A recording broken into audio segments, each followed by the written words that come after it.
Hi, everyone. Tonight's story unfolds beneath the roots of the world. You will follow a tale of abduction, seasons, longing, and a restless love. A myth that echoes in every autumn wind and every spring blossom. This is the story of Hades and Persephone, told slowly, gently, and without judgment. If this kind of storytelling brings you a sense of peace, you can like the video and subscribe. And in the comments, let me know where you're listening from and what time it is right now. Let's meet in the comments from all around the world. So settle in, dim the lights, relax your muscles, and join me as we drift into the story behind the seasons and the bond between death and life. There was a time when the world felt steady. The land did not hesitate before giving. The ground opened easily, and what was planted rose without struggle. Days followed one another in a calm rhythm, and nothing felt interrupted. Above the fields, the sky stayed wide and clear. Below the soil, roots grew deep and undisturbed. Life moved forward without sharp endings. In that world, Persephone walked freely. She moved through open land without urgency, without fear. Flowers bent under her hands, grass folded beneath her steps. Everything she touched felt alive, and everything responded. She did not think about leaving. She did not think about staying. The world had never asked her to choose. Far below the surface, another world existed. It was quiet there, not empty, but still. Sounds did not travel far, and nothing rushed. This was the underworld, ruled by Hades. Hades did not walk among the living. He did not appear in sunlight or celebration. His place was beneath the earth, where everything eventually arrived and remained. He ruled alone. Time passed differently there. Moments stretched. Silence had weight. The underworld did not demand attention, and it did not give comfort. It simply existed, steady and unchanging. Hades watched his realm carefully. Nothing escaped his notice. Nothing moved without reason. Balance mattered more than desire. Above him, life continued without interruption. Persephone did not know she was being watched. She knew only the surface world, the warmth of the sun, the softness of the soil, the feeling of growth beneath her feet. Her days passed gently, without warning of what was coming. Change did not arrive loudly. There was no storm, no sign in the sky, no moment set apart. The earth opened suddenly. One moment, Persephone stood among the fields. The next, the ground beneath her broke apart, and the light vanished. Silence followed. When the earth closed again, the surface looked unchanged. The fields remained. The sky stayed clear. Nothing on the land marked what had happened. But Persephone was gone. Below the surface, she entered a place without wind or warmth. The air was still. The ground was firm beneath her feet. Shadows stretched long and quiet, untouched by time. She had crossed into the underworld. Hades did not greet her with force. He did not hide the nature of his realm. He allowed her to see it as it was, calm, ordered, and final. Nothing there rushed toward her. Nothing pushed her away. She stood between worlds, unsure of where she belonged. Above the earth, the fields continued to grow. Unaware that something had broken, life moved forward for a while, unchanged. But absence has weight. Slowly, the land began to hesitate. Growth no longer came easily. What once rose without effort now struggled against the soil. The rhythm that had felt endless began to falter. Demeter felt the shift. She walked the land, searching. Her steps traced familiar paths, again and again. She called out, but the fields did not answer. The earth remained silent. As her search continued, the world responded. Green faded, warmth thinned, the soil hardened beneath her hands. What had once grown freely now refused to rise. This was not punishment. It was consequence. Below the earth, Persephone learned the shape of her new world. The underworld did not burn. It did not threaten. It waited. Souls arrived and rested, leaving behind the noise of life. Everything there moved slowly, with purpose.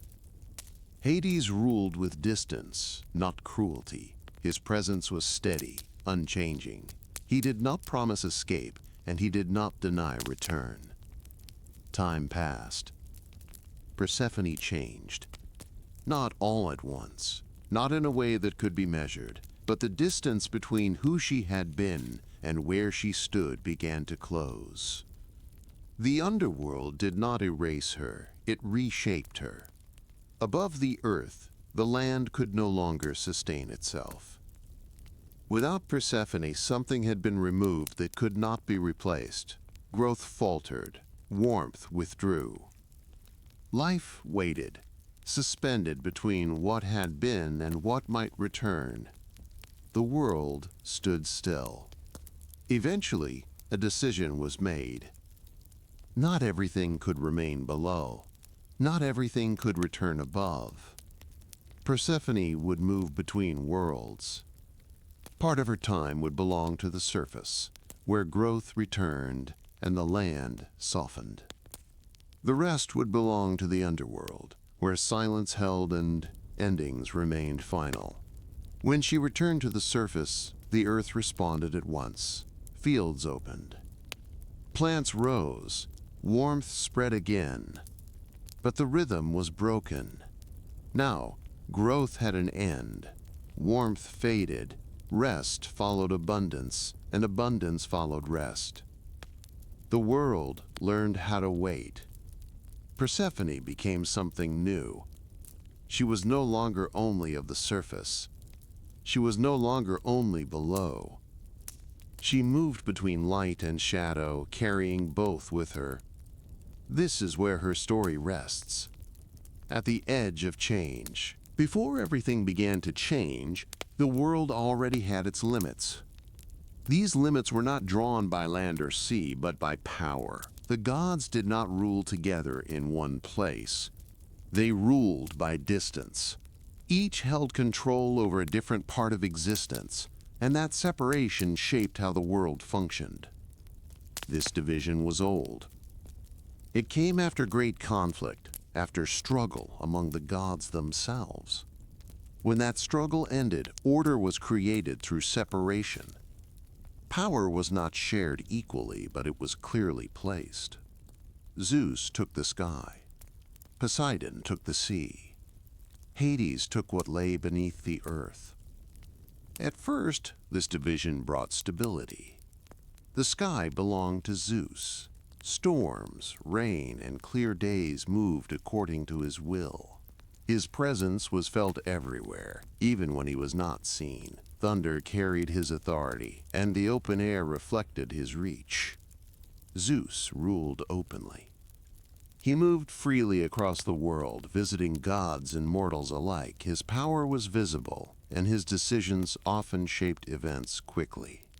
When he acted, the effects were immediate. Below the sky, the sea answered to Poseidon. The oceans were wide and unpredictable. Waves rose and fell without warning. Storms gathered and broke apart. The sea fed people, but it also took lives without explanation. Poseidon's power was restless. He did not remain still for long. His moods shifted like the waters he ruled. When calm, the sea carried ships safely. When disturbed, it destroyed without hesitation. The land met the sea at clear borders. The two realms touched but did not overlap. And beneath both, the underworld waited. Hades ruled the realm no living being could avoid, yet no one wished to visit. His world existed below the roots of the earth, far from light and warmth.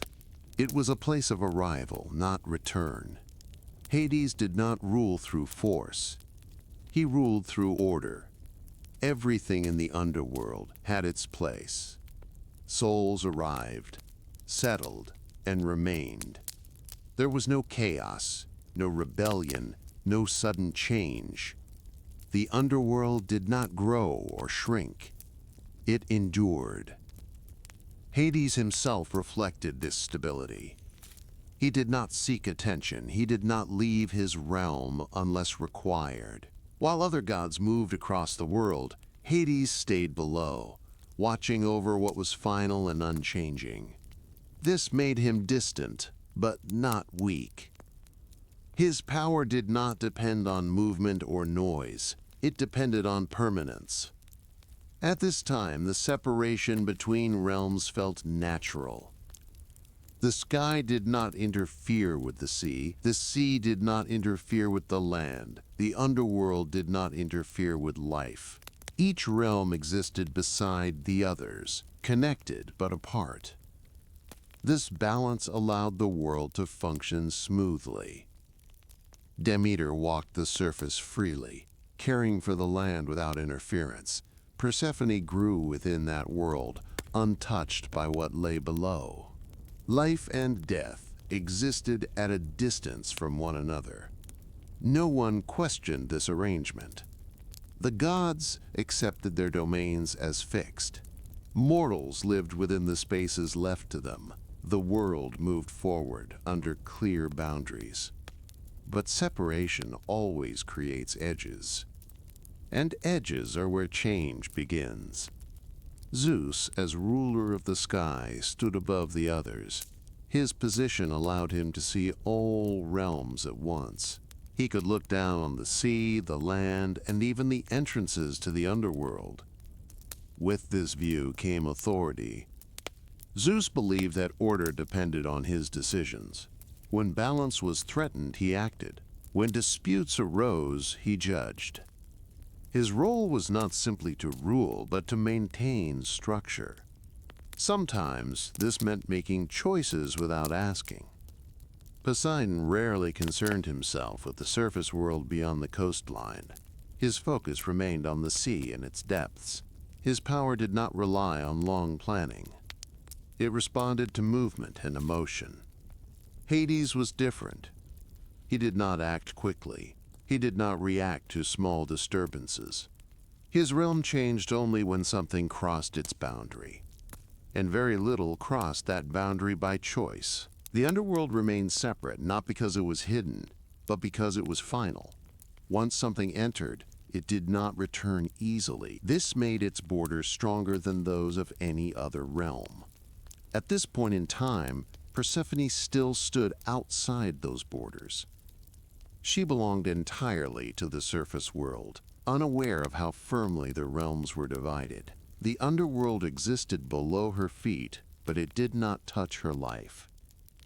Hades ruled alone. This mattered more than it appeared. The other gods had movement, company, and constant interaction. Hades had duty and silence. His realm was full, but it was full of those who could not speak to him as equals. His power was absolute, but his world was isolated. This isolation did not weaken him, it defined him. When Zeus looked down at the world, he saw order holding. The sky remained stable. The sea stayed within its bounds. The land continued to grow. The underworld remained sealed. From his perspective, the division worked. But power does not remain still. Even when borders are clear, influence moves quietly between realms. Decisions made in one place echo in another. The separation that once created balance can begin to create distance. And distance allows choices to be made without understanding their cost. Zeus believed he understood the structure of the world completely. From his position above all realms, he assumed that balance could be adjusted without breaking. He did not see the surface world as fragile. He did not see the underworld as incomplete. And he did not see Persephone as a point of connection between them. The gods did not often think in terms of consequence, they thought in terms of order. Hades ruled death. Demeter ruled growth, Zeus ruled authority. Each role existed separately, and each depended on the others without direct contact. This separation kept conflict low, but it also kept understanding shallow. Hades did not interfere with the living world, but that did not mean he was unaffected by it. The underworld received what the surface world released. Every ending above became an arrival below. Hades knew this connection well. He understood that his realm depended on the surface, even if the surface did not think about him at all. This imbalance of awareness mattered. The surface world continued without acknowledging what lay beneath it. Growth took place without considering where it would eventually end. Life moved forward without looking back. The underworld watched patiently. At this stage, nothing had gone wrong. The division of power had created order. Each god fulfilled their role. Each realm remained intact. But the division also created silence between realms. Silence allows decisions to be made alone. And one such decision was already forming. Zeus, standing above all realms, believed he had the right to adjust the balance when necessary. His authority allowed him to move pieces without asking those most affected. This was not done in anger. It was done in certainty. The structure of the world had been divided cleanly, but it had not been tested. No one had yet crossed from one realm into another in a way that changed everything. That moment was approaching. The sky remained calm. The sea moved as it always had. The underworld stayed quiet. And the surface world, still whole, stood at the center of it all. This was the world shaped by division. Clear borders, separate powers, and a balance that depended on distance. It would not hold forever. Hades did not rule from a place that welcomed attention. His realm lay beneath the surface, past roots and stone, beyond the reach of light. It was not hidden in secret, but it was distant. Few thought about it while living their lives above the ground. This distance shaped who Hades was. While the other gods were seen and spoken to, Hades remained out of sight. While they were praised, blamed, and feared openly, he was remembered quietly, often only when necessary. Hades did not resent this. His role did not require admiration, it required consistency. The underworld did not change with moods or seasons. It did not respond to praise or anger. It existed to receive what the living world released. Every life, once finished, arrived there. Hades watched over this process carefully. Souls entered his realm without resistance. There were no battles at the gates, no chaos in their arrival. Each soul was guided, placed, and settled. The underworld was not rushed, and it was never crowded.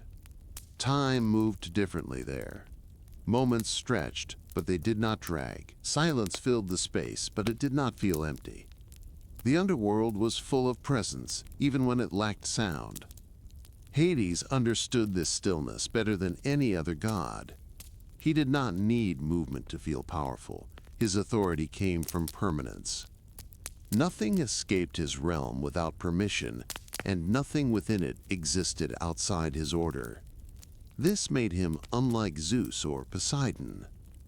Zeus ruled through action. His decisions echoed quickly across the world. Poseidon ruled through motion, through waves and storms that could not be ignored. Hades ruled through patience. He waited. He observed. He remained. When no one was watching, Hades walked his realm alone. He did not parade through it. He did not seek acknowledgement from the souls within it. He ensured that everything remained as it should be. Order mattered to him. Not order imposed by force, but order that allowed things to remain stable. The underworld was not a place of punishment, it was a place of rest. a place where endings were accepted rather than resisted. Hades understood endings well. Above the earth, life moved forward without looking back. Growth followed growth. Warmth followed warmth. The living world focused on beginnings. Below the earth, Hades dealt only with what came after. This gave him a different view of existence. He saw what remained when ambition faded. He saw what stayed when desire fell away. The souls in his realm did not pretend. They arrived stripped of titles and expectations. Hades ruled them all equally. Kings and farmers stood side by side. Heroes and servants rested without distinction. Death erased the boundaries that life had built. This fairness was part of Hades' nature. He did not reward or punish based on emotion. He did not favor those who pleased him. He maintained balance without judgment. Because of this, he was feared. Not because he was cruel, but because he was unavoidable. People feared what they could not negotiate with. Hades did not bargain easily. He did not bend the rules of his realm. Once something belonged to the underworld, it was not meant to leave. This made his borders firm. While Zeus' sky shifted and Poseidon's sea changed, the underworld stayed the same. Hades accepted this isolation as part of his duty. He did not visit the surface often. When he did, it was brief and purposeful. The noise and movement of the living world did not attract him. He returned below as soon as his task was complete. This was not loneliness. It was focus. Hades understood that every realm needed a center that did not move. Without stillness, balance would collapse. Without a place where things ended, beginnings would lose meaning. In this way, the underworld supported life, even if life refused to acknowledge it. When Persephone still walked the surface, Hades knew of her only as part of the living world. She did not belong to him. She belonged to growth, to warmth, to the open land cared for by Demeter. She moved within the rhythm of life, untouched by the finality he ruled. At first, this separation remained clear. But separation creates awareness. Hades understood his realm deeply, but he also understood what it lacked. His world did not grow, it did not renew itself. It received, but it did not produce. This was not a flaw, it was a function. Still, the underworld remained incomplete in one way. It had no future. Everything there had already finished becoming what it was meant to be. There was no potential, no unfolding, only presence. Hades did not envy the living world, but he recognized the difference. He watched the steady arrival of souls and understood that his realm depended entirely on what happened above. Without life, the underworld would stand empty. Without endings, beginnings would lose their weight. This awareness made him patient. He did not rush change. He did not interfere with what did not belong to him. He trusted the structure that had been set in place. When no one was watching, Hades remained exactly the same. He did not soften his rules. He did not harden his heart. He did not seek to expand his influence. His realm was enough. This is why he was often misunderstood. Those who spoke of him from the surface imagined darkness, cruelty, and desire for control. But the underworld did not thrive on suffering. It thrived on stability. Hades did not need fear to rule. He needed silence. This silence allowed him to see clearly. He noticed shifts long before they became obvious. He sensed imbalance before it reached the surface. When growth above became too constant, when life forgot its ending, the underworld felt the strain. Hades did not act on this feeling immediately. He waited. Waiting was his strength. But even patience has limits. The separation of realms had worked for a long time. Each god stayed within their boundaries. Each role remained intact. Still, the underworld stood alone. Hades ruled without equal. Zeus had other gods around him. Poseidon shared his waters with many powers. Demeter walked the land with Persephone beside her. Hades ruled in silence.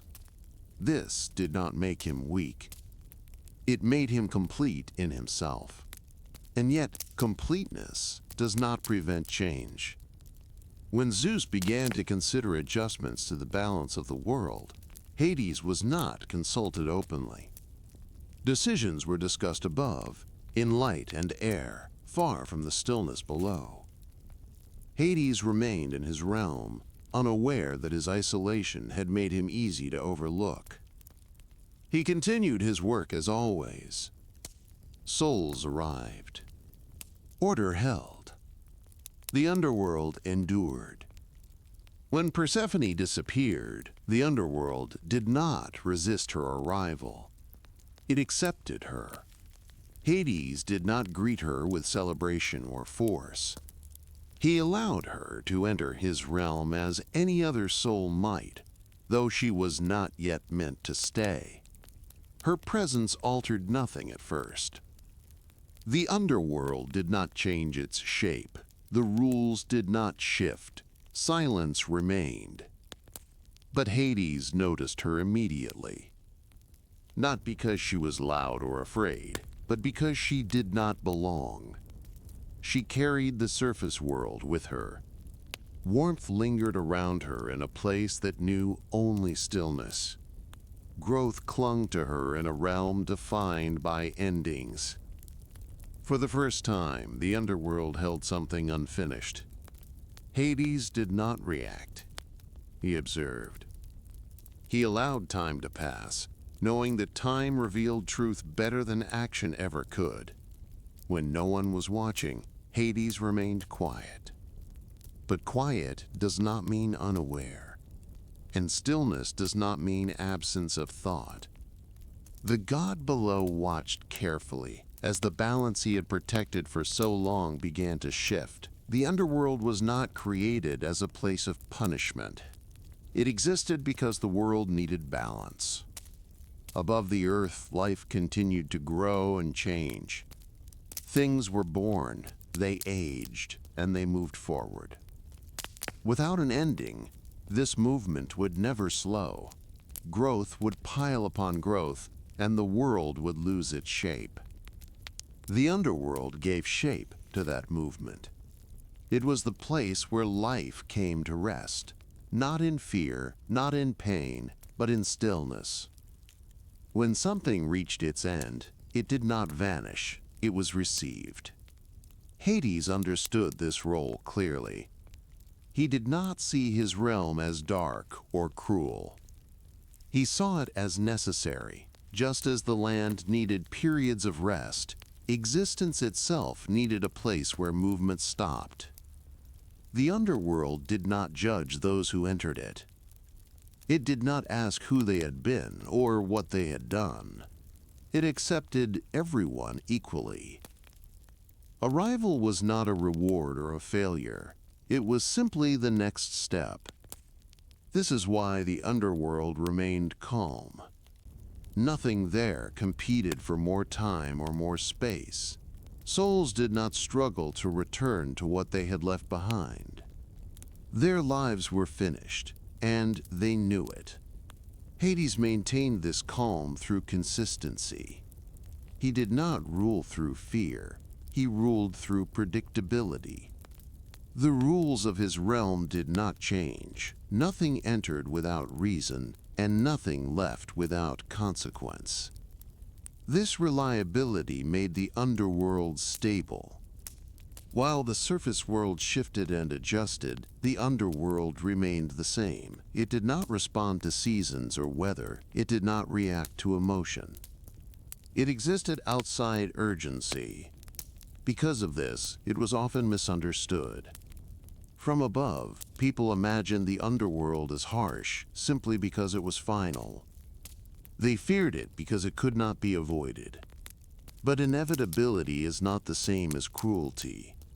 Hades never forced souls into suffering. He forced them into rest. Rest in this sense did not mean comfort. It meant release. The release of effort, of desire, of unfinished plans. The underworld took what life could no longer carry. This is what made it part of balance rather than destruction. Life above depended on endings below. Without a place for things to end, beginnings would lose meaning. Growth would become endless and unstable. Hades understood this connection deeply. He watched the steady flow of arrivals and knew that his realm supported the surface world in ways it would never recognize. Every ending below made room for a beginning above. The underworld did not exist in opposition to life. It existed beside it. When Persephone entered this realm, she disrupted nothing at first. The underworld accepted her presence quietly. Its rules did not shift. Souls continued to arrive. Order held. But Persephone herself did not fit easily into this stillness. She was not finished. She had not reached the end of her life. She carried movement with her, a sense of continuation that did not belong to the underworld. Where others arrived complete, she arrived unfinished. Hades noticed this difference immediately. It was not a difference of power or status. It was a difference of direction. Everything in his realm moved toward rest. Persephone still moved forward. This made her presence unusual, but not dangerous. The underworld did not reject what did not belong. It absorbed it slowly, allowing time to reveal its place. Hades allowed Persephone to exist within his realm without forcing her to change. He did not rush her into stillness. He did not deny what she was. This patience reflected his understanding of balance. Order, to Hades, was not about control. It was about placement. Everything had a place, but not everything arrived at the same moment. Persephone's arrival raised a question that had not existed before. Could something belong to both life and death? The underworld had never needed to answer this question. Until now, the boundary between realms had been firm. What crossed into the underworld stayed there. Persephone crossed that boundary without being finished. Her presence did not weaken the underworld. It tested its limits. Hades did not respond with force. He observed how the realm responded to her. Silence did not break. Order did not collapse. But something subtle shifted. The underworld, for the first time, held potential. This did not mean growth in the way the surface world understood it. It meant possibility. The idea that something could arrive without being complete and remain without losing itself. Hades considered this carefully. He understood that balance was not static. It adjusted slowly, often without notice. The underworld had always existed to support life by receiving what ended. Now it faced something that had not ended yet. This did not frighten him. Hades trusted structure more than assumption. He allowed Persephone to remain, knowing that forcing resolution would break balance rather than protect it. Above the earth, the surface world reacted differently. Without Persephone, the land began to resist growth. Demeter withdrew her care, and the earth followed her absence. Fields no longer responded as they had before. The rhythm that once felt steady now faltered. This revealed something important. The surface world was not complete on its own. It depended on connection, even if it did not acknowledge it. Persephone had stood at the center of that connection without anyone realizing it. The underworld revealed its purpose more clearly during this time. As life above struggled, death below remained steady. Souls continued to arrive, but they arrived from a world growing quieter. Hades saw this shift. and understood its meaning. Balance had been broken not because the underworld had changed, but because the surface world had lost its connection to it. This reinforced Hades' understanding of his realm. The underworld did not exist to oppose life, it existed to complete it. Without connection between endings and beginnings, both realms suffered. When Zeus eventually intervened, the solution did not involve destroying the underworld or weakening it. It involved acknowledging its role. Persephone could not remain entirely above because the underworld had claimed her presence, but she could not remain entirely below because the surface world depended on her return. The compromise reflected the nature of balance itself. Persephone would move between realms. This did not diminish the underworld, it strengthened it. For part of the year, Persephone would belong to Hades' realm. During that time, the underworld would hold not only endings, but waiting. For the rest of the year, she would return to the surface, bringing renewal with her. This arrangement did not turn the underworld into a place of growth. It remained a place of rest, but it allowed it to participate in the larger rhythm of the world. Hades accepted this without resistance. He did not see compromise as weakness, he saw it as adjustment. Balance required flexibility, even in a realm defined by finality. The underworld continued to exist as it always had. Souls arrived. Order held. Stillness remained. But now, once each cycle, something left. Persephone's movement did not break the rules, it revealed them. The underworld was not punishment. It was not exile. It was not cruelty. It was order. An order that allowed the world above to grow, pause, and grow again. An order that accepted endings so beginnings could continue. An order that held still so the rest of existence could move. Hades remained its keeper.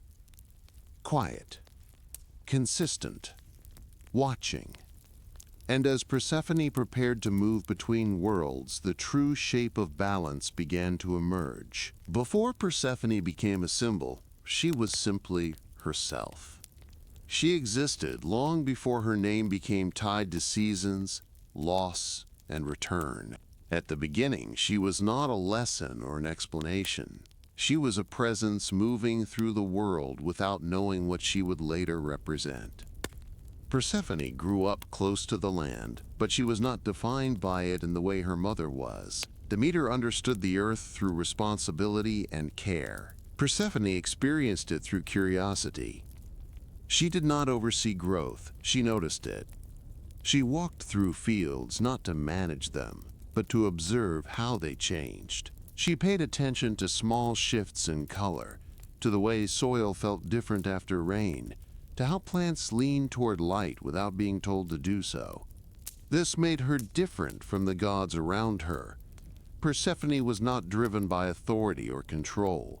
She did not shape the world through command. She interacted with it through attention. She listened more than she directed. Because of this, she existed in a quiet space between roles. She was not a ruler. She was not a guardian. She was not a force imposed on others. She was someone still forming. Demeter saw her as something to protect. Zeus saw her as something to arrange. Others saw her as something temporary, a presence that would eventually be defined by marriage or position. Persephone did not see herself in these terms. She did not measure her value through the expectations placed on her. She experienced the world directly, without assigning meaning to what that experience would eventually become. This is why her absence later felt so severe. Persephone had been a stabilizing presence not because of what she controlled, but because of how she moved. She connected spaces simply by existing within them. The land responded to her not out of obedience, but recognition. She was not the source of growth, she was the witness to it. Before the myth took shape, Persephone's days were unstructured. She spent time moving between open land and quiet spaces, sometimes alone, sometimes near others without fully joining them. She was comfortable being present without being central. This comfort with in-between spaces would later define her role more than anyone realized. She was not unaware of her mother's power, but she did not mirror it.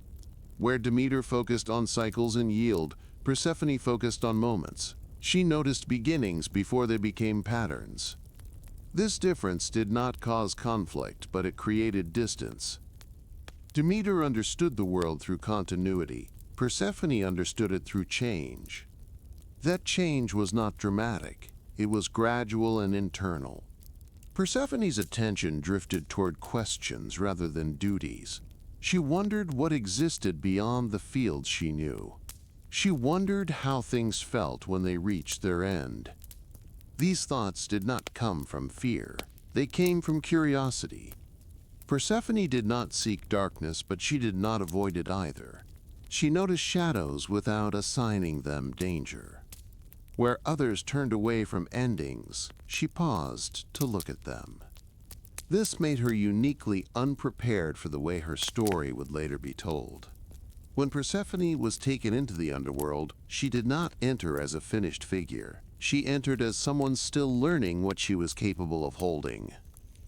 The myth would later frame her as innocent or unaware, but this simplifies her too much. Persephone was not ignorant of complexity. She simply had not yet been tested by it. Before her descent, Persephone existed without urgency. She had never needed to decide where she belonged. The surface world had accepted her without question. Her place had felt natural. It is easy to mistake this ease for passivity. Persephone was not passive. She was unforced. Her choices were shaped by interest rather than obligation. She moved where her attention led her, not where duty demanded. This is what made her transition into the underworld so significant. The underworld did not strip Persephone of identity. It required her to define one. Below the earth, attention alone was not enough. Stillness demanded clarity. Persephone could no longer exist without recognizing where she stood. This is why her time below changed her. Before the myth, Persephone had not needed to choose between worlds. She had not needed to understand loss as something permanent. The surface world softened endings. Growth followed decay quickly enough that absence did not linger. The underworld did not offer this comfort. There, endings were final. Arrival meant completion. Persephone did not fit into this structure, and in not fitting, she learned what made her distinct. She learned that she carried continuity within her. Persephone did not bring growth to the underworld, but she brought connection. Her presence reminded the realm that rest existed because movement existed elsewhere. She stood as a reminder that balance required both. This understanding did not come instantly. At first, Persephone resisted definition. She did not want to be claimed by either realm. She did not want to become an explanation for suffering or renewal. But myths do not ask permission. As the world above struggled in her absence, Persephone became aware of the impact she had never intended to hold. Her existence had mattered in ways she had not measured. This realization did not inflate her sense of self, it grounded it. She understood that identity is not only what one chooses, but what one affects. Before the myth solidified, Persephone faced a quiet truth. She could no longer exist without consequence. This did not mean she lost freedom. It meant her freedom had weight. Her return to the surface did not restore her to who she had been. She did not forget the stillness of the underworld. She did not shed the awareness she had gained. She became someone who could stand in light without denying darkness. This is why Persephone cannot be reduced to a single role. She was not only a daughter, she was not only a queen, She was not only a symbol of return, she was a bridge that learned to exist without collapsing under tension. Before the myth, Persephone was undefined. After it, she was defined too narrowly. The truth exists between these versions. Persephone learned to move between worlds not because she was forced to, but because she was capable of it. Her nature allowed her to hold contradiction without breaking.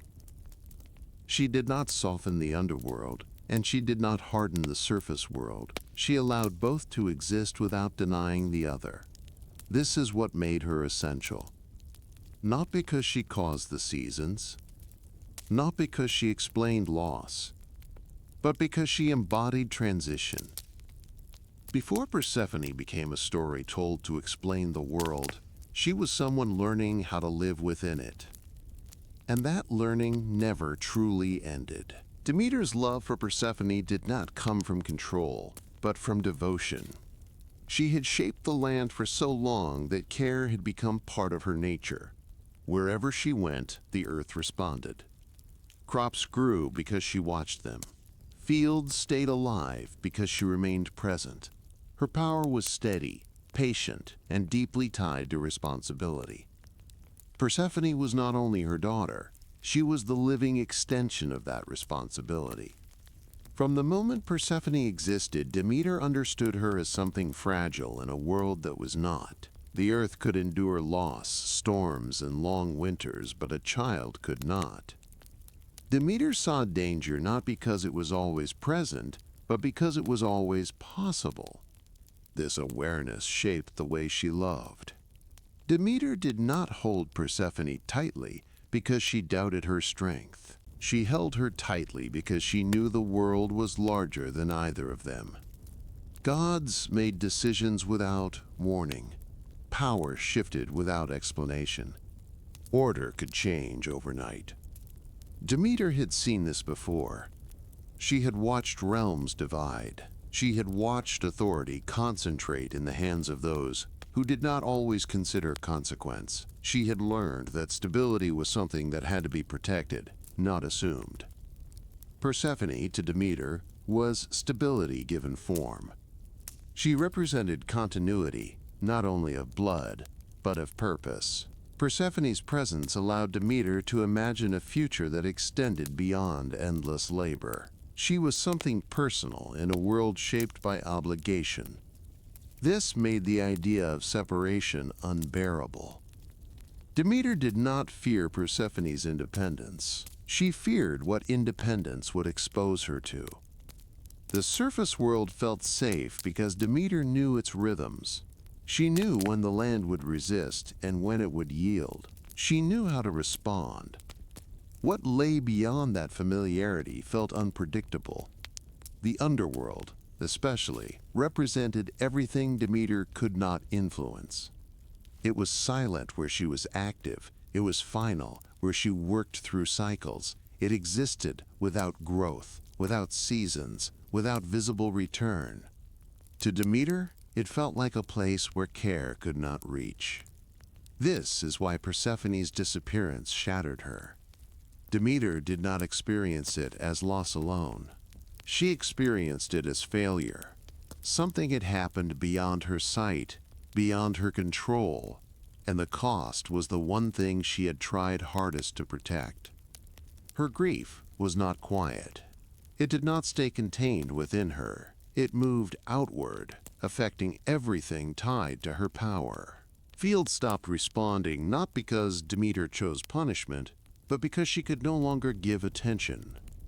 Growth requires presence, and Demeter's presence had turned inward. Her love, once a source of abundance, became overwhelming. Demeter could not accept the idea that Persephone's absence served a purpose. Balance meant nothing to her without her daughter. Order felt empty if it required separation. This refusal was not selfishness. It was fear given shape. Demeter feared a world in which love was conditional. She feared a system where even gods had to surrender what mattered most. If Persephone could be taken, then nothing was truly safe. Her grief became a form of resistance.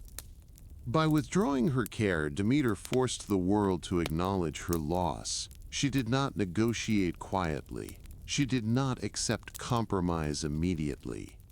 She made absence visible.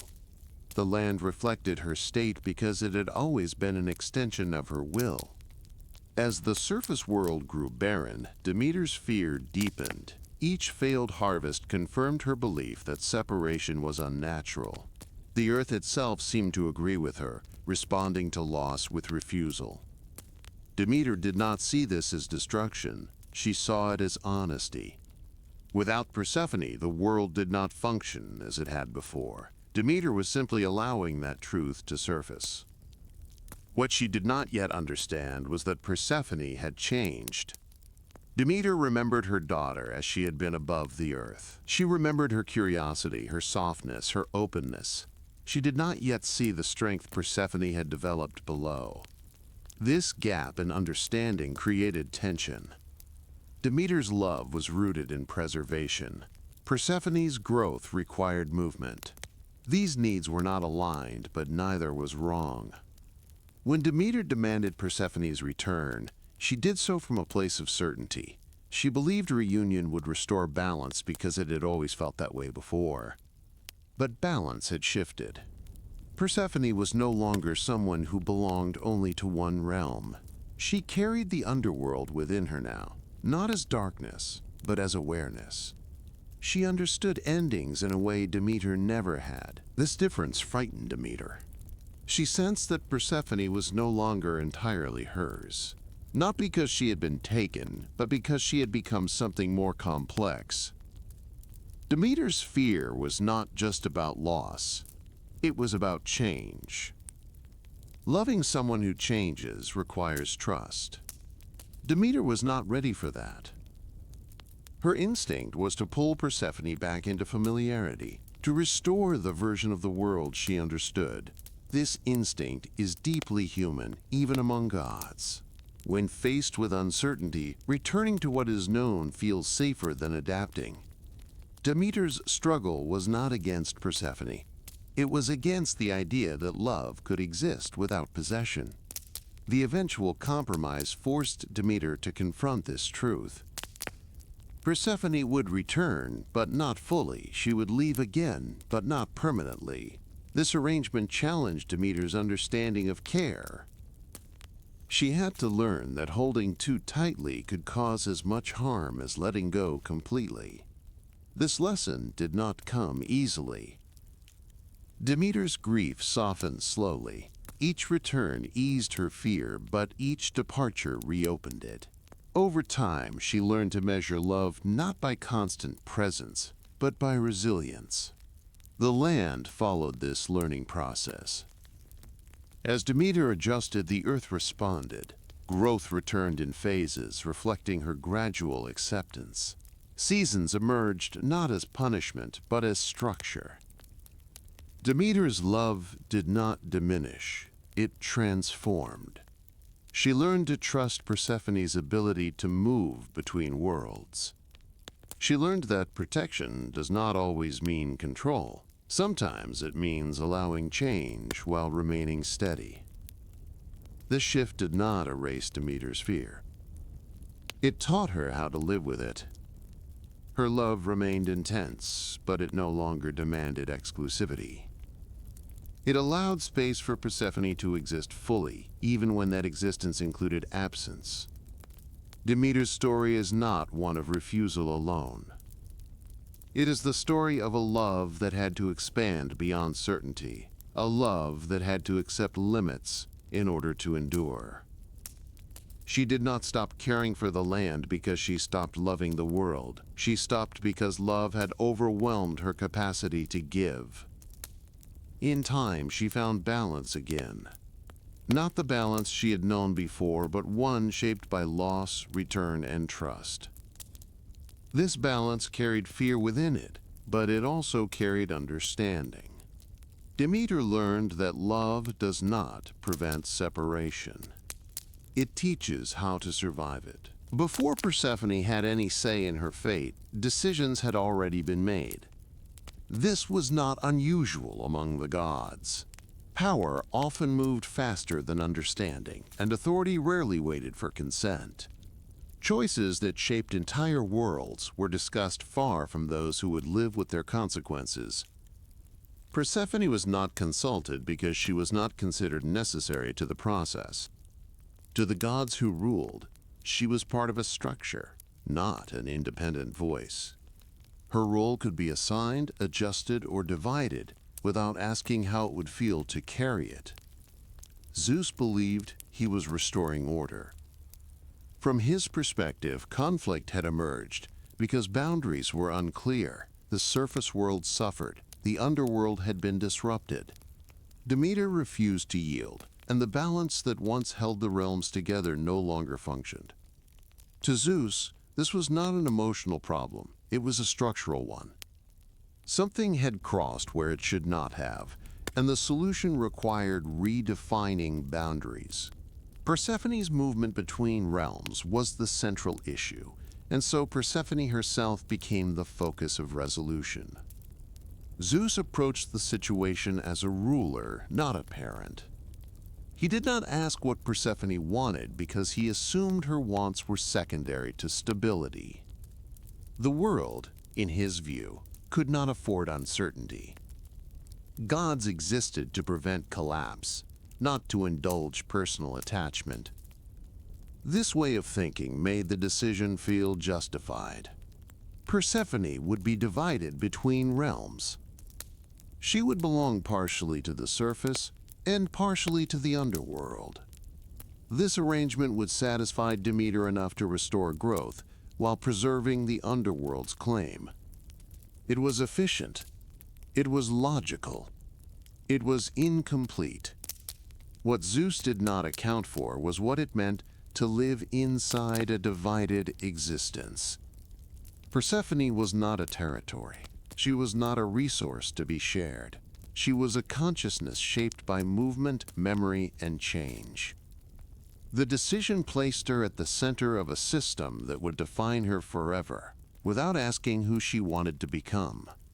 This silence mattered. When Persephone learned of the decision, it did not arrive as relief. It arrived as realization. Her future had been designed without her input, and resistance would change nothing. She was expected to adapt. This expectation revealed something fundamental about divine power. God spoke of balance as if it were neutral, but balance always favored those who defined it. Persephone's voice did not shape the agreement because her position lacked authority, despite the fact that she carried its greatest burden. Demeter's grief had forced negotiation. Hades' realm had demanded acknowledgement. Persephone herself had simply been placed between them. This was the cost of existing between worlds. Persephone did not rage against the decision. She did not refuse it. She understood something important in that moment. If she could not choose the structure of her existence, she could choose how she inhabited it. This understanding marked a shift. Before, Persephone had moved through the world without resistance. Now she recognized that movement itself could be a form of agency. She would cross realms not as a passive figure, but as someone aware of what was being asked of her. The gods had decided when she would leave and when she would return, but they could not decide who she would be in either place. This distinction mattered. Hades, unlike Zeus, understood this quietly. He had not demanded Persephone's division out of desire. He had accepted it because he understood the limits of his realm's claim. He did not frame the arrangement as ownership. He framed it as responsibility. When Persephone returned to the underworld, she was not treated as property. She was treated as presence. This did not erase the imbalance of the original decision, but it softened its impact. Persephone began to understand that authority and understanding rarely aligned. Zeus had authority. Hades had understanding. Demeter had love. Each acted from a different center, and Persephone lived where those forces overlapped. This position was exhausting. Moving between realms required constant adjustment. Above, she was expected to restore warmth and growth. Below, she was expected to maintain distance and stillness. Neither realm fully acknowledged the strain of this transition. Yet Persephone endured it. Her endurance was not silent submission. It was adaptation without collapse. She learned how to exist in contradiction without letting contradiction erase her. This was not something the gods had planned. They believed the decision ended the conflict. In truth, it only reshaped it. The tension did not disappear, it relocated itself within Persephone. Each descent required letting go.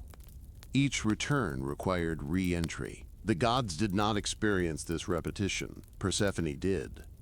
Over time, she learned that choice does not always arrive as permission. Sometimes it arrives as response. The decision had been made without her, but how she lived inside it became her own. This is where Persephone's identity truly formed. Not in the moment of her taking, not in the agreement between gods, but in the ongoing act of movement between worlds. She became fluent in transition. This fluency gave her a kind of authority no decree could grant. She understood both realms intimately, not as ruler or subject, but as participant. She carried knowledge that could not be commanded, only lived. The gods underestimated this. They saw Persephone as the solution to imbalance. They did not see that imbalance was now part of her. She carried it quietly, shaping it into something survivable. The choice made without her defined the structure of her life, but it did not define its meaning. That meaning emerged slowly, through repetition and endurance, through learning when to yield and when to remain firm, through recognizing that being placed between forces did not require choosing one over the other. Persephone did not belong fully to any realm. She belonged to the movement between them. This position was not granted, it was taken through experience. The gods had created the condition. Persephone created the role. In time, even Zeus came to rely on the stability she provided. The seasons followed her movement. The world adjusted to her presence and absence. What began as a political solution became a cosmic rhythm. Yet the origin of that rhythm remained flawed. It was built on a choice made without her voice. This truth never fully disappeared. It lived beneath the surface of the myth, shaping its tension. Persephone's power did not come from consent. It came from survival. She learned to carry decisions she did not make and turn them into structure rather than fracture. This is what the myth rarely says plainly. Persephone was not empowered by being chosen. She was empowered by choosing how to endure what she did not choose. The gods believed they had resolved a conflict. In reality, they had created something new. A figure who could not be reduced to obedience or rebellion. Someone who moved because movement was required, not because it was desired. The choice had been made without her. What followed belonged to her alone. The moment the earth opened did not arrive with warning. There was no storm, no sign in the sky, no sudden change in the air. The land was calm, doing what it had always done. Persephone moved through it without hesitation, unaware that the ground beneath her was about to become something else.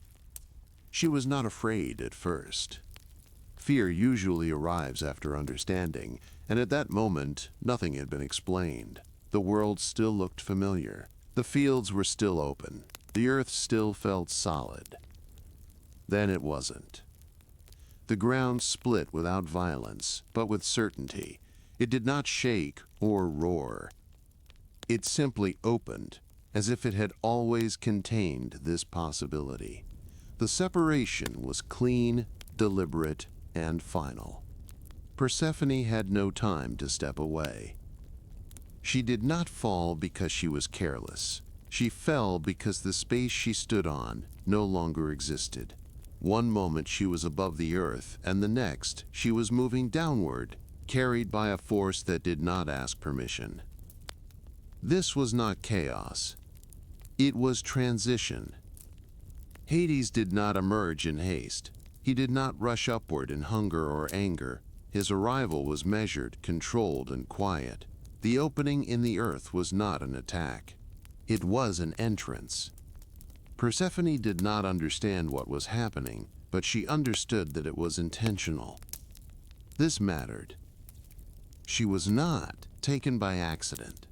She was not caught in a natural shift. Someone had chosen this moment. Someone had decided that this was when her life would change. Hades reached for her, not roughly, not with urgency, but with certainty. His grip was firm, not cruel.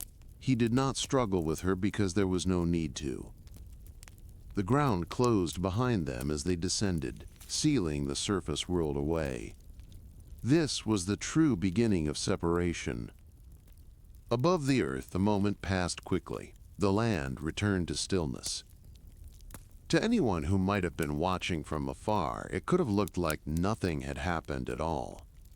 But for Persephone, the world had already ended once. As they moved downward, Persephone tried to understand what she was leaving.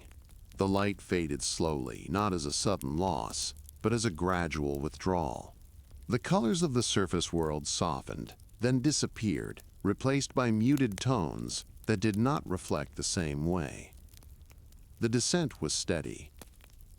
There was no sense of falling out of control. It felt guided, as if the space itself knew where she was meant to go.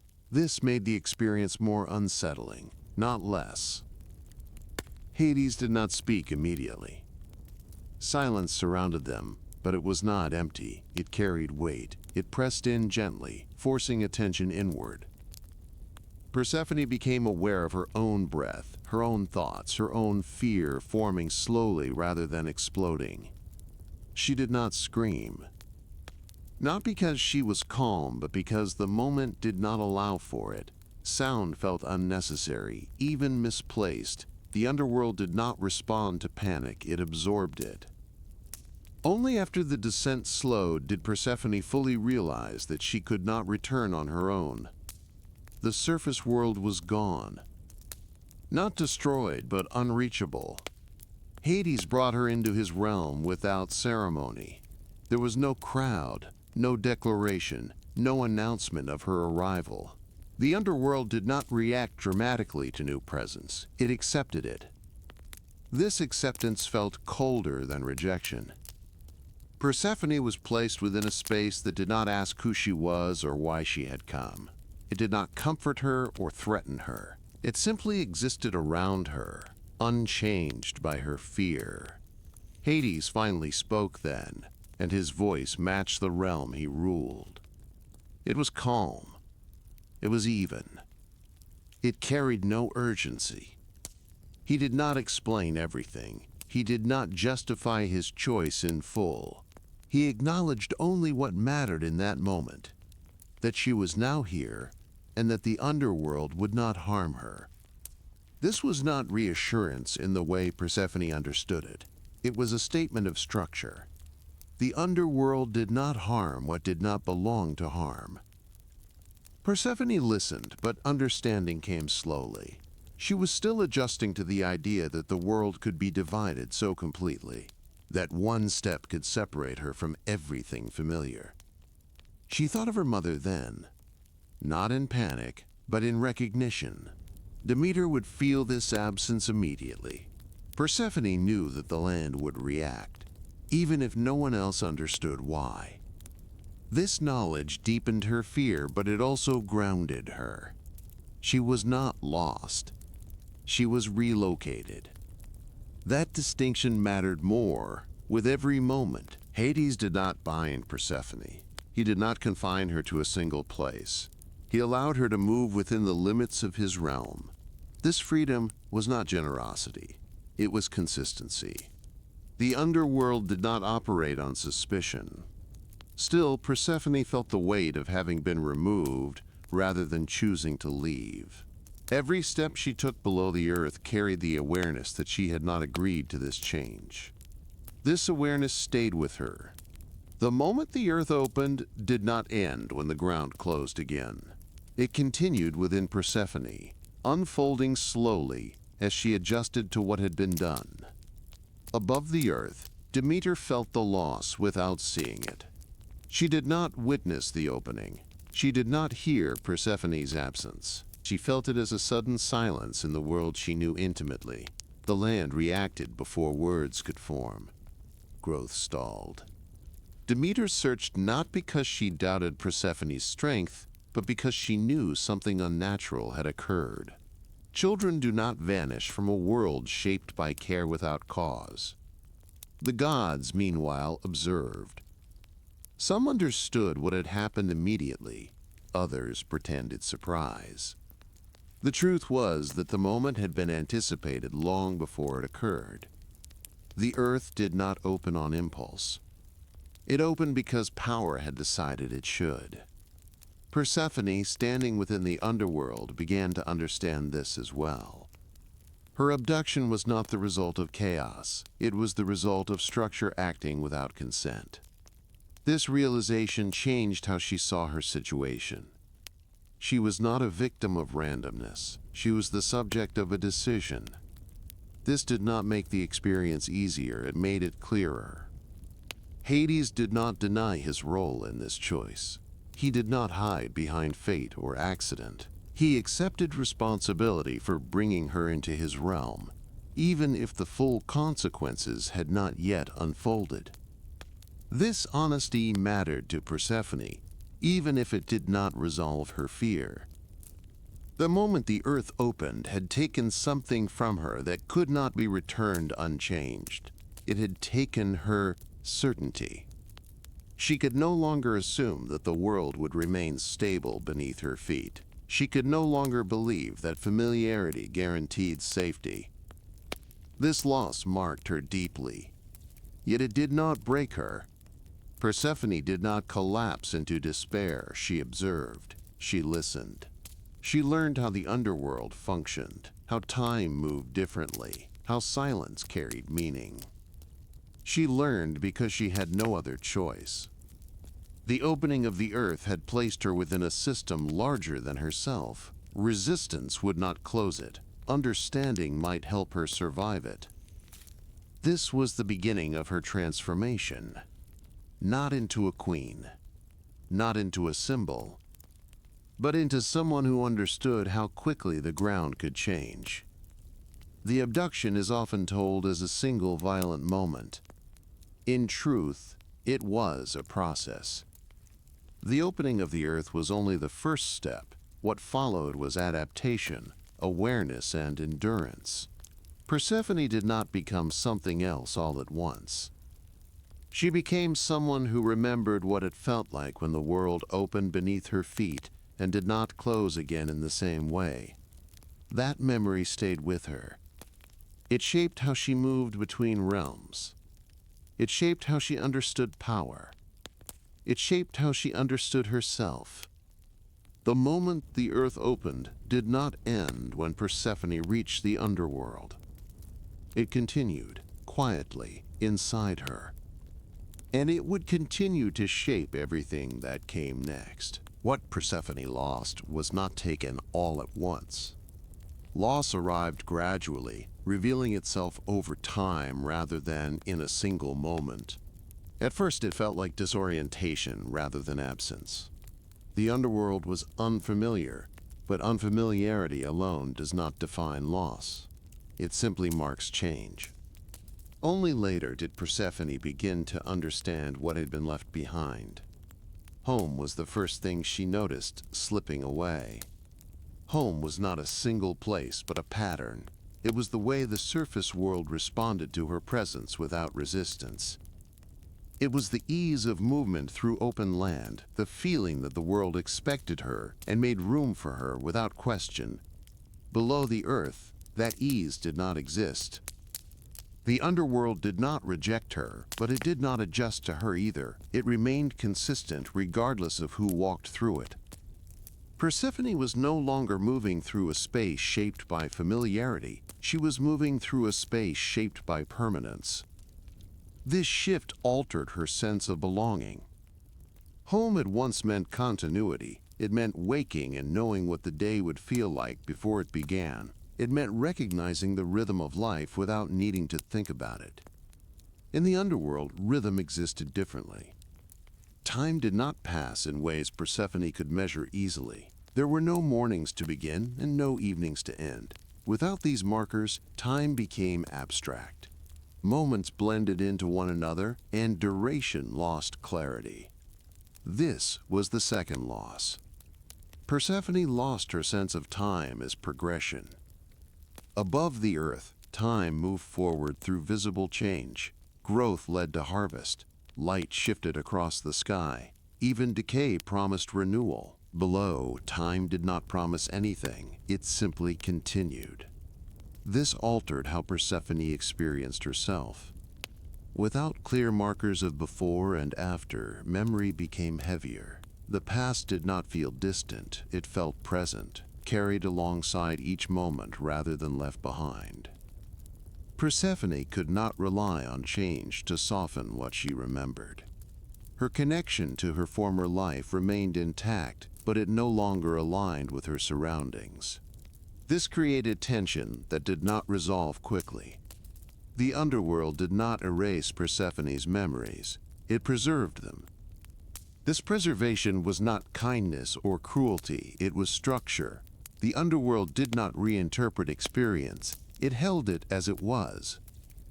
Persephone began to understand that loss did not always mean removal. Sometimes it meant being unable to move forward in the same way.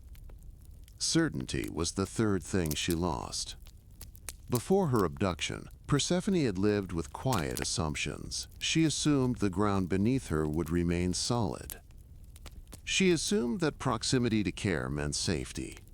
She assumed that the world's structure would remain consistent. These assumptions were never questioned because they had never been tested. The opening of the earth shattered them. Now Persephone understood that stability was not guaranteed. Decisions could be made beyond her awareness.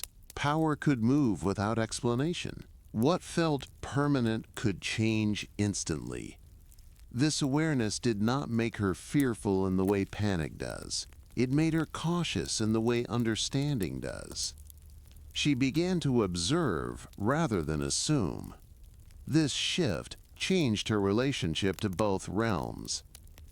Above the earth, certainty had once allowed her to move freely without reflection. Below the earth, uncertainty required attention. Persephone learned to listen more closely, to notice patterns where comfort no longer existed. This was not a loss she could mourn openly. Certainty is often invisible until it is gone. Persephone did not realize how much it had supported her until she had to live without it. As time passed, these losses began to interact. Without home as she had known it, Persephone's sense of self shifted. Without time as progression, her understanding of growth changed. Without certainty, her relationship to power deepened. She was no longer simply experiencing the world, she was navigating it. This navigation required effort. Each movement between realms forced Persephone to adjust again. When she returned to the surface world, familiarity no longer felt effortless. She carried the underworld with her, not as darkness, but as weight. Home above the earth no longer felt unconditional. The fields welcomed her, but she now knew that welcome could be withdrawn. The land responded to her presence, but she understood that its response depended on forces beyond her control. This knowledge changed how she moved. She became more deliberate. She paid attention not just to what was happening, but to what could happen. The world had revealed itself as unstable, and Persephone adapted accordingly. This adaptation came with grief, not loud grief, but quiet mourning. She mourned the ease she had once known. She mourned the simplicity of belonging without question. She mourned the version of herself who had not yet learned how quickly things could change. These losses did not isolate her. They shaped her. Persephone did not lose her ability to connect. She lost the illusion that connection was guaranteed. This distinction mattered. She began to understand that home was not something she could assume. It was something she had to rebuild each time she returned. Time, too, required reinterpretation. Instead of measuring life through progress alone, Persephone learned to experience it through repetition. Each descent and return carried meaning not because it advanced her story, but because it sustained it. This repetition became grounding. What Persephone lost in linear time, she gained in cyclical understanding. She learned that meaning did not always move forward, sometimes it moved through return. Certainty never fully returned, but in its place, Persephone developed trust. Not trust that the world would remain stable, but trust in her ability to adapt when it did not. She learned that survival did not depend on knowing what would happen next, but on responding when it did. This was a different kind of strength. The gods who made decisions without her did not experience these losses. Demeter felt grief. Hades felt responsibility. Zeus saw resolution. Persephone lived consequence. Her losses were internal, shaping her in ways no agreement could address. She did not lose her voice, but she learned that speaking did not always change outcomes. She did not lose her agency, but she learned that agency sometimes took the form of endurance rather than choice. This understanding matured her. Persephone did not become hardened, she became precise. She learned when to yield and when to remain firm. She learned that not all losses could be reversed, but they could be integrated. Home became something she carried rather than occupied. Time became something she inhabited rather than followed. Certainty became something she replaced with awareness. These shifts did not erase her earlier self. They layered over it, adding depth rather than replacing foundation. When Persephone moved between realms, she carried loss with her, but she did not collapse under it. She allowed it to inform her movement without defining it entirely. This is often overlooked in the myth. Loss is not presented as a single event. It is presented as a condition Persephone lives within. Her power does not come from avoiding loss, but from continuing despite it. What Persephone lost reshaped her, but it did not diminish her. It taught her how to exist without guarantees. It taught her how to belong without certainty. It taught her how to remain whole while divided. These lessons did not end with her return. They became part of her presence in both worlds, and they prepared her for what was still to come. The first days in the underworld did not feel dramatic to Persephone. They felt unfamiliar in a quiet, steady way, like waking in a place where the rules are different but not immediately threatening. Nothing rushed her. The underworld did not demand reaction. It did not test her or confront her.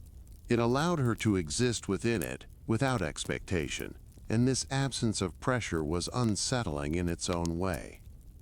Persephone had expected fear to arrive all at once, sharp and overwhelming. Instead, fear settled slowly, taking shape through small realizations. She noticed that sound behaved differently. Voices did not echo the way they did above the earth. Movement did not disturb the space around her. Even her own footsteps felt absorbed rather than answered. This created a sense of isolation that was not hostile, but complete. Hades did not disappear after bringing her below. He remained present, though not intrusive. He did not watch her constantly, and he did not leave her alone entirely. His presence was consistent, like the realm itself, neither comforting nor threatening. Persephone observed him carefully. She noticed that he did not move with urgency. His actions followed intention rather than impulse. When he spoke, he chose words that clarified rather than persuaded. He did not attempt to convince her that she belonged there. He behaved as though belonging was something that would resolve itself in time. This patience confused Persephone. Above the earth, things happened quickly. Growth, loss, and renewal followed visible patterns. Below, time did not push events forward. It allowed them to settle. Persephone struggled with this stillness. Her instincts told her to act, to search for a way back, to demand explanation or resolution. But the underworld did not respond to urgency. Each attempt to impose surface world rhythm only made her feel more out of place. Gradually, she began to slow. This slowing was not surrender, it was adjustment. Persephone learned that the underworld required a different kind of awareness. Instead of reacting to change, she had to notice consistency. Instead of expecting progression, she had to accept presence. The first days taught her restraint. She learned when to speak and when silence carried more meaning. She learned that questions did not always receive immediate answers, not because they were ignored, but because time itself was not structured to respond quickly. Souls moved through the underworld without urgency. They arrived, they settled, and they remained. There was no sense of anticipation among them. No one waited for something to happen next. This unsettled Persephone deeply. She realized how much of her identity had been shaped by movement and expectation. Above the earth, life was defined by what came next.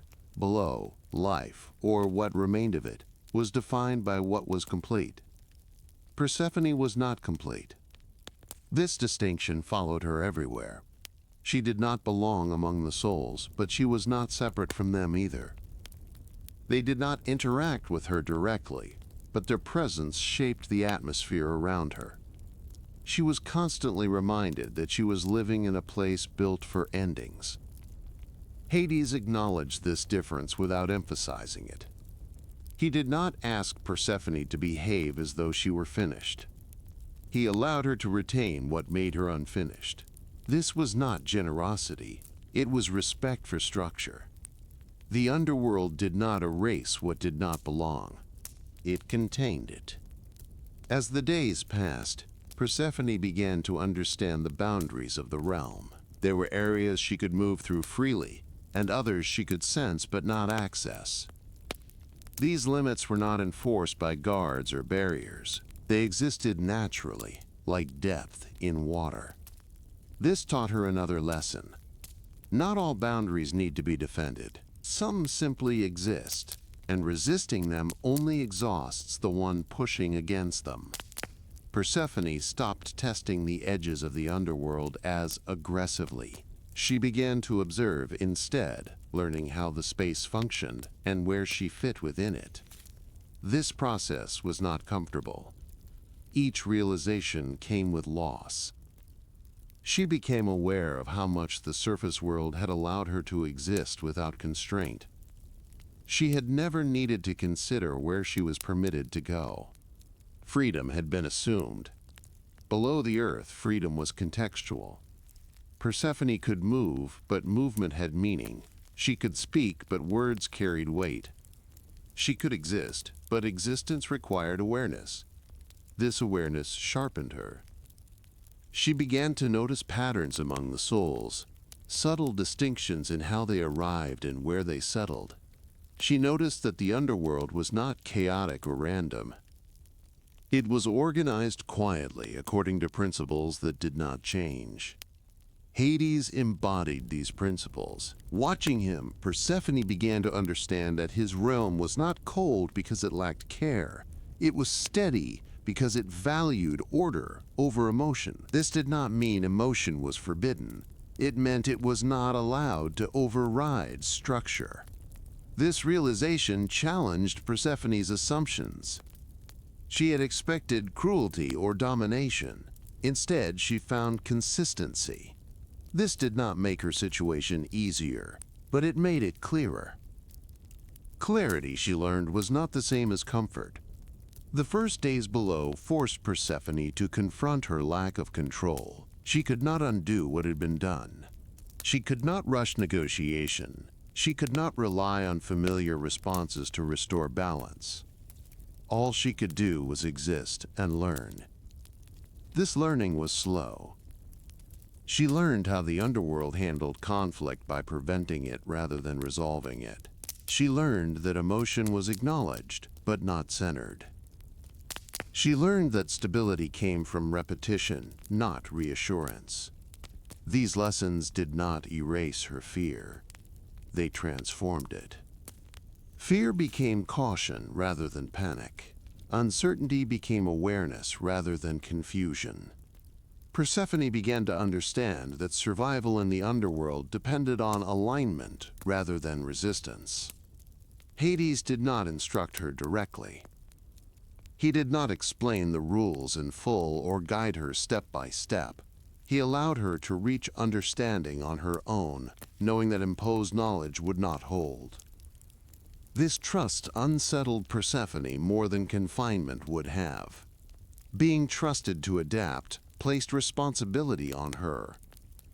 She could no longer frame herself solely as someone to whom things were happening. She had to decide how to respond. The first days below marked the beginning of this shift. Persephone stopped thinking only about escape. She began thinking about endurance.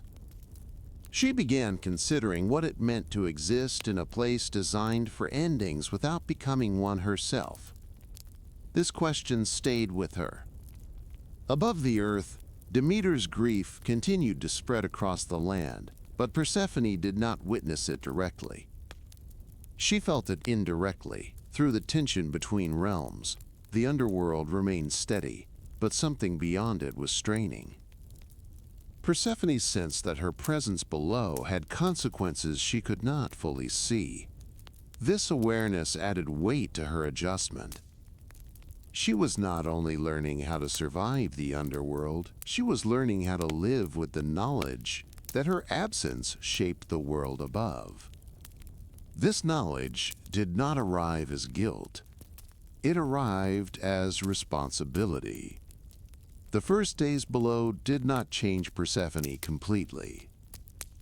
They prepared her for change. They stripped away assumptions and replaced them with attention. By the time she stopped counting the days, Persephone had begun to move differently, more deliberately, more consciously. She had not accepted her situation, but she understood it better. Understanding did not soften the underworld. It softened her resistance to it. This was not defeat. It was adaptation. The first days below taught Persephone that survival was not about reclaiming what was lost immediately. It was about learning how to stand where she had been placed without losing herself. That lesson would shape everything that followed. And it began quietly, in the stillness of the underworld, during the days when nothing seemed to happen, but everything was changing. When Hades finally spoke to Persephone in a way that felt deliberate rather than necessary, it was not dramatic and it was not loud. His voice did not rise to fill the underworld, nor did it echo as though the realm itself needed to listen. It carried instead with a measured weight, the kind that did not require volume to command attention, because it was shaped by certainty rather than force. Ancient myths rarely describe his voice in detail, and this absence is not accidental. Hades was never meant to persuade crowds or sway hearts with charm. His authority did not come from being heard often, but from being understood when he chose to speak. When he did, the words carried intention rather than emotion, and meaning rather than ornament. Persephone noticed immediately that his voice did not seek agreement. He did not phrase statements as invitations or frame explanations as justifications. What he offered was clarity, not comfort. and this distinction defined the way the underworld functioned at every level. Hades spoke as one who did not fear being misunderstood, because misunderstanding did not weaken his position. His intent, as the myths quietly suggest, was never domination, it was maintenance. Hades explained nothing all at once. He spoke in layers, revealing only what Persephone could understand at the moment without overwhelming her. This was not manipulation. It was recognition of limits.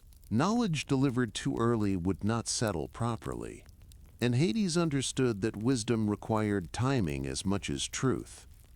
When he spoke of the underworld, he did not describe it as a kingdom or a prison.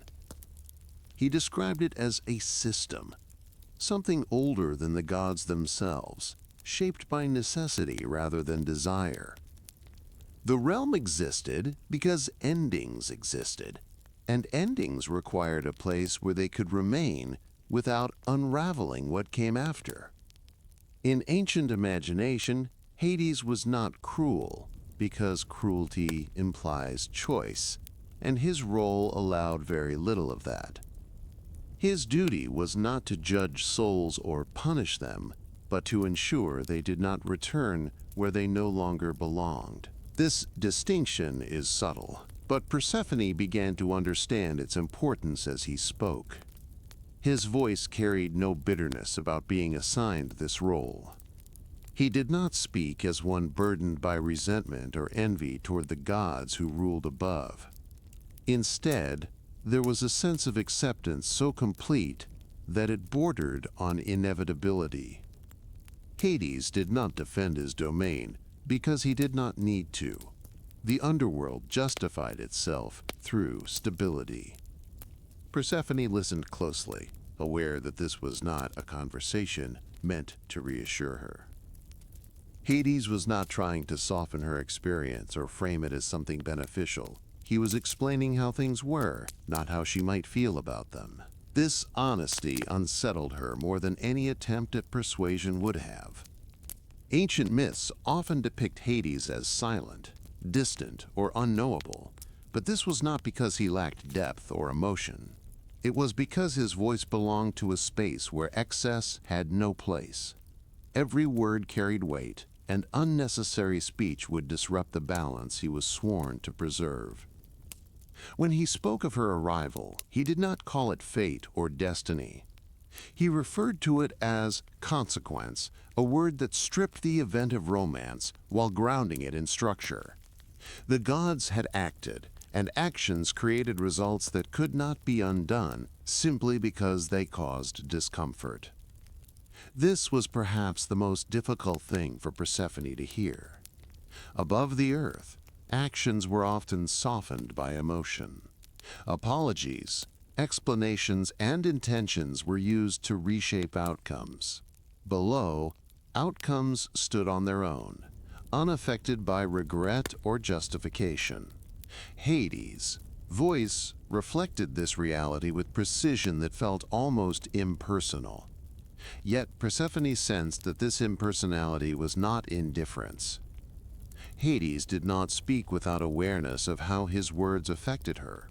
He simply did not allow that awareness to alter the truth he was conveying. This balance between consideration and firmness defined his intent more clearly than any mythic description ever could. When ancient stories imagine his voice, they often describe it as cold or distant, but this interpretation misunderstands restraint as absence. Hades' voice carried emotion held tightly under control, not because it was forbidden, but because allowing it to dominate would compromise the structure he upheld. Persephone began to recognize that his silence before had not been avoidance, it had been patience. He spoke only when speech would not create confusion. He waited until she had learned enough through observation to receive explanation without distortion. This approach required trust in her capacity to understand, and Persephone realized that he had been extending that trust from the moment she arrived. This realization complicated her perception of him. Hades did not speak of love, nor did he deny it. He did not frame their situation as a bond or a bargain. He spoke instead of coexistence, of shared presence within a system that did not bend easily to individual desire. This framing removed expectation while introducing responsibility. Persephone understood then why myths struggle to define his intent. Intent implies choice driven by desire, but Hades' actions were driven by necessity shaped over ages. His role was not to seek fulfillment, but to preserve continuity. When he spoke of the gods above, his tone did not change. There was no bitterness toward Zeus, no resentment toward Demeter, no rivalry with Olympus. He acknowledged them as part of the same structure, operating under different constraints, equally bound by forces older than themselves. This perspective reframed Persephone's understanding of divine power. Gods were not omnipotent beings acting freely. They were functions within a system that demanded balance. Hades' voice carried the weight of one who understood this deeply and had long since accepted the limits it imposed. As he spoke, Persephone realized that the underworld had never been meant to feel welcoming or hostile. It was meant to feel final. His voice matched this quality perfectly, steady and unyielding, neither soothing nor threatening, simply present. The myths that imagine him as monstrous misunderstand the nature of finality. Finality does not need cruelty to be effective. It only needs consistency. Hades' intent, as revealed through his speech, was not to claim Persephone as possession or prize. It was to integrate her presence without destabilizing the realm. This distinction mattered deeply, even if it did not ease her longing for what she had lost. When he finished speaking, he did not wait for her response. He did not demand understanding or acceptance. He allowed silence to return, trusting that what had been said would continue working within her long after the words ended. Persephone remained still, aware that she had not been given answers meant to resolve her situation, but explanations meant to frame it. This was the gift and the burden of his voice. It did not close doors or open them. It clarified where they stood. Ancient myths imagined Hades as a god of shadows, but his voice revealed him as a god of boundaries. He did not obscure truth. He defined its edges. This, Persephone realized, was his greatest power. Not fear, not control, but the ability to speak reality without distortion and allow others to respond as they would. As she absorbed his words, Persephone understood that the underworld had not changed in response to her arrival, and it would not change to accommodate her emotions. What could change was her understanding of how to exist within it, without losing herself entirely. Hades' voice did not guide her path forward, it marked the terrain. And in doing so, it left her with a choice that no one else could make for her, even in a world ruled by gods. Time in the underworld did not move forward in the way Persephone expected. It did not arrive in clear segments or announce itself through change. There were no mornings that felt like beginnings and no nights that felt like conclusions. Instead, time existed as a steady presence, always there, always moving, but never asking to be noticed. At first, Persephone tried to measure it the way she always had. She counted moments by memory, by hunger, by fatigue, by the quiet ache of missing what had been left behind. But these markers slowly lost their meaning. Hunger came and went without urgency. Fatigue existed without exhaustion. Memory lingered without fading. None of these followed the patterns she had known above. The underworld did not resist time, but it did not serve it either. Among the dead, time did not function as a path leading somewhere. It functioned as a state. Souls did not age. They did not grow closer to an ending because they had already reached one. What remained was not progression, but continuation. This subtle difference reshaped everything Persephone observed. Days did not stack neatly on top of each other. They spread outward, indistinguishable from one another unless something disrupted their sameness. A conversation, a movement, a thought could create a sense of change, but time itself did not push these moments forward. It simply allowed them to exist. Persephone noticed that the dead did not wait for anything. Waiting implies expectation, and expectation implies a future that differs from the present. Here, the present stretched indefinitely, not empty, but complete in its stillness. Souls existed within it without urgency, carrying the weight of who they had been without the pressure of becoming something else. This was not stagnation. It was resolution. The underworld held beings who had finished their stories, even if they themselves did not fully understand how or why those stories ended. Time did not rush them toward understanding, nor did it strip it away. It simply remained neutral, offering space rather than direction. For Persephone, this neutrality was deeply unsettling. Above, time had always been an active force. It healed wounds, created distance, promised change. It allowed loss to soften and joy to evolve.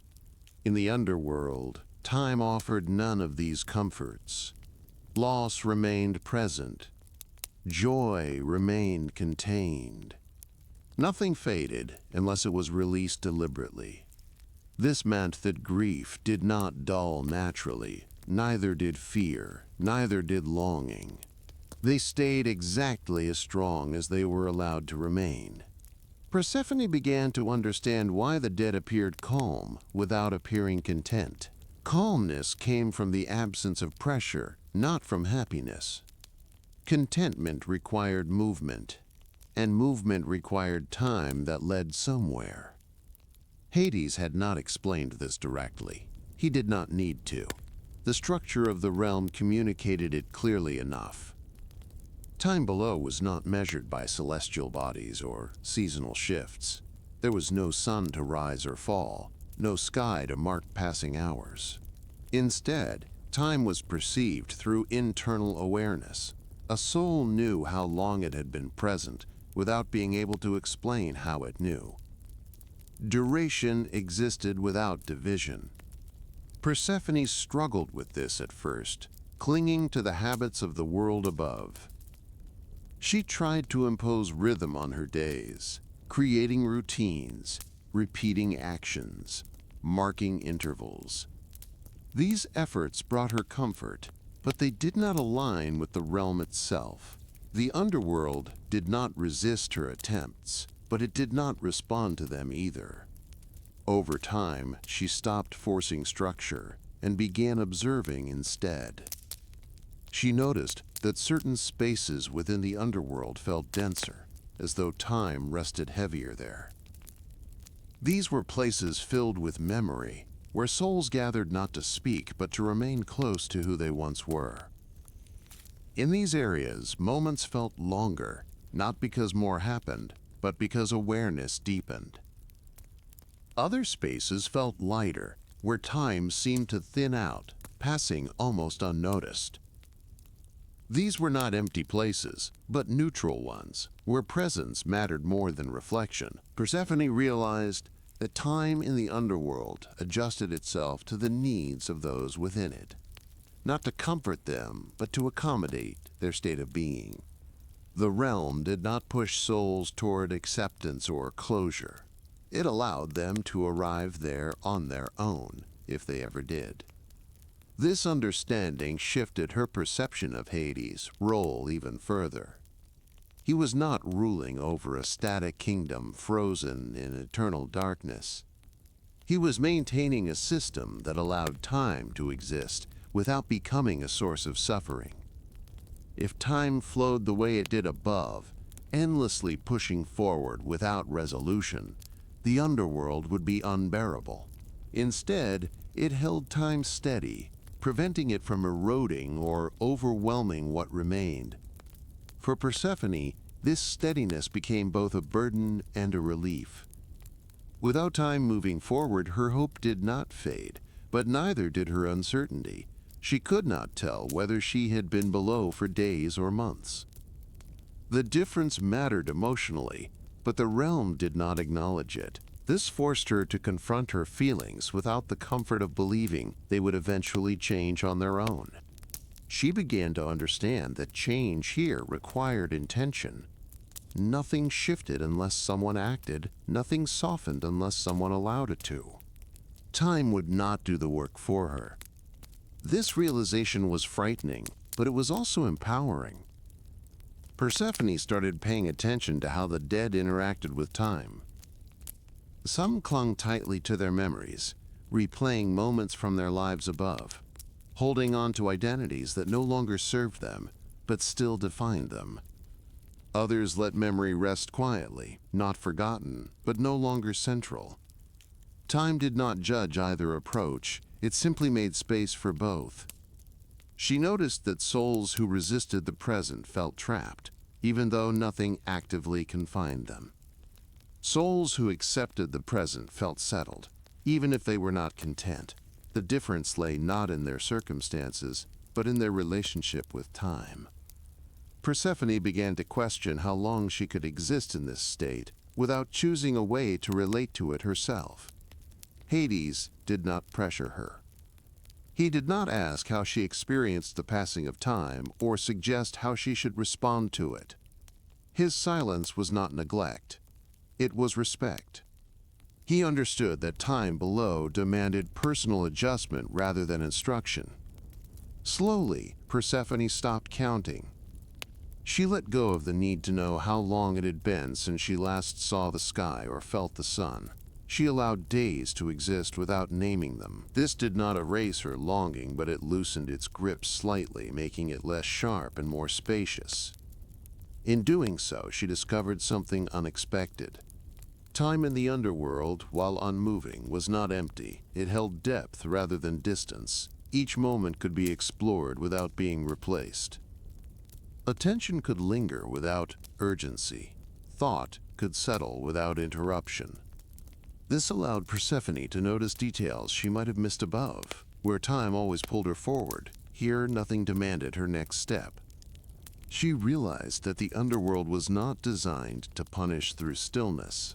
It was designed to preserve through it.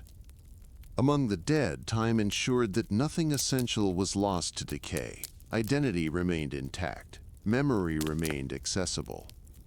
Even pain remained honest, unsoftened by distance, but also unexaggerated by immediacy. This balance was difficult, but it was fair. As Persephone adjusted, she began to see how her presence disrupted the underworld in subtle ways. She carried with her an internal sense of time that did not fully align with the realm. This difference created tension, not externally, but within her own perception. She existed between two understandings of time, belonging fully to neither. This tension would later become significant, though she could not yet see how. For now, she existed within a pause that was neither temporary nor permanent. Time passed, but it did not move her closer to resolution. It simply allowed her to remain. And in the underworld, remaining was not passive. It was a state that required attention, patience, and eventually, choice. As Persephone settled deeper into this understanding, she began to grasp why time worked differently among the dead. They did not need it to carry them forward. They needed it to hold them still. When Persephone disappeared, Demeter did not stop to ask permission from anyone.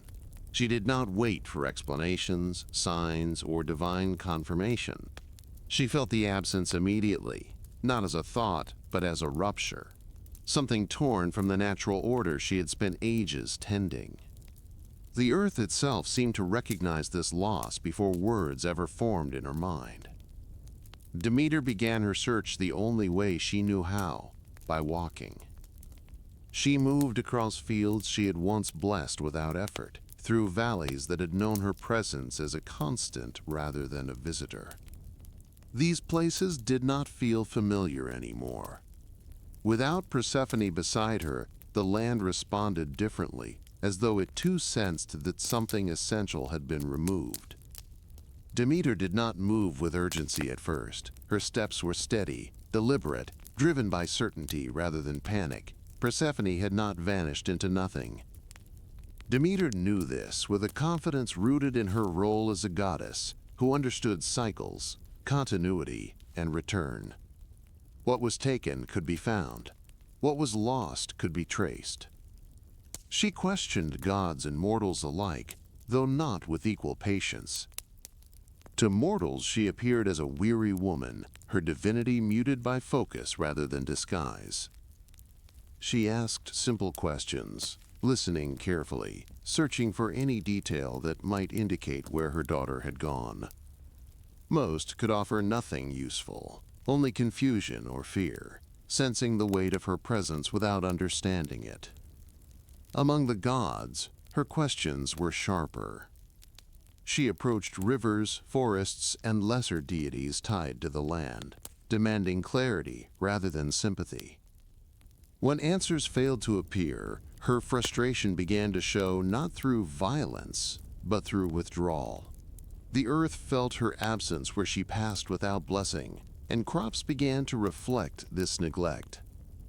Demeter's search stretched on, though time felt different to her than it did to Persephone below. Above the earth, time continued its familiar movement, marked by light, growth, and decay. Days passed, then weeks, though Demeter did not count them. Her search was not measured by duration, but by exhaustion. As she walked, she revisited places tied to Persephone's life before her disappearance. Meadows where she had laughed, groves where she had lingered, fields where her presence had once been light and effortless. Each place confirmed the same truth. Persephone was gone, not wandering. This realization changed Demeter's search. She stopped looking for movement and began looking for interruption. Something had broken the natural flow of things, and that break would leave a mark. Demeter followed signs others might miss. A field that failed to respond to her touch. A river that flowed unevenly. A stretch of land that felt closed rather than open. As her frustration deepened, so did the earth's response. Plants grew more slowly, harvests weakened, growth became uneven, unpredictable. This was not punishment. Demeter did not intend to starve the world. But her grief distracted her from sustaining it, and the earth mirrored her divided attention. The more she searched without success, the tighter she held on to what remained under her control. Demeter withdrew her blessings instinctively, not out of cruelty, but out of fear. If Persephone could be taken without warning, then nothing was secure. Growth felt dangerous, renewal felt reckless. Holding back became a form of protection. As she walked, her thoughts circled the same questions repeatedly. Who had acted without her knowledge? Why no warning had been given? How such a decision could have been made without considering the balance she maintained? These questions did not lead to answers, but they sharpened her resolve. She would not stop. Eventually, her search led her beyond familiar lands, into places where gods rarely walked openly. Here she moved more cautiously, aware that her grief made her visible in ways she could not control. Mortals sensed something wrong, though they could not name it. They felt the land turning uncertain beneath their feet. Demeter's presence no longer brought comfort. As time passed, her grief hardened into something quieter but more dangerous. Determination replaced desperation. She stopped asking politely. She demanded truth, confronting gods who preferred to avoid her gaze. Still, no one admitted responsibility. This silence was not coincidence. Those who knew feared the consequences of speaking. Decisions among the gods had been made without consensus, and revealing them now risked unraveling agreements that held Olympus together. Demeter sensed this reluctance and understood it as confirmation. Something had been hidden from her. Her search took on a sharper focus. She no longer wandered. She traced power, following the subtle disturbances left when divine authority moved without balance. This path did not lead upward to Olympus, but downward, toward places rarely acknowledged by those who lived in light. As she approached the truth, the earth suffered further. Demeter's grief began to manifest not just as absence, but as refusal. She refused to let seeds sprout.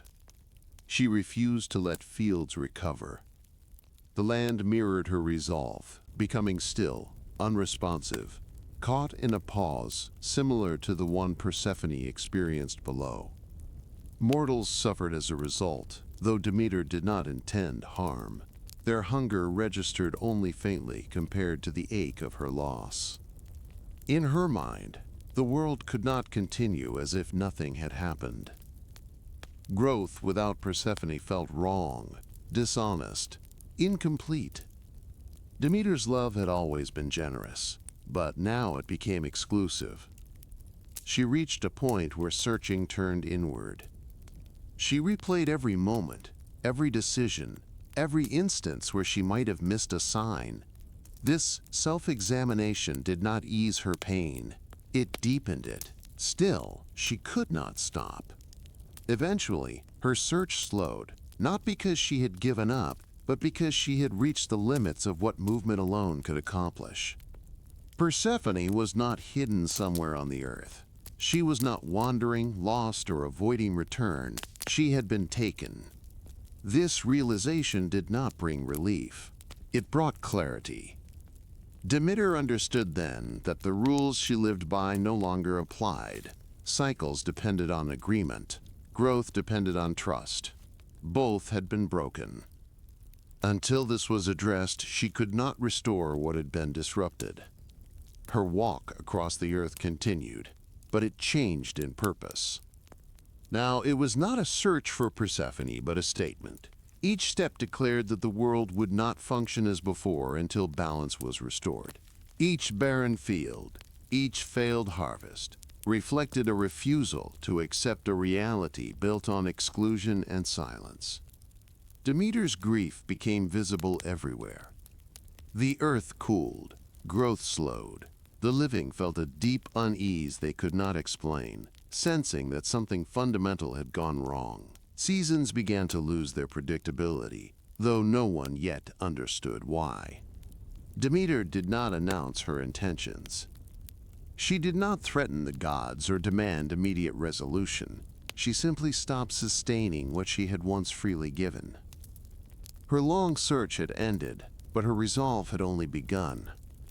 And as she walked the earth in quiet defiance, the consequences of Persephone's absence spread far beyond any single realm, reaching even the depths of the underworld, where time remained still. But change was beginning to take shape. The change did not arrive all at once. It never does. At first, the world above simply felt slightly off, as though something familiar had shifted just enough to be noticed, but not yet understood. Fields still stood where they always had. Trees still cast shadows. Rivers still flowed. But the ease with which life had once renewed itself was gone, replaced by an uncertainty that settled quietly over everything. Without Demeter's attention, growth did not stop immediately. It hesitated. Seeds pushed through the soil more slowly. Crops grew unevenly, some thriving briefly before failing without clear reason. Farmers noticed the difference long before they understood the cause. They spoke of bad luck, of tired land, of seasons that no longer followed the rules they had learned to trust. Hunger arrived gradually, creeping rather than striking. At first it was a shortage, then a pattern. Stores emptied faster than expected. harvests did not last. People began to ration without being told to, sensing that abundance could no longer be taken for granted. The earth no longer offered reassurance. It responded inconsistently, sometimes generously, sometimes not at all. Cold followed hunger, though not only in temperature. The warmth that once lingered in the soil faded. Nights stretched longer. Winds felt sharper, cutting through layers that had once been enough. This cold was not violent. It did not announce itself as disaster. It settled in slowly, teaching the living to endure rather than flourish. Silence came last. It appeared in places that had once been full of sound, fields where insects no longer hummed with the same energy. Forests where birds moved less often, as though conserving something unseen. Villages where conversation grew quieter, shaped by worry rather than routine. This silence was not absence of life, but absence of confidence. People stopped expecting tomorrow to resemble today. They stopped planning far ahead. The future felt unreliable, and without Demeter's care, the earth could not promise continuity. The gods noticed, even those who claimed not to. Olympus remained bright, untouched by hunger or cold, but its connection to the world below could not be fully severed. The imbalance was clear. Growth without Demeter was possible only for a time, and that time was ending. What had once flowed effortlessly now required force, and even divine force had limits. Demeter did not intervene. She walked the earth still. Her presence felt more as absence than action. Where she passed, land remained barren. Not destroyed, but paused, waiting for something that did not arrive. Her silence was deliberate, not emotional, and this made it more unsettling. She was not raging. She was refusing. Mortals prayed harder, louder, offering what little they had left, but their prayers went unanswered. This was not because Demeter did not hear them. It was because she could not respond without betraying herself. To restore growth while Persephone remained lost would be to accept a world where balance was optional. Hunger sharpened people's awareness. They noticed how dependent they had always been on forces they did not control, how fragile abundance truly was, how easily the world could slip from generosity into restraint without warning. Cold deepened this awareness, making survival an act of effort rather than a given. Warmth had to be earned. Food had to be stretched. Comfort became rare. Silence forced reflection. With fewer distractions, people thought more about what had been lost, even if they could not name it. They sensed that the world was grieving alongside them, participating in a loss larger than any single harvest or winter. This shared hardship did not unite everyone. Some turned inward, hoarding resources, protecting themselves at the expense of others. Others leaned into community, understanding that survival now depended on cooperation rather than individual strength. Demeter watched all of this without intervening. Her love had always been nurturing, generous, outward-facing. Now it had turned inward, protective, singular. Persephone's absence consumed her attention completely. The world's suffering registered only as confirmation that something fundamental was broken. From the underworld, Persephone felt none of the hunger or cold directly, but she sensed the change through subtler means. Time below remained still, but the weight of the realm shifted. Souls arrived carrying heavier stories, marked by hardship and loss. The tone of their memories changed. Where once there had been abundance and rhythm, now there was struggle and uncertainty. Persephone began to understand that the stillness of the underworld insulated her from the consequences of Demeter's grief, but it did not isolate her from its existence. Silence above echoed below. Hades noticed the shift as well. He did not react emotionally. He did not confront Demeter or demand resolution. He observed. He measured. He understood that systems do not correct themselves through force, but through recognition of imbalance. The underworld did not benefit from the suffering above. Souls arrived more quickly, not because death increased dramatically, but because life became harder to sustain. This was not victory, it was strain. Hades did not want more souls. He wanted stability. Hunger, cold, and silence reshaped the world's priorities. Survival replaced growth. Endurance replaced joy. Life continued, but it did so cautiously, as though unsure whether it was still welcome. Demeter's silence became a boundary rather than a weapon. She was not punishing the world. She was protecting the meaning of what she had lost. To restore her care without Persephone would be to accept a future built on exclusion, and she would not do that. The gods above began to feel pressure from below, not through rebellion or defiance, but through absence. Offerings dwindled, festivals lost their purpose. Gratitude faded, replaced by desperation. Worship without hope became hollow. Silence reached Olympus too. Conversations shifted. Avoidance became harder. Decisions made quietly could no longer remain hidden when their consequences spread everywhere. The world without Demeter's care did not collapse. It endured. And in that endurance, the cost of imbalance became undeniable. Hunger stripped life down to necessity, cold removed comfort, silence demanded attention. Together they forced gods and mortals alike to confront a truth they had tried to ignore. Nothing thrives without balance. And until Persephone's absence was addressed, the world would remain suspended in this quiet, grinding state, waiting for a resolution that could no longer be postponed. As hunger spread and the cold deepened, mortals reached the limits of what they could endure quietly. At first, they adjusted. They learned to stretch food, to share warmth, to survive on less than they once thought possible. But endurance has a threshold, and when it is crossed, survival turns into appeal. This was when mortals began to beg the gods. Their pleas were not sudden or dramatic.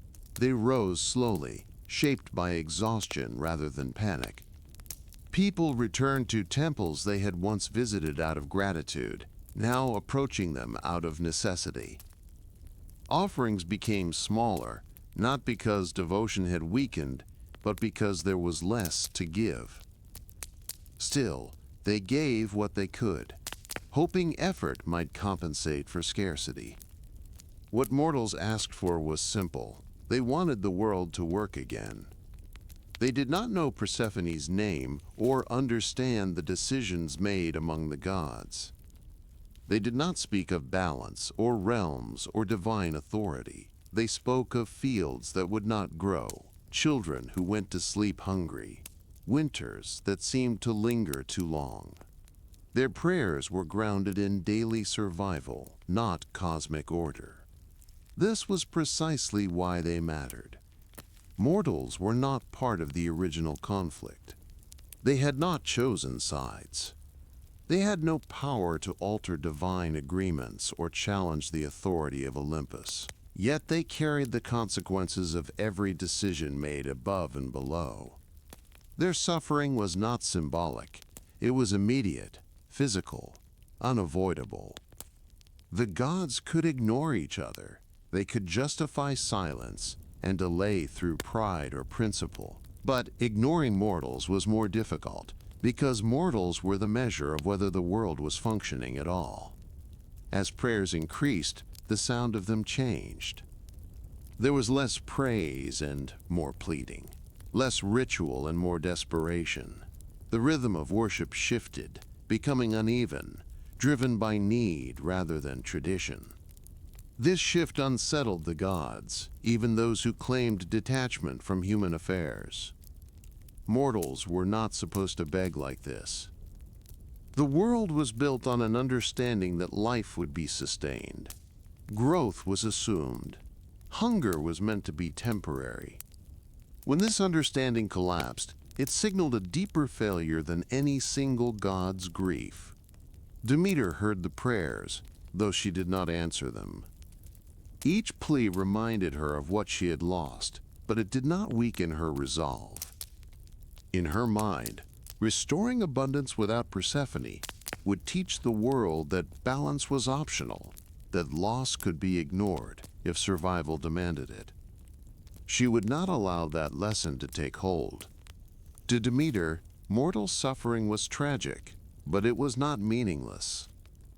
It demonstrated the cost of imbalance clearly, without abstraction. If the world was to heal, it would need to do so honestly, acknowledging what had been broken rather than covering it with temporary relief. Other gods felt differently. They watched mortals suffer and felt pressure build. Zeus, especially, could not ignore the growing unrest. As king of the gods, his authority depended on order, not just among immortals, but throughout the world. A realm where mortals starved was not stable, no matter how carefully divine politics were managed. Poseidon noticed as well, through rivers that ran lower, seas that felt less generous. Even Apollo felt it, as light fell on fields that no longer responded.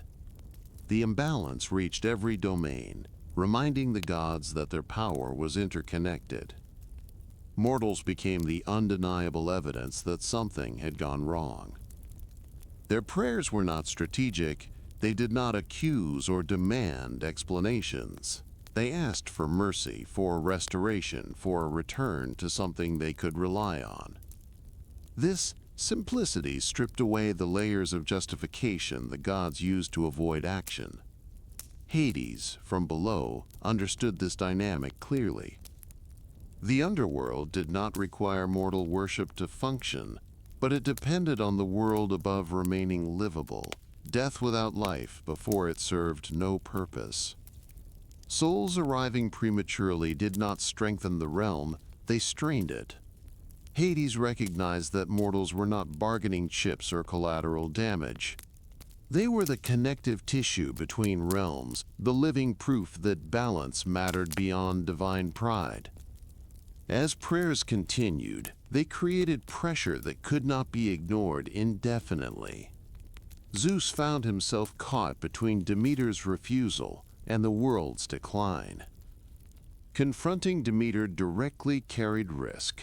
Yielding without resolution threatened order. Yet doing nothing was no longer an option. The suffering of mortals made delay visible, measurable, and increasingly unacceptable.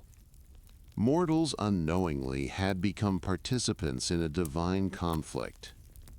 Not because they had power, but because they had consequence. Their lives reflected the outcome of divine decisions more clearly than any argument among the gods ever could. Fields that would not grow were harder to dismiss than abstract principles. Starving villages carried more weight than wounded pride. This was the uncomfortable truth the gods were forced to face. The world did not exist solely to serve divine narratives. It existed to sustain life. When that function failed, every realm felt the strain, regardless of hierarchy. Demeter remained unmoved by this realization, but not unfeeling. She grieved not only for Persephone, but for the world that suffered in her absence. Still, she held firm, believing that temporary suffering was preferable to permanent imbalance. To restore growth without addressing the root cause would ensure this pain returned again and again. Mortals did not understand this reasoning. They could not afford to. Their lives were short. Their children grew hungry quickly. Seasons mattered not as concepts, but as conditions for survival. Each day without relief carried weight they could not set aside for principle. This difference in perspective widened the gap between gods and mortals. Yet it also forced the gods to confront the reality of their influence. Divine conflict did not remain contained within Olympus or the underworld. It spilled outward, shaping lives that had no voice in the original decisions. As prayers reached their peak, the tone shifted again. Begging gave way to quiet resignation in some places. In others it hardened into anger, though rarely directed clearly. Mortals did not rebel against the gods.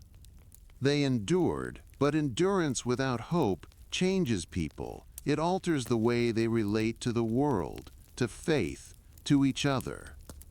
This change was not lost on Zeus. He understood that allowing this state to continue risked more than Demeter's anger or Hades' displeasure. It risked breaking the trust that held the world together. Once that trust was gone, restoring balance would become far more difficult. Mortals mattered because they could not be paused. Unlike gods, they could not wait indefinitely for resolution. Their suffering demanded response, not explanation. Their presence forced the conflict into the open, stripping it of abstraction and making its consequences unavoidable. In this way, mortals did not solve the conflict, but they reshaped it. They transformed a private dispute among gods into a crisis that touched every realm. Their hunger, cold, and quiet endurance became the pressure that pushed divine authority toward action. And as their prayers echoed across a struggling world, they reached even the depths of the underworld, where Persephone remained, unaware that her absence had made mortals the most important voices in a conflict they never chose, but could not escape. While gods argued, mortals suffered, and realms strained under imbalance, Hecate watched. She did not announce her presence, nor did she demand recognition for what she saw. Her role was not to intervene first, but to observe carefully, to hold knowledge steady until it was needed. In a conflict shaped by silence, denial, and distance, her quiet attention mattered more than open action. Hecate stood at the edges of everything. She was not bound fully to Olympus, nor did she belong entirely to the underworld. Crossroads were her domain, not just physical ones, but moments where choices hovered unmade and outcomes remained uncertain. This position allowed her to witness what others missed, especially when attention narrowed to pride or grief. When Persephone disappeared, Hecate noticed immediately. Not through proclamation or alarm, but through absence. She felt the disruption in the subtle spaces between events, where cause and effect no longer aligned cleanly. Something had shifted, and it had done so quietly, without warning. Unlike Demeter, Hecate did not search the earth in desperation. Unlike Zeus, she did not attempt to manage the consequences from above. Unlike Hades, she did not retreat fully into structure and order. She observed from the margins, understanding that clarity often emerges only when movement slows. Hecate's watch extended across realms. She noticed Demeter's grief before it hardened into refusal. She saw the first signs of imbalance in the land long before crops failed completely. She sensed Persephone's presence in the underworld without needing confirmation. None of this required explanation. It was simply visible to one who knew how to look. As the world above grew colder and quieter, Hecate remained attentive to the spaces between action and inaction. She saw how silence became a language of its own, communicating tension more clearly than any argument among the gods. Hecate understood that this conflict was not driven by malice. It was driven by omission. Decisions had been made without inclusion.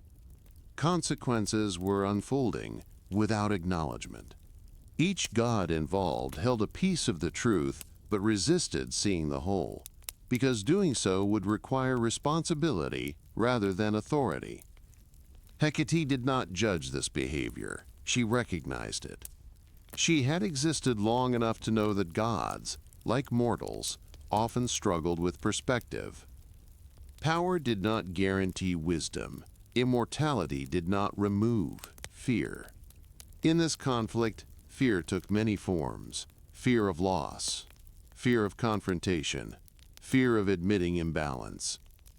Hecate watched Persephone from a distance she respected. She did not approach her directly at first. Persephone was still adjusting to the underworld, still learning how time and presence functioned there. Intervening too early would have disrupted that process.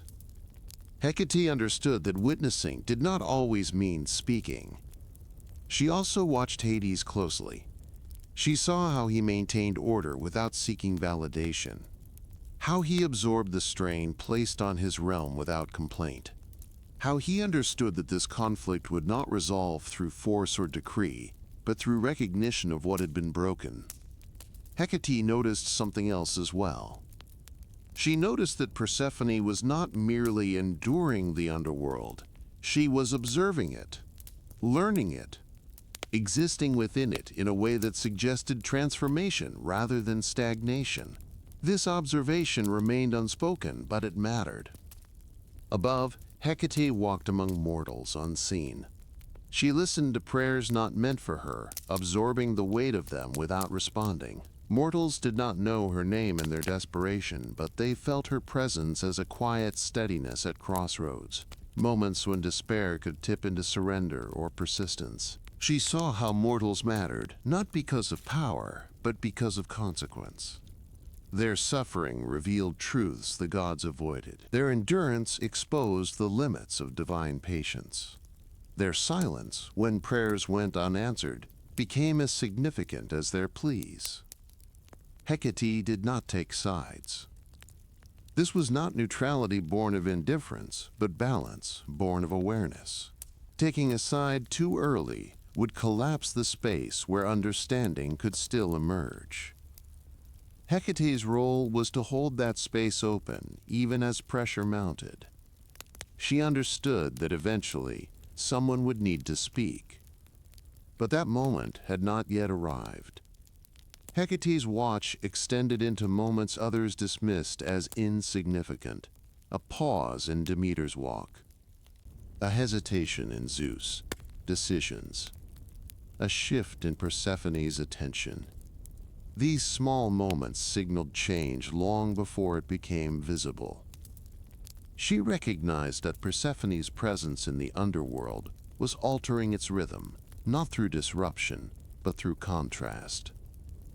Persephone carried with her a sense of growth, even in stillness, and this created subtle tension within a realm built around finality. Hecate did not interpret this as threat. She interpreted it as potential. Potential, however, required careful handling. Revealed too quickly, it could provoke resistance. Left too long, it could fade. Hecate watched, waiting for the moment when knowledge would no longer be premature. She also understood Demeter's refusal more deeply than most. Demeter was not punishing the world. She was protecting meaning. Growth without acknowledgement of loss felt hollow to her. Hecate recognized this impulse, even as she saw its consequences unfold painfully among mortals. Hecate did not attempt to soften Demeter's grief with reassurance. Grief did not need to be managed. It needed to be understood. As the conflict intensified, Hecate's quiet watch became more active, though still unseen. She positioned herself at points where information passed unnoticed, where truth lingered just out of reach. She prepared not to force resolution, but to enable it. She knew that when the time came, her role would be to speak not as an authority, but as a witness. A witness does not command. a witness confirms. Hecate's power lay not in changing events, but in clarifying them. When the gods finally reached the point where denial could no longer hold, they would need someone who could say, simply and without distortion, what had happened, who had seen it, and what could no longer be ignored. Until then, Hecate remained present, but quiet. She watched the world strain under hunger and cold. She watched Persephone settle into a stillness that was not surrender. She watched Hades maintain balance without acknowledgement. She watched Zeus hesitate, caught between authority and responsibility. She held all of this without interference. In a story shaped by dramatic action and divine decree, Hecate's role was easy to overlook. Yet, without her steady attention, the truth might have remained fragmented, scattered among competing perspectives. Hecate's quiet watch ensured that when the moment for reckoning arrived, it would be informed, not reactionary. She did not rush the story forward. She allowed it to ripen. And in doing so, she became the keeper of the truth that would eventually bridge the gap between grief and resolution, between loss and balance, between the world above and the world below. There are some gods whose power lies in action, and others whose power lies in knowledge. Helios belonged to the second kind. He did not rule a realm the way Zeus did, nor did he govern a system like Hades. His authority came from seeing, from moving across the sky without pause, from witnessing the world as it unfolded beneath him. Because of this, Helios could not lie. Not because he was morally superior, but because his role did not allow distortion. Truth followed him wherever he went. As the sun crossed the sky each day, Helios saw everything that happened beneath its light. He saw what others tried to hide behind silence or distance. He saw choices made quickly and consequences ignored afterward. This made him dangerous in conflicts built on omission rather than open defiance. Demeter knew this. When her search reached a point where movement brought no new answers, she turned to Helios not with hope, but with expectation. If anyone had seen Persephone's disappearance, it would be him. If anyone knew what had been done without her consent, it would be the one who never looked away. Demeter did not approach Helios gently. Her grief had hardened into resolve, and her patience had been exhausted by silence. She demanded the truth, not as a request, but as a right. The world was failing under her absence. Mortals were suffering, and still no one had spoken plainly. This could not continue. Helios did not hesitate.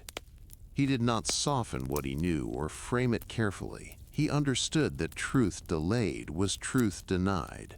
When he spoke, he did so clearly, without embellishment, without justification, and without concern for how it would be received. He told Demeter exactly what he had seen. He spoke of Hades rising from the earth, of Persephone taken without warning, of Zeus' involvement, his silent consent given without consultation. Helios did not speculate, he did not interpret, he stated facts as they had occurred beneath his gaze. This was not accusation, it was revelation. Demeter listened without interrupting, though every word landed heavily. Her grief sharpened into something colder, more focused. The absence she had felt now had a shape, a cause, a name. Persephone had not wandered. She had not vanished. She had been claimed through decision rather than chance. Helios did not defend Zeus, nor did he condemn Hades. His role was not judgment, it was exposure. Once the truth was spoken, it belonged to those who heard it. For Demeter, this knowledge changed everything. Her grief no longer floated without direction. It anchored itself to responsibility. The world's suffering was no longer an unfortunate side effect. It was the result of deliberate action taken without balance or consent. This clarity strengthened her resolve. rather than softening it. Demeter did not lash out immediately. She did not storm Olympus or confront Zeus in anger. Instead, she withdrew further, tightening her refusal. If the gods could make decisions without her, then the world would reflect that fracture openly. Growth would not return until balance was restored properly. Helios, truth traveled quickly among the gods, even if spoken quietly. Zeus could no longer pretend ignorance. The silence that had protected him collapsed under the weight of exposure. Authority without accountability began to look fragile, even among immortals. Hades, too, was affected, though differently. He had never denied his role in Persephone's arrival, but Helios' words reframed it. What had been framed as necessity now stood revealed as a choice supported by Olympus. This distinction mattered. It did not absolve Hades, but it placed his actions within a broader context of shared responsibility. Persephone, still in the underworld, felt the shift before she understood its cause. The realm did not change dramatically, but its weight altered. The silence felt different, no longer purely structural, but strained. Truth has a way of doing this. Once revealed, it presses outward, demanding acknowledgement even in places built to contain finality. Hecate noticed immediately. She had been waiting for this moment, the point where observation turned into confirmation. Helios, revelation aligned with what she had witnessed all along. The truth had not changed, only its visibility had. Hecate understood that now the conflict could no longer remain unspoken. Helios' inability to lie was not a moral stance, it was a function. Light reveals whether it intends to or not. Once something is seen clearly, pretending otherwise requires effort, and effort creates strain. Olympus felt that strain. Conversations shifted. Avoidance became more difficult. Zeus found himself confronted not only by Demeter's grief, but by the undeniable clarity of Helios' account. Authority could no longer rely on silence to maintain order. Mortals, of course, did not hear Helios' words directly, but they felt their effects. The world did not immediately recover, but something changed in the air. Tension replaced resignation. The stillness of endurance began to crack, as though the world itself sensed that resolution had become possible. Demeter's refusal gained sharper definition. It was no longer an expression of grief alone, it was a demand for acknowledgement. Growth would not return until the truth was addressed openly. The gods could not move forward without reckoning with what had been done. Helios did not remain at the center of events after speaking. He returned to his path across the sky, having fulfilled his role. Truth, once revealed, does not need its messenger to linger. It does its work on its own, unsettling structures built on silence. In the underworld, Persephone began to understand that her absence had been named. This realization did not bring relief, it brought complexity. Being known did not mean being free, but it shifted her position from object of mystery to subject of consequence. The gods above could no longer pretend she was simply lost. Hades felt this shift as well. He did not resist it. He had never relied on secrecy to justify his domain.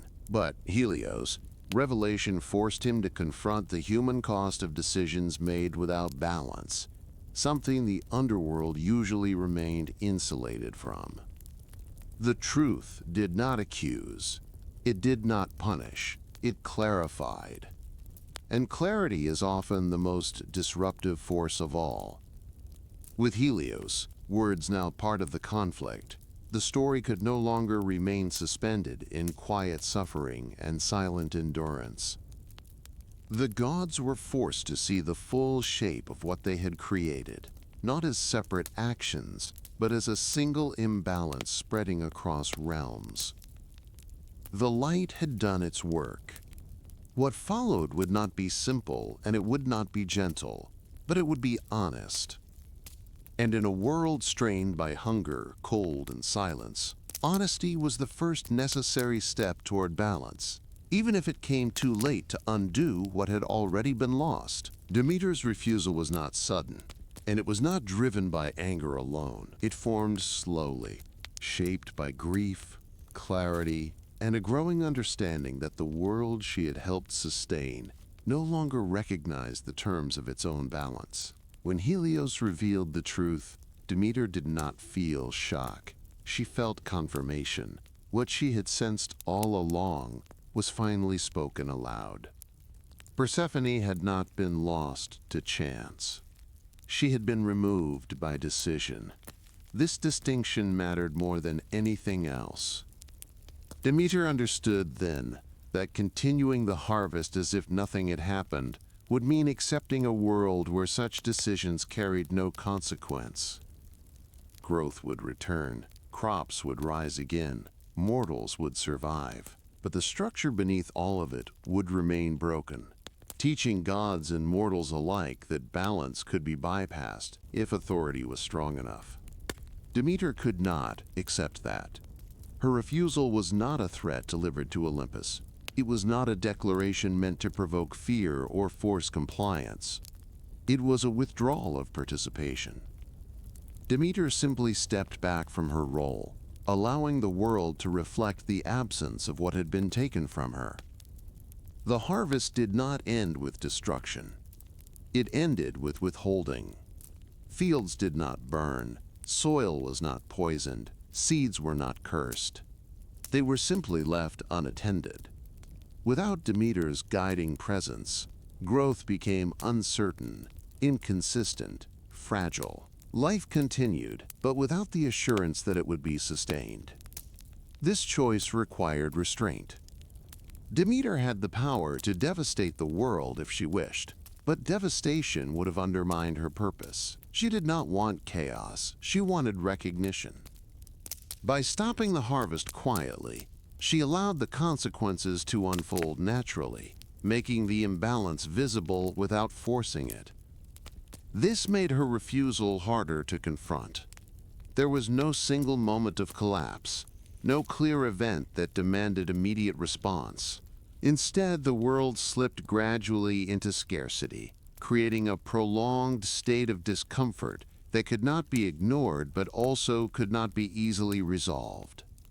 Mortals felt the change deeply. They did not understand Demeter's reasoning, but they experienced its results every day. Fields that once responded reliably no longer did. The knowledge passed down through generations stopped working as expected. Planting became a risk rather than a rhythm. Demeter did not look away from this suffering. She felt it, fully and painfully, but she understood that restoring the harvest without Persephone would teach the world to prioritize survival over meaning, endurance over justice. For Demeter, a world that survived at the cost of its integrity was not a world worth sustaining. Her refusal was an act of love. Not only for Persephone, but for the balance that had once made growth meaningful rather than automatic.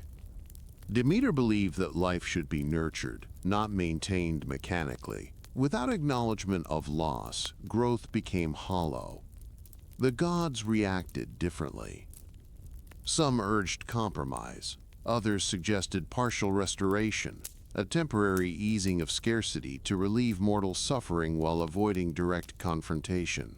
These suggestions frustrated Demeter more than outright opposition would have. Partial solutions avoided the core issue.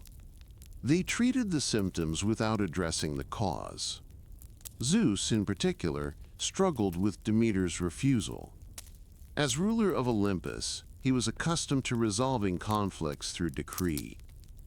But this was not a conflict that could be ordered into submission. Demeter was not rebelling. She was opting out. Authority meant little when cooperation was withdrawn. Zeus realized that forcing Demeter to resume the harvest would only deepen the fracture. Growth imposed without consent would be unstable, vulnerable to collapse.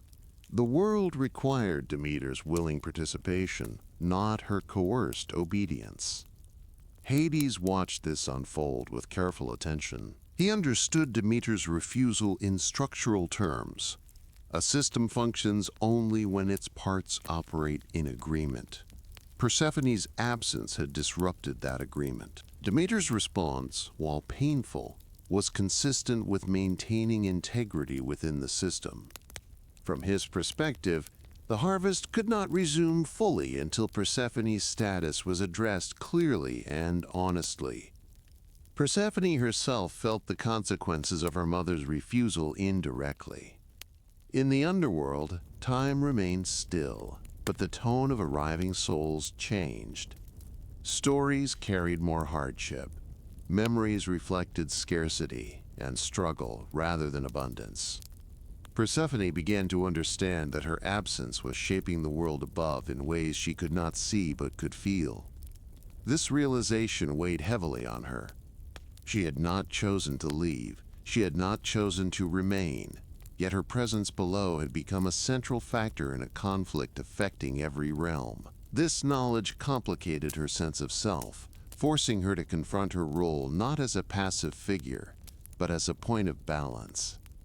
Demeter's refusal intensified as clarity spread. Now that the truth was known, continuing the harvest would feel like complicity. Demeter was not demanding punishment. She was demanding acknowledgement and correction.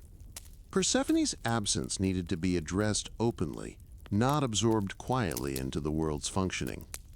The refusal became a boundary. On one side lay a world that accepted loss without question. On the other lay a world willing to pause, suffer, and reflect until balance was restored honestly. Demeter chose the latter, even though it meant enduring judgment and blame. Mortals blamed her, often unknowingly. They prayed harder. They accused the gods of cruelty. They questioned faith itself. Demeter did not defend herself. Explanation would not ease their hunger, and justification would not restore balance. Only resolution would. This silence deepened the weight of her refusal. It forced others to confront their discomfort without distraction. There was no villain to fight, no disaster to escape. There was only absence, sustained and undeniable. Hecate observed this stage of the conflict closely. She understood that Demeter's refusal marked a turning point. It transformed grief into principle, loss into demand. The world could no longer drift forward hoping imbalance would resolve itself quietly. Something had to change. The harvest, once a symbol of continuity and generosity, became a reminder of what was missing. Every failed crop echoed Persephone's absence. Every cold night reinforced the cost of decisions made without inclusion. Demeter's love, once expansive and outward-facing, had turned inward and focused. She was no longer sustaining the world out of habit or duty. She was holding it still, insisting that meaning mattered as much as survival. This was not cruelty. It was conviction. As her refusal continued, pressure mounted across all realms. Olympus could not maintain authority while the world suffered openly. The underworld could not remain unaffected by the influx of hardship. Mortals could not endure indefinitely without hope of change. Demeter's refusal forced the conflict into its next stage. No longer hidden behind silence or delayed through avoidance, the question at the heart of the myth stood fully exposed. Could the world continue without Persephone? Demeter's answer was clear. Not honestly, not fully, not without addressing what had been taken. And until that happened, the harvest would remain paused, the earth held in suspension, waiting for the balance that had once made growth possible to be restored, not through force, but through recognition, responsibility, and choice. Zeus had ruled through storms, oaths, and unquestioned authority for longer than most beings could remember. His power was not only physical or divine, but structural. He was the one who settled disputes, distributed domains, and ensured that the gods did not collapse into endless conflict. For centuries, that system had worked because most disagreements could be resolved through command or negotiation backed by force. What Demeter had done broke that pattern. Her refusal created a problem that Zeus could not strike, threaten, or ignore. There was no enemy to defeat, no rebellion to suppress, no law to enforce. Demeter had not violated any rule of Olympus. She had simply withdrawn her participation from a system that no longer reflected her values.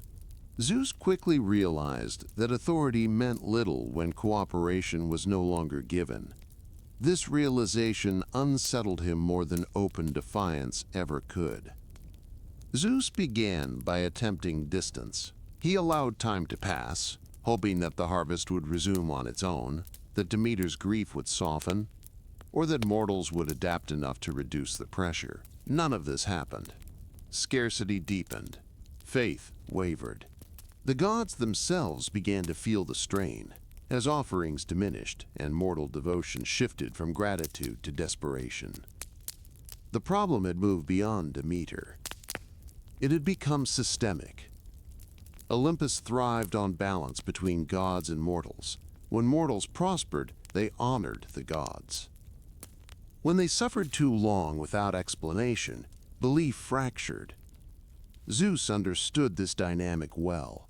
He had built his reign on maintaining it. Now that balance was failing, and his usual tools were ineffective. Zeus called councils. He listened more than he spoke, which was rare for him. Different gods offered different perspectives, often shaped by their own domains and interests. Some argued that Demeter should be compelled to resume the harvest for the sake of stability. Others warned that forcing her would set a dangerous precedent, undermining voluntary cooperation among the gods. Hades did not speak often during these councils. When he did, his words carried weight precisely because he used them sparingly. He framed the issue not as a personal dispute, but as a failure of process. Persephone's removal, regardless of intent, had bypassed consent and inclusion. The consequences now unfolding were not Demeter's fault, but the natural result of that exclusion. This argument resonated more than Zeus expected. Zeus was accustomed to thinking in terms of outcomes, order maintained, chaos prevented. From that perspective, Persephone's placement in the underworld had seemed reasonable, even necessary. What he had failed to consider was how the method of that decision undermined the legitimacy of the system itself. Authority without consent created compliance, but not stability. As the harvest remained suspended, Zeus began to face pressure not only from Demeter, but from the structure he governed. His role required him to resolve conflicts in ways that preserved long-term balance, not just immediate control. This time, control alone would worsen the damage. Zeus visited Demeter, not as a ruler delivering terms, but as a brother acknowledging impact. This shift mattered. Demeter did not respond immediately.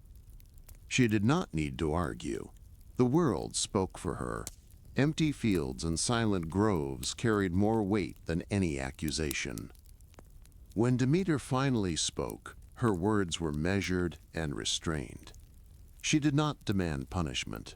She did not threaten escalation. She simply stated that she could not continue sustaining a world that treated her daughter as an asset rather than a being with agency. Persephone's absence was not an abstract loss. It was personal, ongoing, and unresolved. Zeus listened. This alone marked a turning point. He began to understand that compromise was not a concession of weakness, but an acknowledgement of complexity. Persephone was not merely Demeter's daughter, nor simply Hades' queen-to-be. She was a point of connection between realms, and decisions about her affected every domain. Zeus had treated her placement as a matter of jurisdiction. Demeter treated it as a matter of relationship. The difference between these perspectives explained the conflict entirely. As ruler, Zeus was used to making decisions that prioritized stability over individual experience. This approach had kept Olympus intact through countless crises. But Persephone's situation revealed a flaw in that method. Stability achieved through exclusion created vulnerabilities that could not be corrected through force. Zeus began to see that his authority depended not on absolute control, but on the willingness of others to recognize it as legitimate. Demeter's refusal challenged that legitimacy directly, not through rebellion, but through withdrawal. This left Zeus with limited options. He could force resolution, risking permanent fracture among the gods. He could ignore the crisis, allowing the world to decay further. Or he could compromise, revising a decision he had once considered final. Compromise did not come easily to him. It required Zeus to admit that his initial judgment had been incomplete, not wrong in intent perhaps, but flawed in execution. Persephone's fate could not be decided without her inclusion or her mother's consent. The system had failed to account for relational consequences. This realization marked a shift in Zeus' understanding of power. True authority, he began to see, did not erase dissent, it integrated it. Compromise was not the erosion of rule, but its refinement. A ruler who could not adjust risked becoming irrelevant, even dangerous. Zeus sought Hecate. As a witness, Hecate had observed the entire conflict from its edges. She offered no solutions, only clarity. She reminded Zeus that the longer Persephone remained unheard, the deeper the imbalance would grow. Time itself was being distorted by indecision. This insight struck deeply. Zeus had always associated time with inevitability, eventually all things resolved. But this conflict resisted that assumption. Waiting was not neutral. It actively worsened the fracture. Zeus realized that compromise was no longer optional. It was necessary. He began to consider arrangements that acknowledged Persephone's unique position rather than forcing her into a single role. The underworld needed order. The earth needed renewal. Persephone, connected to both, could not belong exclusively to one without destabilizing the other. This reframing changed everything. Zeus prepared to negotiate not as an enforcer but as a mediator. His authority would be used not to impose a solution, but to legitimize one that arose from balance and consent. Demeter sensed the shift before any terms were offered. The tension in the world did not ease yet, but it changed texture.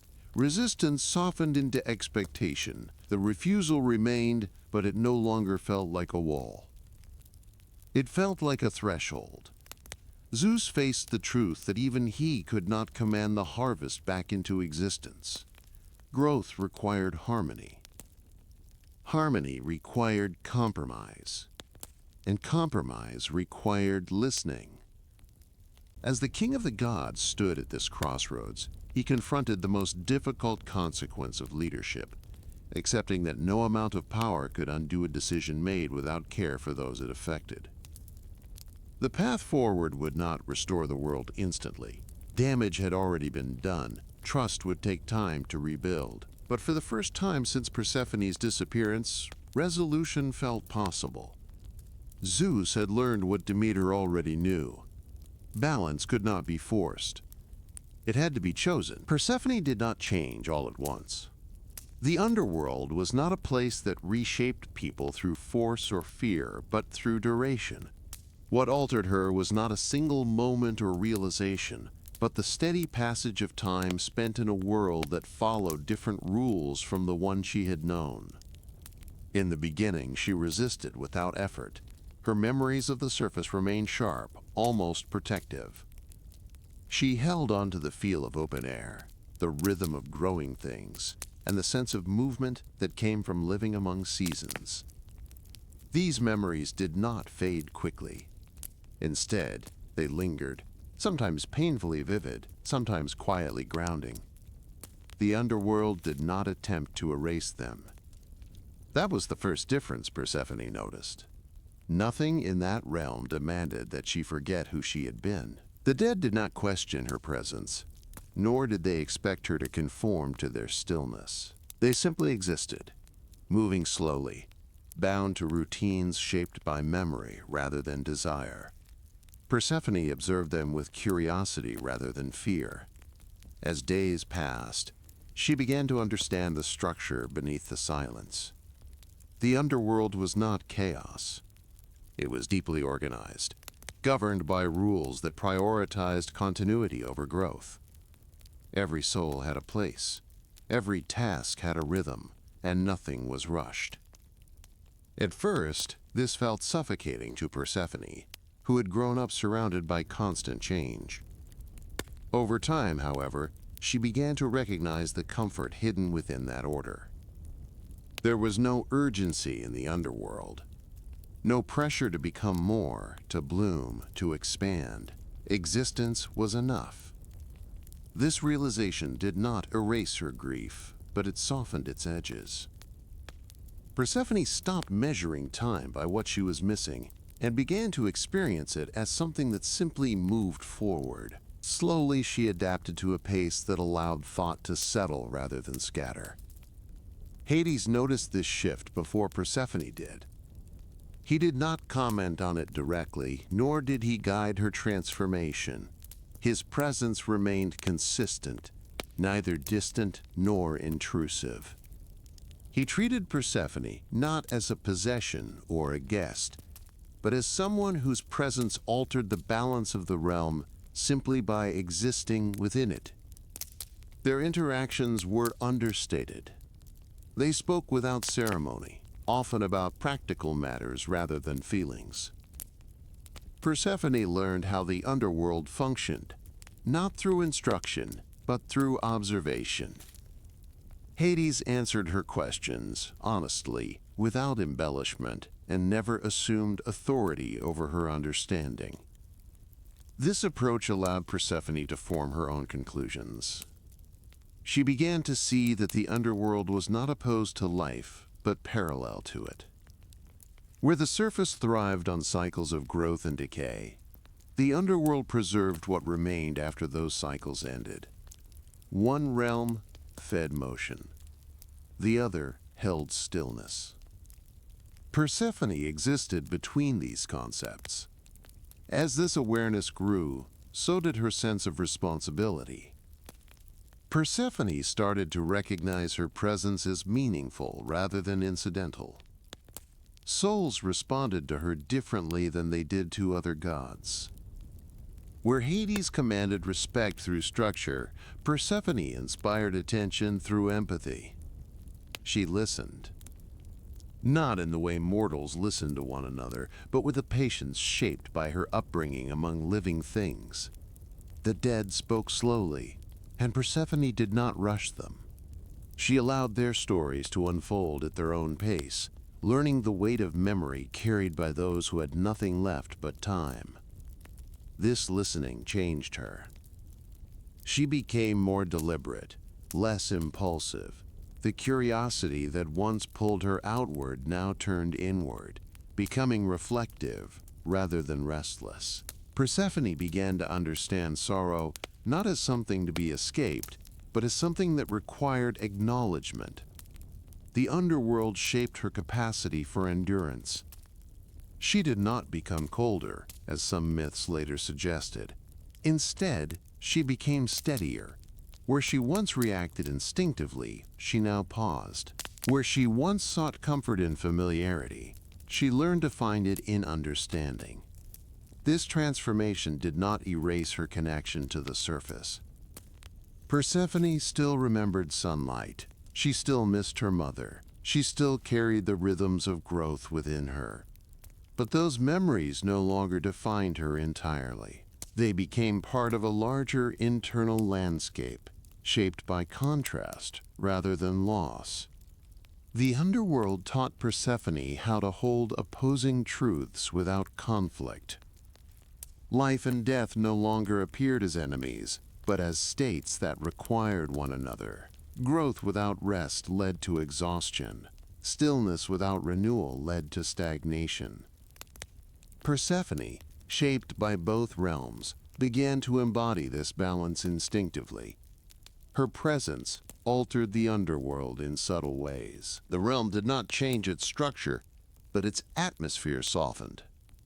The dead responded to Persephone's attention with quiet gratitude, not because she promised release or reward, but because she acknowledged their continued existence as meaningful. Hades observed this effect without interference. He understood that Persephone's influence did not threaten his authority, it complemented it. Where he maintained order, she brought awareness. Where he enforced boundaries, she bridged emotional distance. Together, they created a system that functioned not just efficiently, but humanely. Persephone did not fully recognize her transformation until she looked back at her earlier self. The girl who had wandered fields without concern for consequence now felt distant, though not unrecognizable. Persephone did not judge that version of herself. She understood that growth required context, and context required experience. The underworld had provided that experience. It taught her that identity was not fixed, but responsive, that roles could expand rather than confine, that power did not always announce itself through action, but often through presence. Persephone began to participate more actively in the realm's functioning, not as a ruler issuing commands, but as a guide interpreting needs. She offered insights to Hades that improved the system without disrupting it. Her perspective bridged gaps that had long existed between structure and compassion. This partnership developed organically. There were no formal declarations, no dramatic shifts in hierarchy. Persephone's role emerged naturally from her engagement with the realm. She did not seek authority. It found her through trust. At the same time, Persephone's inner world grew more complex. She no longer experienced emotions in simple terms. Joy carried awareness of loss. Sorrow carried understanding of endurance. Even longing became layered, shaped by acceptance rather than desperation. This emotional depth did not burden her. It grounded her. Persephone's change was not a departure from who she had been, but an expansion of it. The underworld did not replace her identity, it added dimension. She became someone who could exist in silence without fear. Someone who could witness suffering without turning away. Someone who understood that permanence was not required for meaning. As these changes took root, Persephone began to sense that her story was no longer solely hers. Her transformation had implications beyond the underworld. It affected Demeter, Zeus, and the balance between realms. Persephone stood at a crossroads shaped by experience, rather than choice alone. The girl taken from the surface had become someone capable of navigating complexity. Not because she had hardened, but because she had learned to endure. The underworld had not broken Persephone. It had shaped her into something broader, steadier, and more aware than she had ever been before. And that change would soon matter more than anyone yet realized. The seeds did not appear as a dramatic turning point. There was no ceremony, no declaration, and no sense that Persephone was standing at the edge of fate. When the pomegranate entered the story, It did so quietly, almost casually, the way many permanent things do. Persephone was already changed by the time she encountered it. She had spent enough time in the underworld to understand its rhythms, its silences, and its expectations. She no longer moved through the realm as a stranger. The dead recognized her. The space responded to her presence. Even Hades treated her not as someone passing through, but as someone whose decisions mattered. The seeds came at a moment when Persephone was no longer resisting her surroundings. This matters, because later interpretations often frame the pomegranate as a trap or a symbol of deception. In the older telling, however, the act itself is simple. Persephone eats the seeds while in the underworld. There is no force described, no trick spelled out, just an action taken within a context that already exists. Understanding the meaning of the seeds requires understanding that context. Food in the underworld carries weight because it creates connection. To eat is to participate. To accept sustenance from a place is to acknowledge belonging, even if that belonging is partial. Persephone's decision to eat the seeds reflects her awareness of where she is, not confusion about it. She is not ignorant. She is not helpless. She is aware that her presence in the underworld has consequences, and that remaining untouched by it is no longer possible. The pomegranate itself is unremarkable in this moment. It is offered without pressure. Persephone does not consume it out of hunger alone, nor does she do so absent-mindedly. She eats a small number of seeds, enough to matter but not enough to define her entirely. This balance mirrors her transformation so far. Persephone has not abandoned the surface, nor has she fully surrendered to the underworld. The seeds reflect that in-between state. They are not a binding contract, but they are not meaningless either. What matters most is not what the seeds symbolize, but what they acknowledge. They acknowledge that Persephone has lived in the underworld long enough to be shaped by it. They confirm that she has participated in its order, not merely endured it. The seeds mark continuity, not captivity. This distinction is important. Later retellings often lean heavily on symbolism, framing the pomegranate as a representation of desire, temptation, or corruption. In doing so, they flatten Persephone's agency. The older myth allows for a quieter interpretation, one that treats Persephone as someone making a decision within limited but real autonomy. She does not eat the seeds to rebel. She does not eat them to submit. She eats them because she exists where they are offered. The underworld does not force meaning onto the act. It simply responds to it. The seeds create a rule that reflects balance rather than punishment. Persephone, having eaten food of the underworld, cannot fully leave it behind. At the same time, she has not consumed enough to erase her connection to the surface. This outcome aligns with the structure Zeus is beginning to accept: compromise. The seeds provide a mechanism through which compromise becomes possible. They establish a reason for Persephone to divide her time without framing that division as loss. The underworld does not claim her entirely, but it does claim a share. Persephone understands this intuitively. She does not react with panic or regret. Instead, she reflects. The act of eating the seeds brings clarity rather than fear. It confirms what she already feels, that she belongs to more than one realm now, and that this duality is not a failure, but a condition of her growth. Hades does not celebrate this moment. He does not frame it as victory or proof of dominance. His response is measured, acknowledging the change without exploiting it. This restraint reinforces the tone of the myth at this stage. No one is rushing to define Persephone against her will. The seeds simply exist as fact.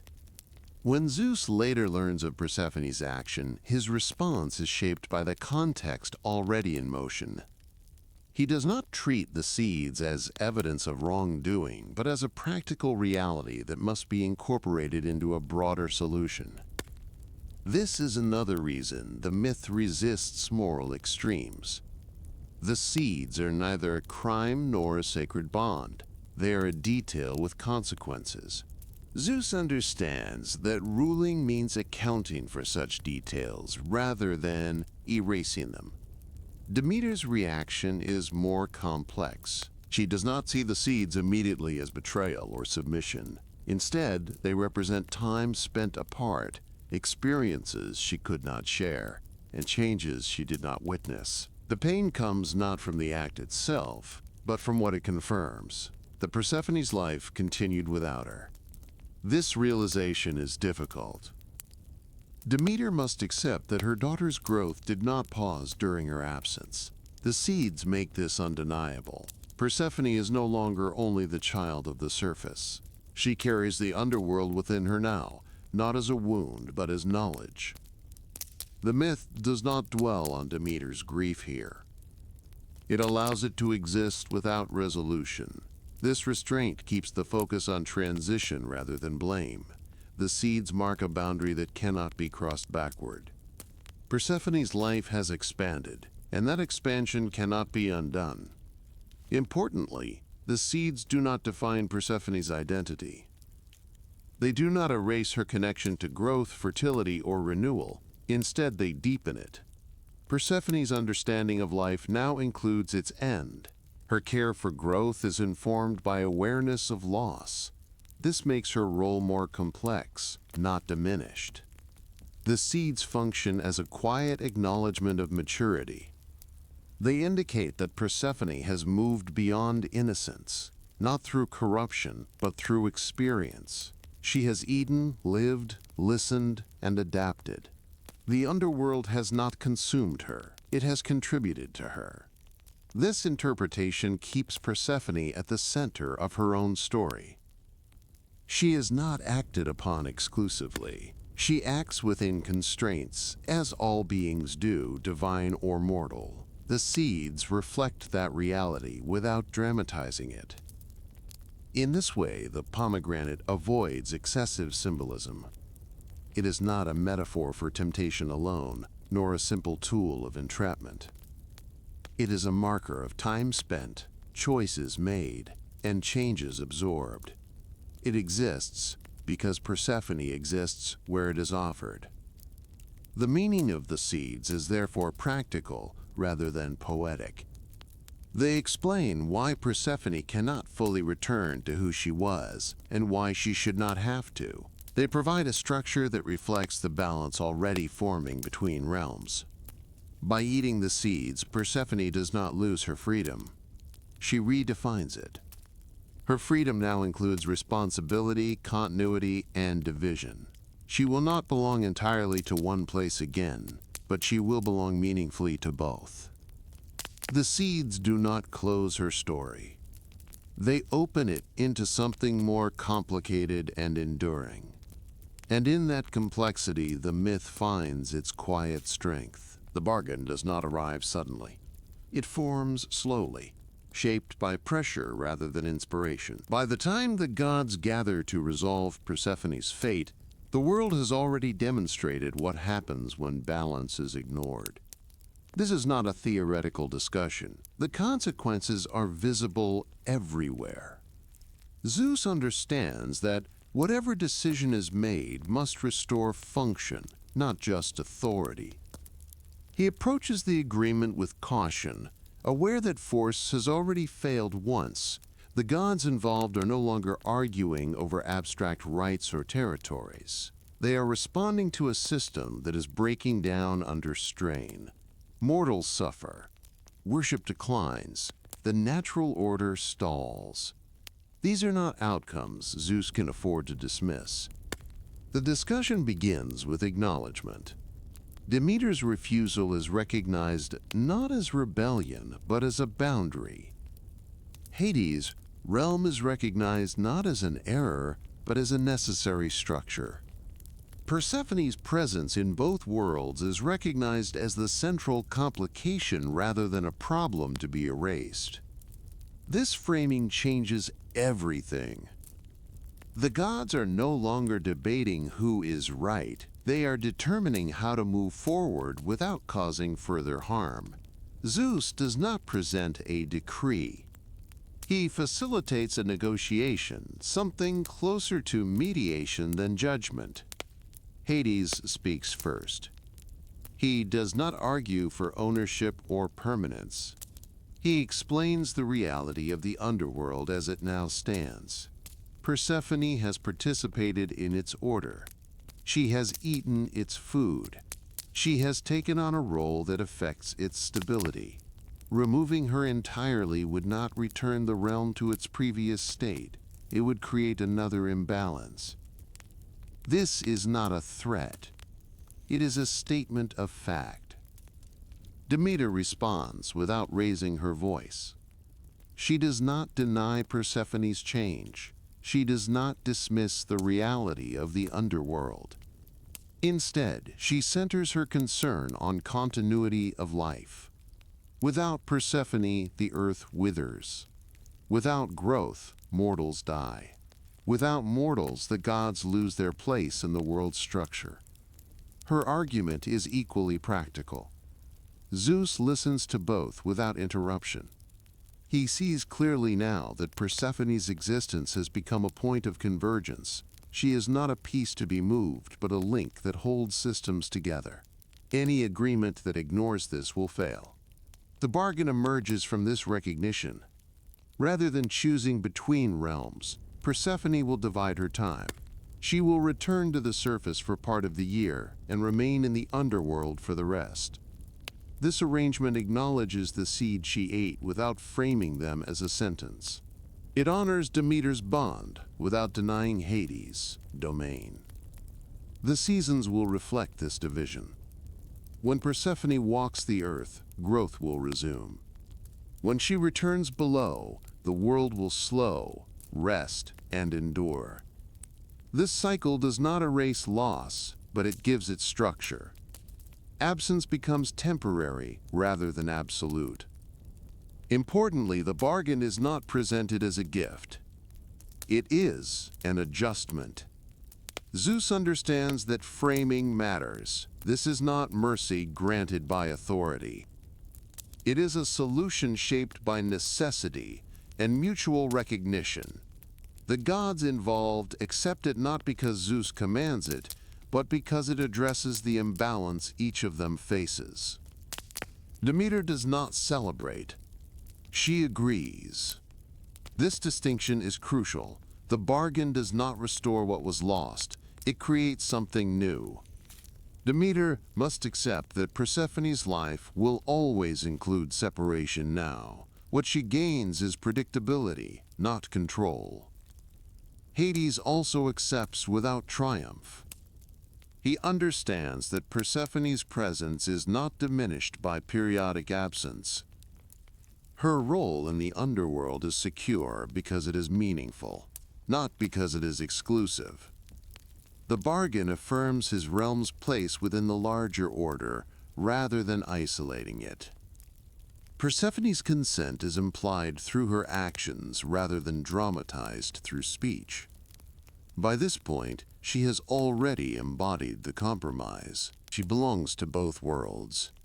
The agreement reflects her reality rather than imposing one upon her. This is one of the quieter strengths of the myth.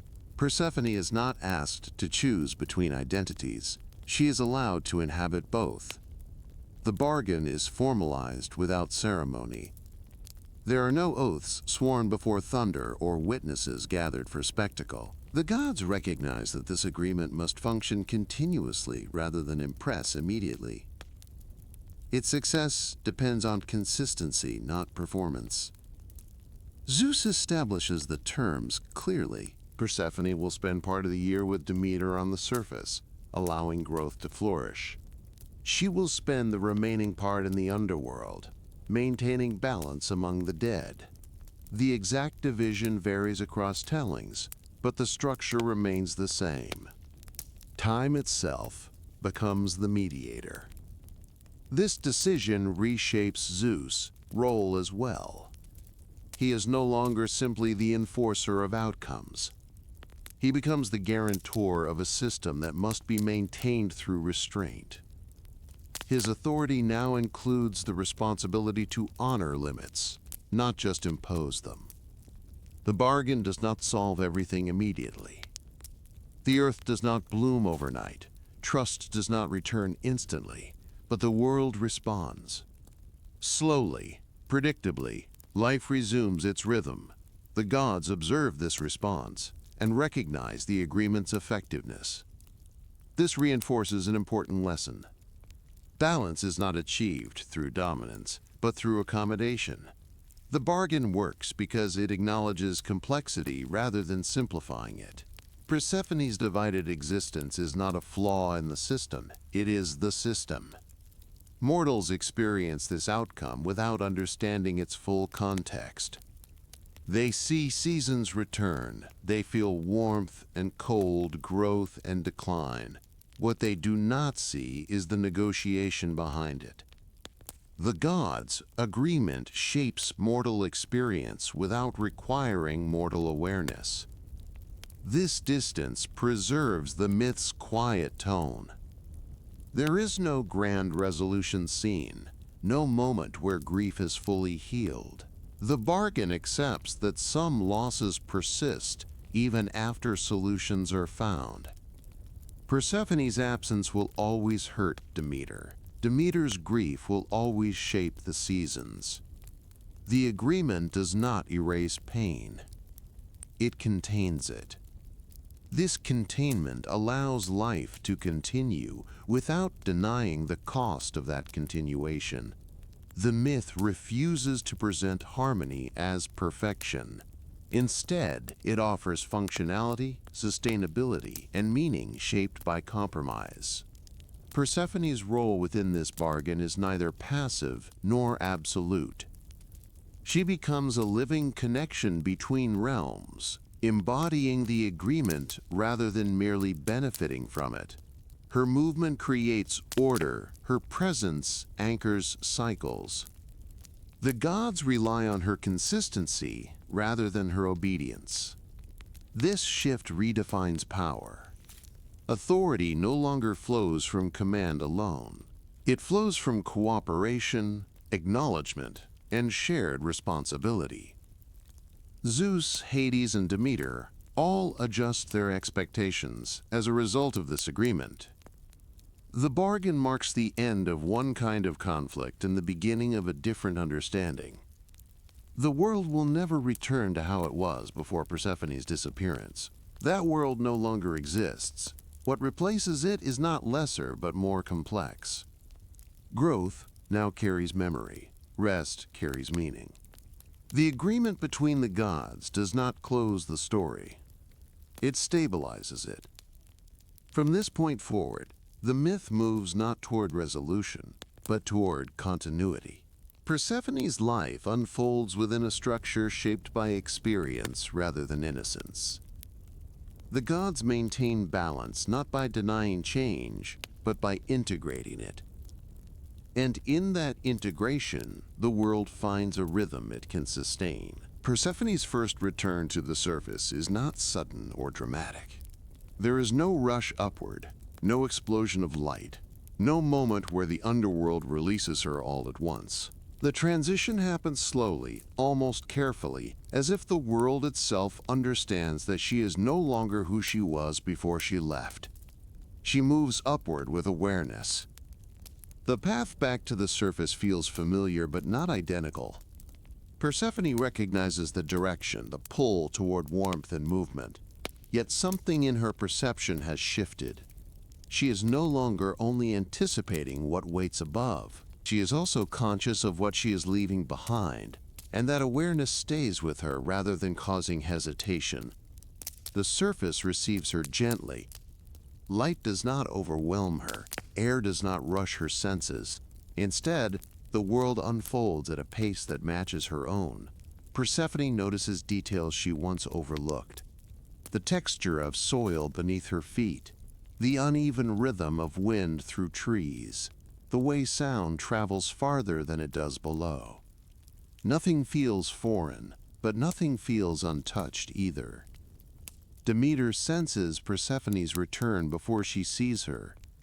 The earth responds first. The soil loosens. Plants push upward without strain. Buds appear not in excess, but in readiness. Growth resumes as if it had been waiting rather than forced into stillness. When Demeter finally reaches Persephone, their reunion is restrained. There is relief, but also caution. Demeter does not rush forward as she once might have. She studies her daughter's face, her posture, her stillness. Persephone stands with a steadiness Demeter does not remember teaching her. This moment is not about reclaiming what was lost. It is about recognizing what has changed. Demeter embraces Persephone, but she does so without the desperation that once defined her grief. She understands now that Persephone's return is part of a cycle, not the end of separation. Holding too tightly would deny that reality. Persephone feels this shift immediately. Her mother's love remains, but it has been reshaped by acceptance. Demeter does not ask for explanations or reassurance. She does not demand that Persephone describe the underworld or justify her time there. Instead, she allows Persephone to exist as she is now. This restraint creates space. Persephone moves through the surface world with quiet attention. She walks through fields and forests, not as someone reclaiming ownership, but as someone renewing connection. Growth responds to her presence, but it does not erupt uncontrollably. The land seems to recognize her changed nature and adjusts accordingly. Persephone notices this. She no longer feels like a force of unchecked expansion. Her influence feels measured, balanced by awareness of limits. Plants grow, but they do so with structure. Life resumes without erasing memory of absence. This balance reflects Persephone's internal state. She experiences joy at being above ground again, but it is layered. She carries the underworld within her now, not as weight, but as perspective. Where she once took abundance for granted, she now sees its fragility. Where she once moved instinctively, she now moves intentionally.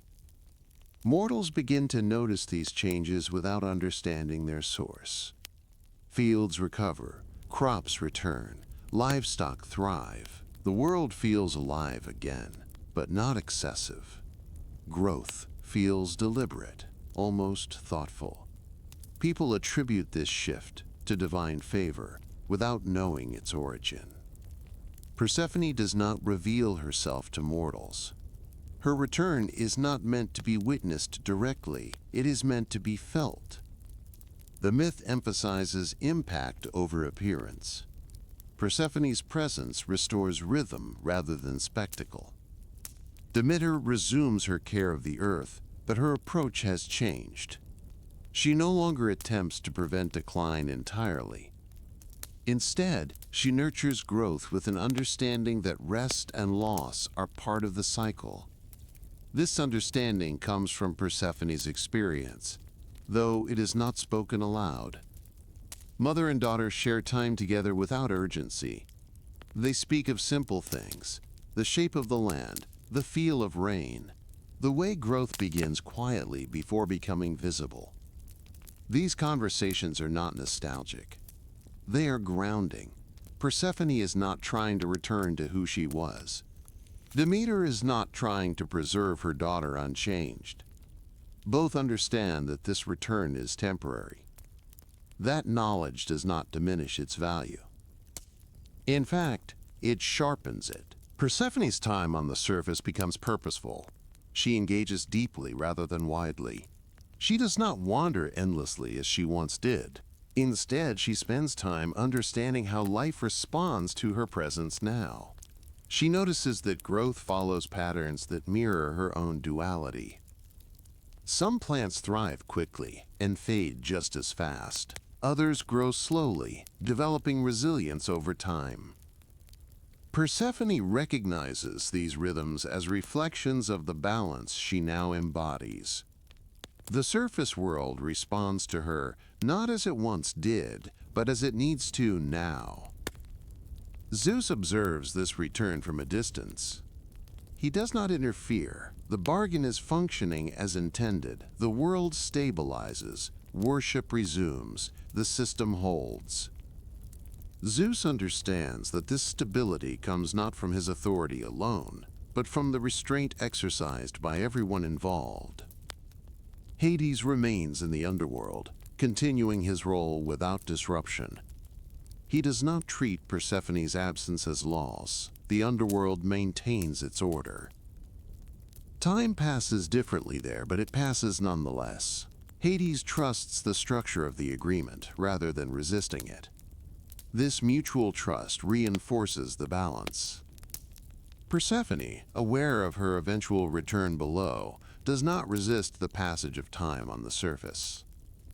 She does not cling to moments or attempt to extend her stay beyond its bounds. This acceptance is one of the clearest signs of her transformation. She understands now that presence gains meaning through limitation. As her time on the surface continues, Persephone begins to sense the approach of departure. This awareness does not come with dread. It comes with recognition. The world subtly shifts. Growth slows. The air cools. The land prepares for rest. Demeter notices these signs as well. There is sadness, but it is contained. Demeter no longer collapses under the weight of impending separation. She prepares instead. She ensures that the land is ready to endure Persephone's absence. This preparation is an act of love, shaped by acceptance. When the moment of departure approaches, Persephone does not resist it. She speaks with her mother quietly. There are no promises to undo what has been agreed. There are no demands for permanence. Both understand that this cycle will repeat, and that repetition gives their relationship continuity rather than fragility. Persephone's first return to the surface teaches her something essential. Belonging does not require exclusivity. She belongs to the surface, and she belongs to the underworld. These truths do not cancel each other out. They coexist, shaping her role and her understanding of herself. The surface world continues to thrive after her return, but it does so with awareness of rest. Growth becomes something that arrives and departs, rather than something that persists indefinitely. This rhythm becomes the foundation of the seasons. Persephone's first return does not restore the old world. It establishes a new one. A world where loss is acknowledged, growth is intentional, and balance is maintained through movement rather than stasis. As Persephone prepares to descend once more, she does so without fear. She is no longer being taken. She is moving. And that distinction defines everything that follows. The reunion between Persephone and Demeter is filled with warmth, but it is no longer simple. Joy arrives first, naturally and honestly. Yet it does not come alone. Grief walks beside it, quieter than before, but still present, shaping the moment rather than interrupting it. This is not the kind of reunion that restores everything to how it once was. Demeter feels relief in Persephone's presence, a deep release after months of tension and fear. The earth reflects this relief almost immediately. Growth steadies. The land responds with consistency rather than urgency. Fields do not explode into life, they settle into it. At the same time, Demeter is aware of time. She knows that Persephone's return is temporary. This knowledge changes how joy expresses itself. Demeter does not cling. She does not demand reassurance. She allows happiness to exist without trying to secure it permanently. This restraint is painful. but it is also intentional. Persephone senses this shift and responds in kind. She no longer approaches her mother as someone seeking protection alone. She approaches her as an equal participant in a shared cycle. Their bond remains strong, but it has been reshaped by experience rather than preserved through denial. They spend time together in ways that reflect this new understanding. Their conversations are quieter. They speak less about what was lost and more about what remains. Persephone shares observations rather than explanations. Demeter listens without trying to resolve what she hears. Neither expects the other to be unchanged. Joy exists in these moments, but it is grounded. It does not erase memory of separation. Instead, it acknowledges that joy itself now carries awareness of fragility. This does not weaken it, it deepens it. Grief surfaces unexpectedly. Sometimes it appears in Demeter's silence when Persephone steps away to walk alone. Sometimes it appears in Persephone's pause when she looks at familiar places that no longer feel entirely hers. These moments are not dramatic, but they are real. Neither tries to fix them. They have learned that grief does not require correction to coexist with love. The land mirrors this complexity. Growth continues, but signs of eventual rest are visible even during abundance. Leaves mature with the knowledge that they will fall. Crops ripen with an understanding that harvest is finite. The world no longer pretends that continuity means permanence. Mortals feel this shift without naming it. Life feels fuller, but also more measured. People sense that abundance is something to be respected rather than assumed. Gratitude replaces expectation. This change in attitude stabilizes the relationship between mortals and the divine. Demeter notices this response and recognizes its importance. Her grief had once withdrawn nourishment entirely. Now, informed by Persephone's experience, she allows care to flow without denial of loss. This balance prevents collapse without demanding emotional erasure. Persephone's presence on the surface carries a quiet authority now. She does not command growth, she guides it. Her influence feels intentional rather than instinctive. Plants respond not because they must, but because the conditions allow them to. This difference matters. Persephone understands that her joy is no longer isolated from responsibility. Her happiness contributes to the world's function. Her sorrow informs her restraint. Both are necessary. Demeter watches her daughter with pride mixed with sadness. She recognizes Persephone's maturity and understands that it came at a cost she could not prevent. This realization does not lessen Demeter's love, it reshapes it. Love becomes less about protection and more about recognition. The myth allows this complexity to stand without resolution. There is no moment where Demeter fully accepts separation without pain. There is no moment where Persephone returns without awareness of departure. The reunion remains imperfect because perfection would deny the truth of what has occurred. This imperfection gives the story its emotional depth. Joy that exists alongside grief feels earned rather than granted. It reflects growth rather than recovery. The reunion is meaningful precisely because it does not erase what came before it. Persephone and Demeter share moments of genuine laughter. These moments are not forced. They arise naturally from familiarity and affection. At the same time, both remain aware of time's movement. Laughter does not pause the cycle, it accompanies it. As the days pass, the rhythm of the world continues to adjust. Persephone's time above ground feels complete rather than excessive. She does not attempt to fill every moment with experience. She allows space for stillness, understanding that fullness does not require constant motion. Demeter mirrors this approach.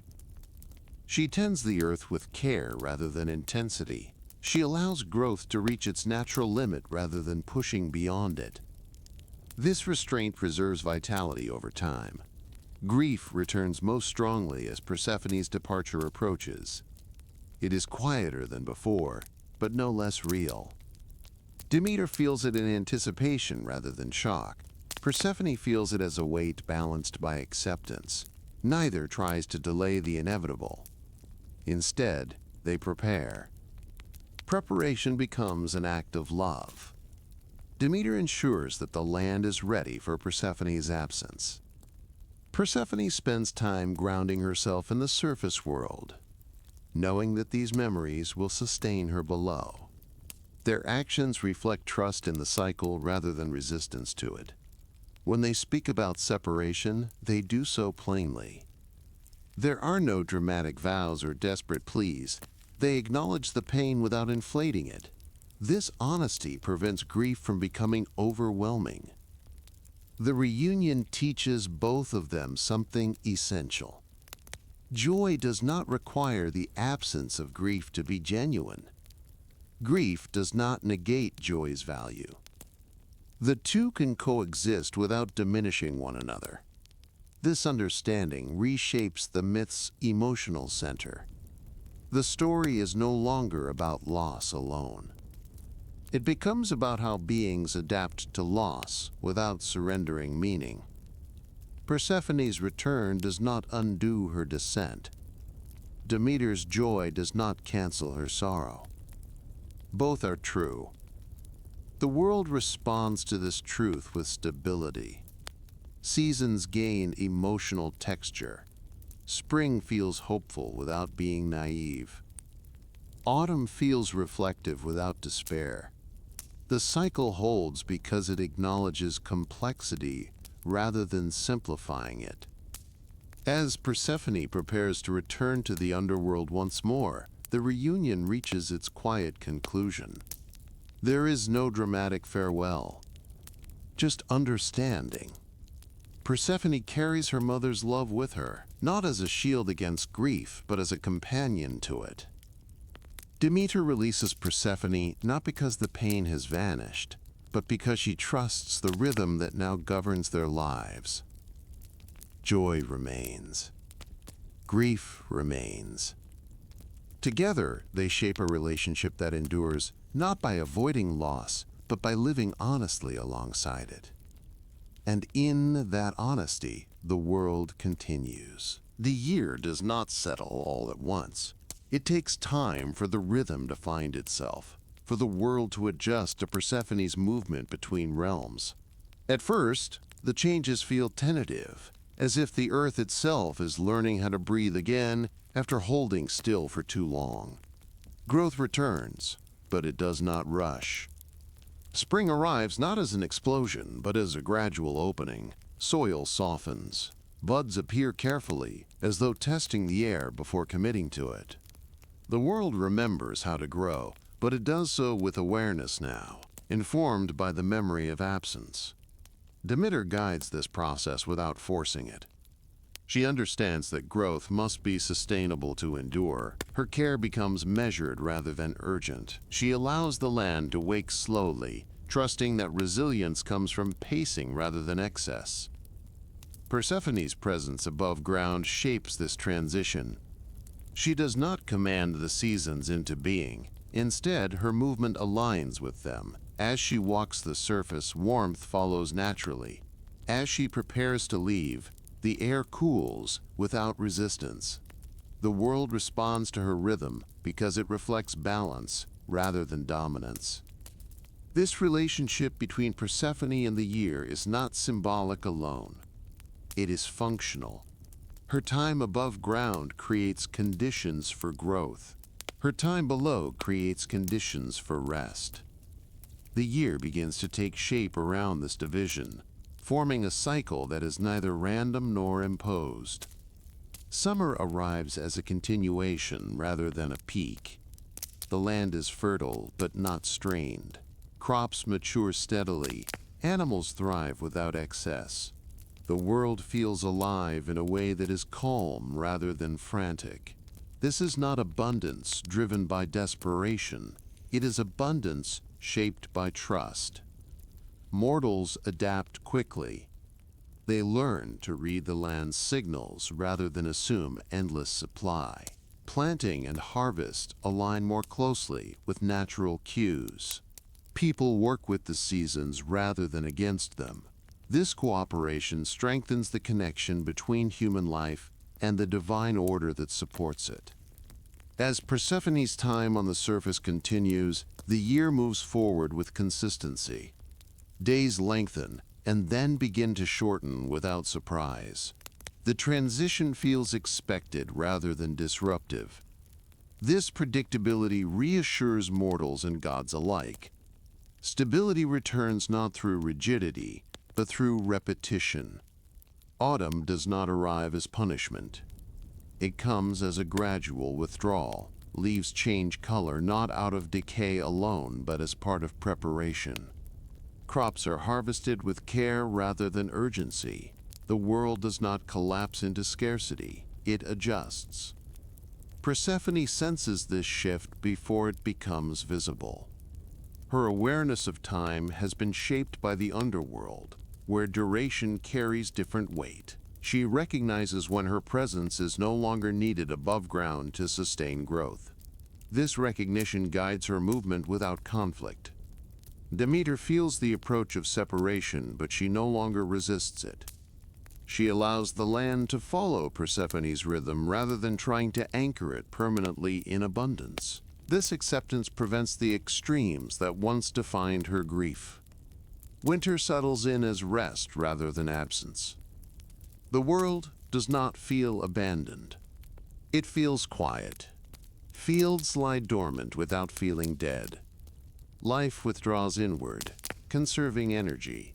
This period of stillness reflects the underworld's influence without mirroring its permanence. The shape of the year now includes pause. This pause is essential. Without it, growth would exhaust itself. Without rest, renewal would lose meaning. Persephone's descent ensures that stillness has a place within the cycle, just as Demeter's care ensures that growth returns. The seasons begin to feel complete rather than opposing. Spring is no longer a denial of winter. Summer is no longer a refusal of decline. Autumn prepares rather than mourns. Winter rests without despair. Each phase supports the next rather than competing with it. This coherence is new. Before Persephone's descent, growth had been assumed. Now it is understood. The year carries memory of loss, and that memory deepens appreciation rather than diminishing it. Mortals respond to this shift emotionally as well as practically. Festivals align with planting and harvest. Periods of rest are honored rather than avoided. People accept that life moves in phases and that each phase has value. This cultural adjustment stabilizes societies that had once struggled against nature's limits. The gods observe these changes with recognition. Zeus sees the success of compromise reflected in the world's function.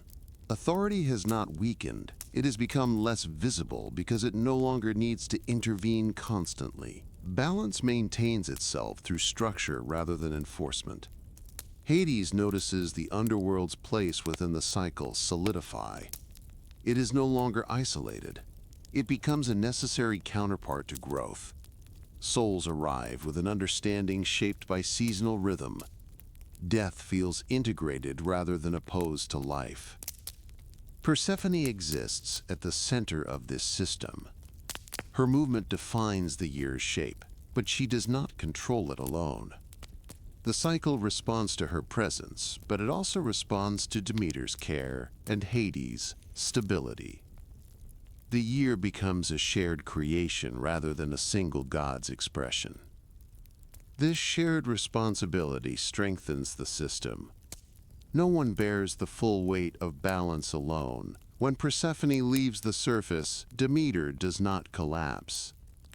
When Persephone returns, The underworld does not fracture.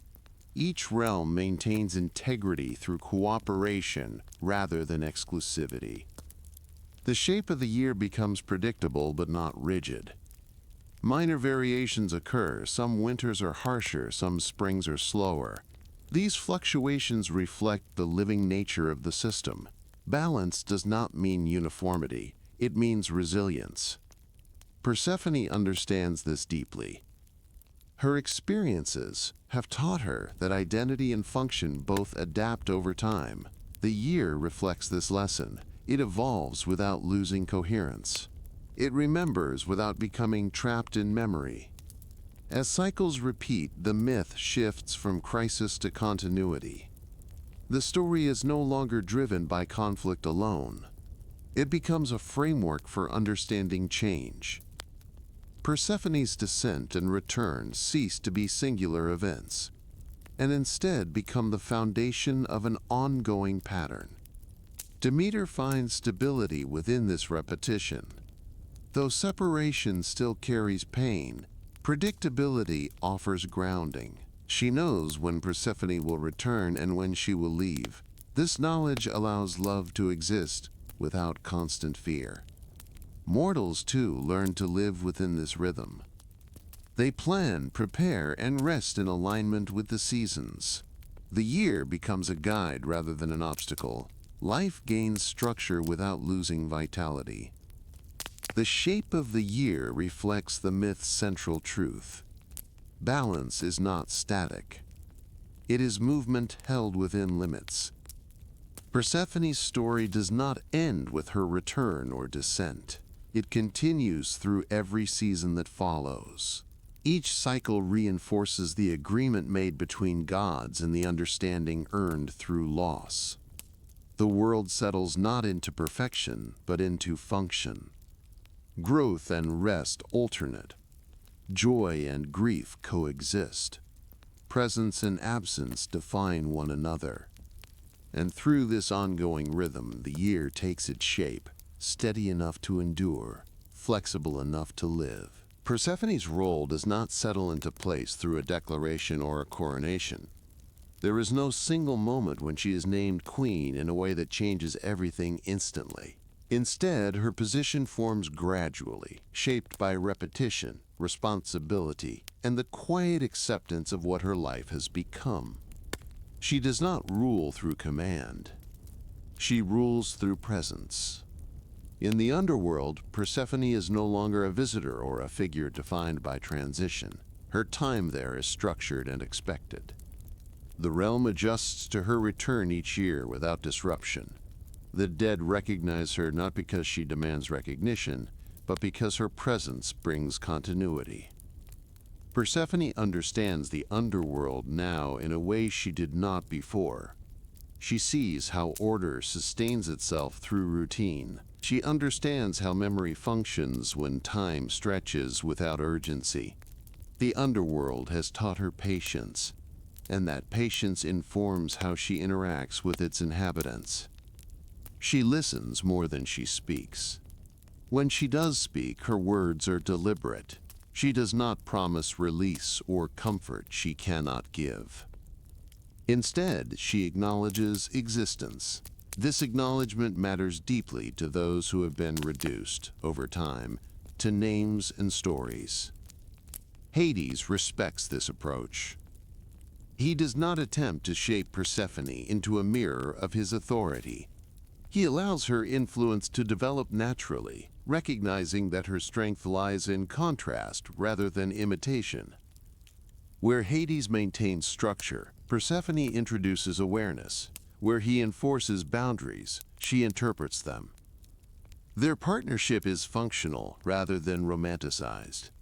They work together because their roles complement each other.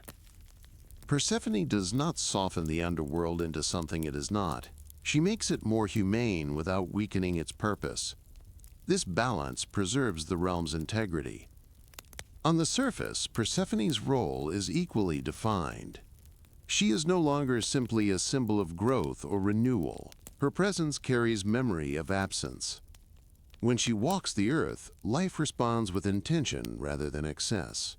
Growth becomes something guided rather than assumed. Demeter recognizes this shift. She no longer acts as the sole guardian of fertility. Persephone's influence has reshaped how growth functions.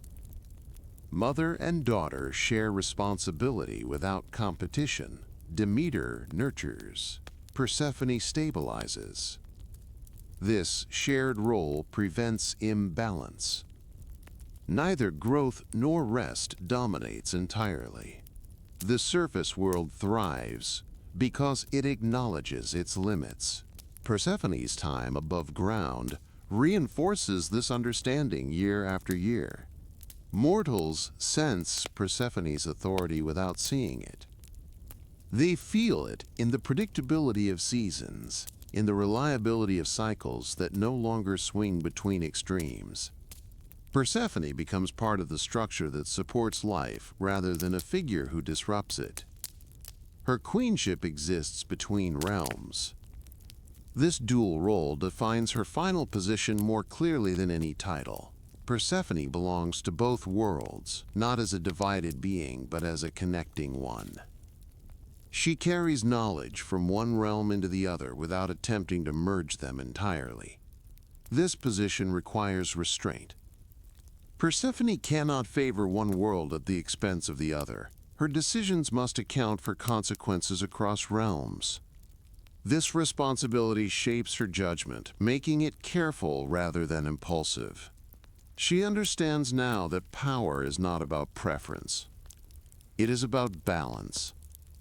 In the underworld, she ensures that order does not become cruelty. On the surface, she ensures that growth does not become excess. In both places, she operates within limits rather than against them. This restraint defines her maturity. The girl who once wandered freely through fields has become someone who understands the cost of freedom without structure. Persephone's transformation is complete, not because she has chosen one identity over another, but because she has integrated both. Demeter's grief no longer defines Persephone's role. Though the bond remains, Persephone's life is no longer shaped by her mother's fear alone. Demeter's learned to trust the cycle. Persephone has learned to live within it. Zeus observes Persephone's queenship as evidence of the system's success. The compromise he once struggled to accept has produced stability across realms. Persephone's position resolves tensions Zeus could not control through authority alone. Her role proves that balance achieved through cooperation endures longer than balance enforced through power. Hades finds his realm strengthened by Persephone's presence. The underworld does not lose its seriousness or purpose. Instead, it gains clarity. The dead experience order without anonymity. Memory retains dignity. Persephone's influence ensures that existence below is not erased simply because it is finished. Persephone's queenship is quiet by design. It does not announce itself. It does not demand recognition. It functions steadily, shaping experience rather than commanding attention. This subtlety ensures its longevity. The myth presents this final role without triumph. There is no sense that Persephone has won something. There is no implication that her journey was necessary for glory. Instead, the story frames her role as a response to circumstances rather than a reward. She becomes queen because the world requires someone who can exist between realms without collapsing them into one. Her authority emerges from experience. Loss taught her restraint, separation taught her patience, return taught her responsibility. Each phase of her journey contributes to the person she becomes. Persephone's final role is not static. It evolves with each cycle. Each descent deepens her understanding of stillness. Each return renews her relationship with growth. Her queenship remains responsive rather than fixed. This adaptability prevents stagnation. The myth avoids presenting Persephone as a figure who has reached completion. Instead, she remains in motion, shaped continually by the rhythm she sustains. Mortals benefit from this without fully understanding it. They experience a world that moves predictably but not mechanically. Seasons change, but they do so with variation. Life feels structured but alive. Persephone's influence creates this balance without requiring mortal awareness of her role. This distance preserves the myth's quiet tone. Persephone does not seek worship or devotion specific to her queenship. Her power expresses itself through function rather than reverence. The world works, and that is enough. Her final role resolves the story's central tension. She is no longer a daughter defined by loss, nor a figure defined by descent. She is a queen defined by connection. Her identity holds contradictions without conflict. Life and death coexist through her. Growth and rest follow her movement. Joy and grief remain present but contained. Persephone's queenship does not eliminate pain. It organizes it. This organization allows the world to continue without denial or collapse. The myth's strength lies here, in its refusal to offer simple resolution. Persephone's final role is complex because the world itself is complex. She does not fix everything. She maintains it. And in maintaining balance rather than perfection, Persephone becomes exactly what the world requires. A queen not of one realm, but of the space between them. Demeter does not find peace when Persephone returns for the first time. The reunion brings relief, but it does not erase what has already been learned. Loss cannot be undone simply because separation ends. What changes instead is Demeter's understanding of what it means to hold on. Before Persephone's descent, Demeter's love was total and unquestioned. She defined care as control, protection as proximity, and safety as sameness. As long as Persephone remained within her sight, the world felt manageable. Growth followed Demeter's will, and nothing resisted her influence. The separation breaks this certainty.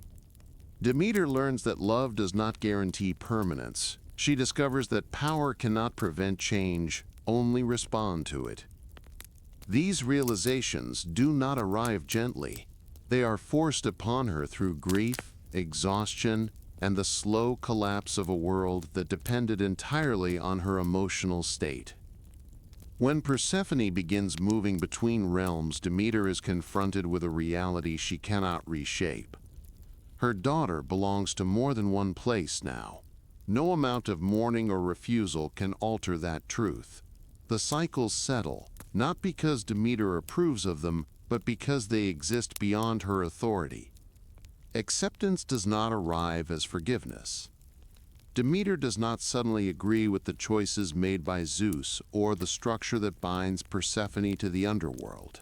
She does not reinterpret the past as necessary or beneficial. What changes is her response to what cannot be changed. She stops fighting the cycle. This shift is subtle but significant.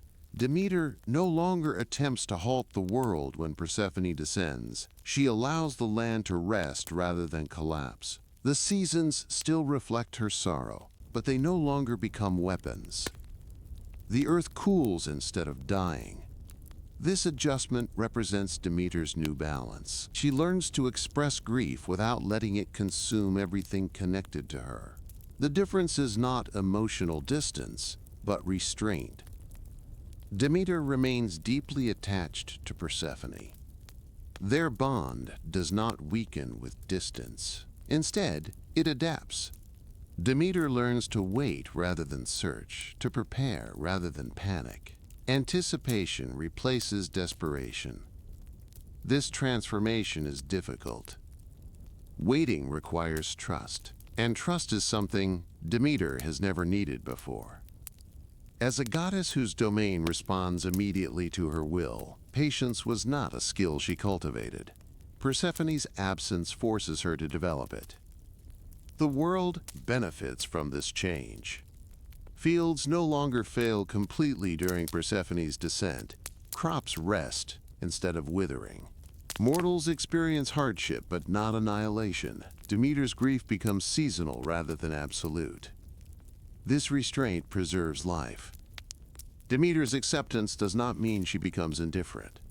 Her sorrow remains visible in the world's slowing, in the shortening of days, and in the cooling of the earth.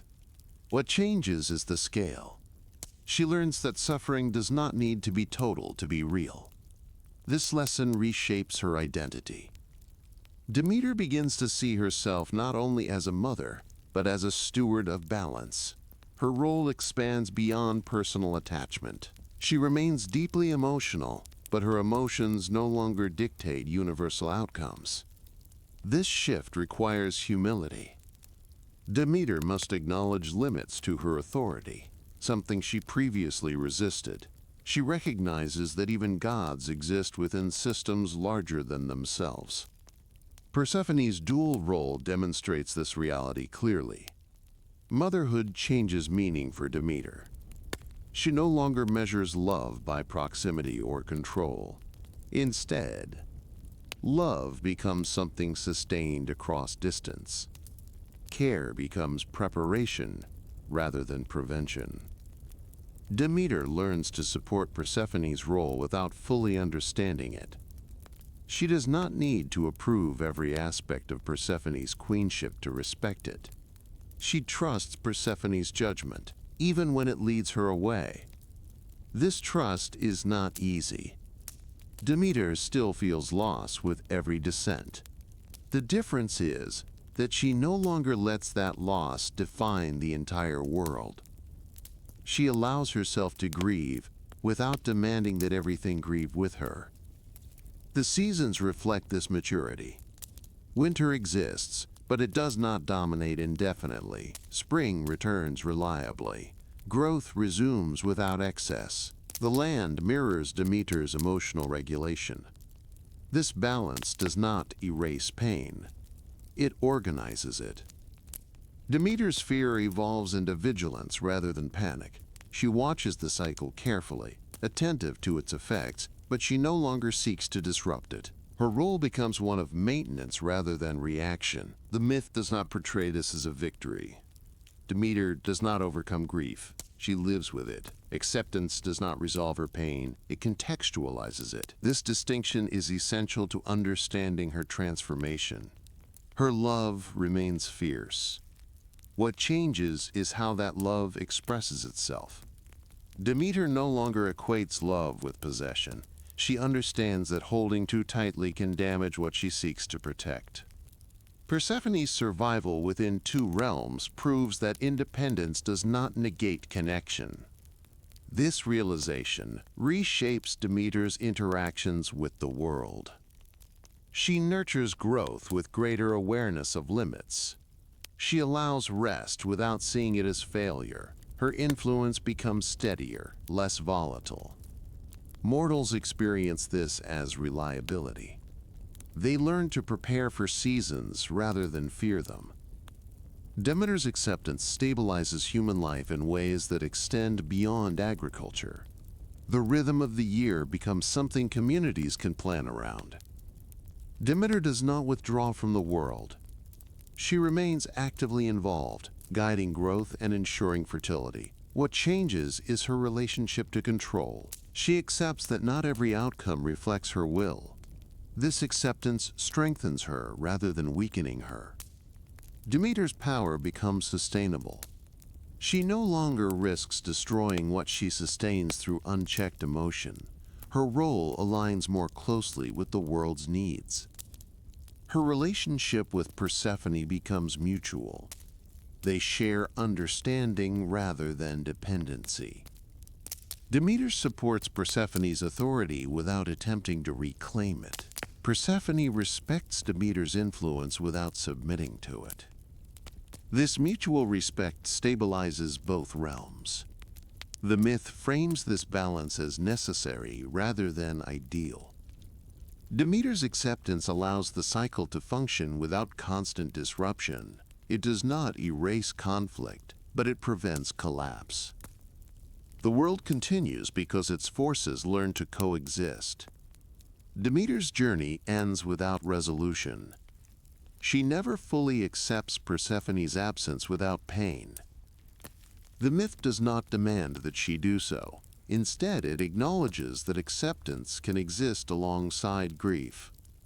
This realism grounds the story. Demeter becomes a figure who embodies endurance rather than triumph. Her strength lies in her ability to continue caring despite limitation. The balance she learns is not emotional neutrality. It is emotional responsibility. Demeter understands now that her feelings carry consequences beyond herself. She learns to hold grief without letting it consume the systems that depend on her. This lesson defines her final role. She becomes a goddess who sustains life through consistency rather than intensity. Her love remains deep, but it no longer destabilizes the world. Demeter's acceptance allows the cycle to persist year after year. Persephone moves between realms. The earth rests and renews. Life continues within boundaries. And Demeter, no longer resisting what she cannot change, becomes a quiet pillar of balance rather than a force of reaction. Not at peace, but enduring. The underworld does not transform overnight when Persephone takes her place beside Hades, but it does change in ways that become noticeable over time. The realm remains orderly, quiet, and bound by rules older than any single god. What shifts is not its structure, but its atmosphere. Before Persephone's arrival, the underworld functioned with efficiency rather than warmth. Souls arrived, were guided to their places, and remained where they belonged. Nothing was cruel by design, but nothing was gentle either. The realm reflected Hades himself, restrained, distant, and deeply committed to balance over comfort. Persephone's presence introduces something new. She does not overturn the existing order. She does not challenge Hades' authority or attempt to soften judgment. Instead, she brings attention. The underworld becomes a place that is not only managed, but observed. This distinction matters. Persephone notices details Hades had never needed to focus on.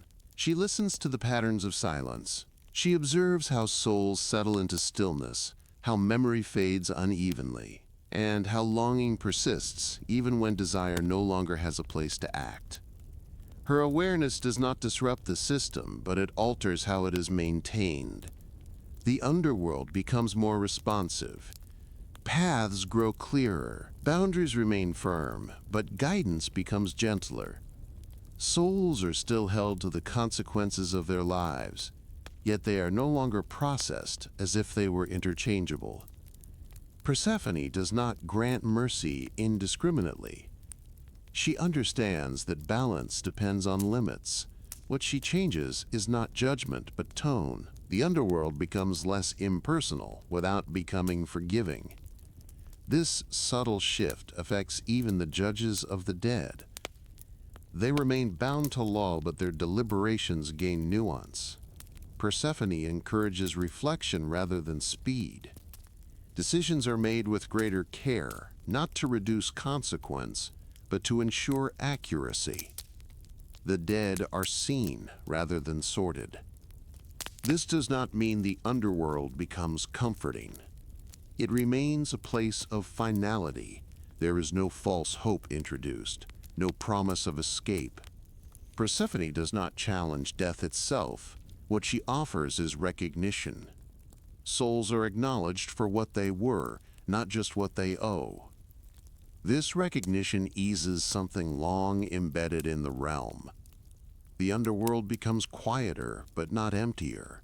The silence feels less heavy. Stillness becomes less oppressive. The difference is difficult to articulate, but it is felt by those who exist within it.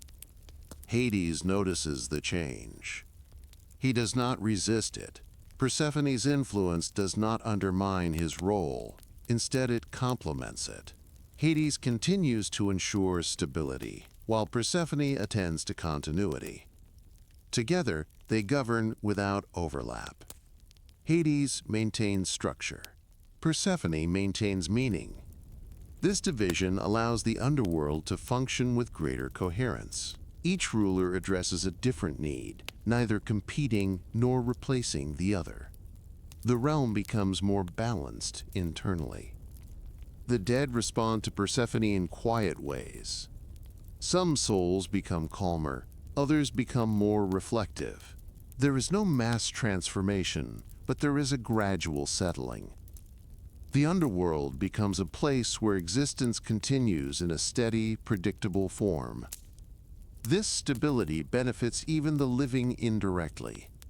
The boundary between worlds becomes clearer. Ghosts wander less. Restless spirits fade more naturally. The separation between life and death strengthens. Persephone's rule reinforces this boundary rather than weakening it. Her connection to the surface world gives her a unique understanding of transition. She knows what it means to leave one state of being for another. This insight informs how she governs. She respects endings. Persephone does not treat death as a punishment or a reward. She treats it as a condition. The underworld becomes a place where existence changes form but does not lose significance. This perspective shapes how the realm evolves. Time in the underworld remains different, but Persephone's presence creates rhythm. There are cycles of attention, periods of observation, and moments of stillness. These patterns mirror the seasonal rhythms above, though they remain distinct. The underworld gains continuity without repetition. Nothing grows, but nothing decays unnecessarily. The realm exists in a sustained state, neither stagnant nor dynamic. Persephone's influence also affects the way stories move through the underworld. Memories linger differently. Some souls retain clearer recollections. Others let go more completely. Persephone does not interfere directly, but her presence alters the environment in which memory fades. The underworld becomes a place where the past is acknowledged before it is released. This change affects Persephone herself. She grows into her role slowly. Authority does not come naturally to her, but responsibility does. She learns the limits of influence and the weight of decisions. Persephone does not rule through command. She rules through consistency. The underworld responds to this steadiness. Order becomes easier to maintain. Resistance diminishes. Even ancient forces adapt to her presence without conflict. Hades, trust deepens. He does not instruct Persephone on how to rule. He allows her to find her own approach. This autonomy strengthens their partnership and stabilizes the realm. The underworld becomes less isolated. It remains separate from the surface world, but it is no longer detached. Persephone's dual existence creates an awareness of connection without dependence. The realms remain distinct. This distinction preserves balance. The underworld, after Persephone's rule, is not transformed into something unrecognizable. It remains a place of endings, boundaries, and stillness. What changes is its relationship to those who pass through it. The realm becomes less indifferent. It acknowledges existence without altering outcome. This subtle shift ensures longevity. The underworld becomes sustainable not only as a system, but as an experience. It no longer relies solely on rigidity to maintain order. Persephone's influence ensures that the realm endures without becoming brittle. The underworld adapts. It does not soften. It stabilizes. This balance reflects Persephone's own transformation. She does not lose herself to the realm, nor does she reshape it in her image. Instead, she integrates. Her rule becomes part of the underworld structure. The realm continues, quiet and vast, shaped by two rulers who understand that control and care are not opposites but complements. And beneath the earth, life after life passes into a place that remains unchanged in purpose, yet subtly altered in presence. Not warmer, not kinder, but more complete. Mortals did not remember Hades and Persephone in the same way they remembered other gods. Their stories were not shouted in crowded squares or painted brightly on temple walls in the open sun. They were spoken more quietly, often indoors, and sometimes only in moments of need. This difference shaped how the pair lived in human memory. While gods like Zeus and Athena were associated with visible power and public life, Hades and Persephone were linked to inevitability. Every mortal knew their domain would one day matter to them, even if they avoided thinking about it. This awareness created a kind of respect that did not rely on affection. People rarely prayed to Hades for favor. They prayed for fairness. They did not ask Persephone for abundance in the way they asked Demeter, but they acknowledged her role in transition. She became a figure connected to passage rather than possession. This distinction shaped worship practices. Temples dedicated to Hades were uncommon and often placed at the edges of cities or near natural openings in the earth. Caves, deep groves, and places where the ground felt heavy were considered appropriate sites. These were not spaces for celebration, they were spaces for acknowledgement. Offerings were simple. Food, coins, and small objects tied to the dead were given not to attract attention but to show respect. The goal was not to draw Hades closer, but to ensure he remained fair. Persephone's worship followed a different pattern. Her presence was felt most strongly in rites connected to agriculture and seasonal change. She became a bridge figure, connecting life above and life below. This made her important in rituals marking planting, harvest, and mourning. In some regions, Persephone was honored alongside Demeter. In others, she was treated as a separate power, one associated with mystery rather than fertility alone. This variation reflects how mortals struggled to understand her dual role. Stories about Persephone often focused on movement. She was remembered not just as a goddess, but as someone who crossed boundaries. This made her especially significant in rites of passage, including coming-of-age ceremonies and funerals. Hades, by contrast, remained distant in storytelling. He was not a character mortals felt comfortable imagining in detail. His authority was accepted rather than explored. This restraint kept his image consistent across regions. He was seen as just, but unyielding.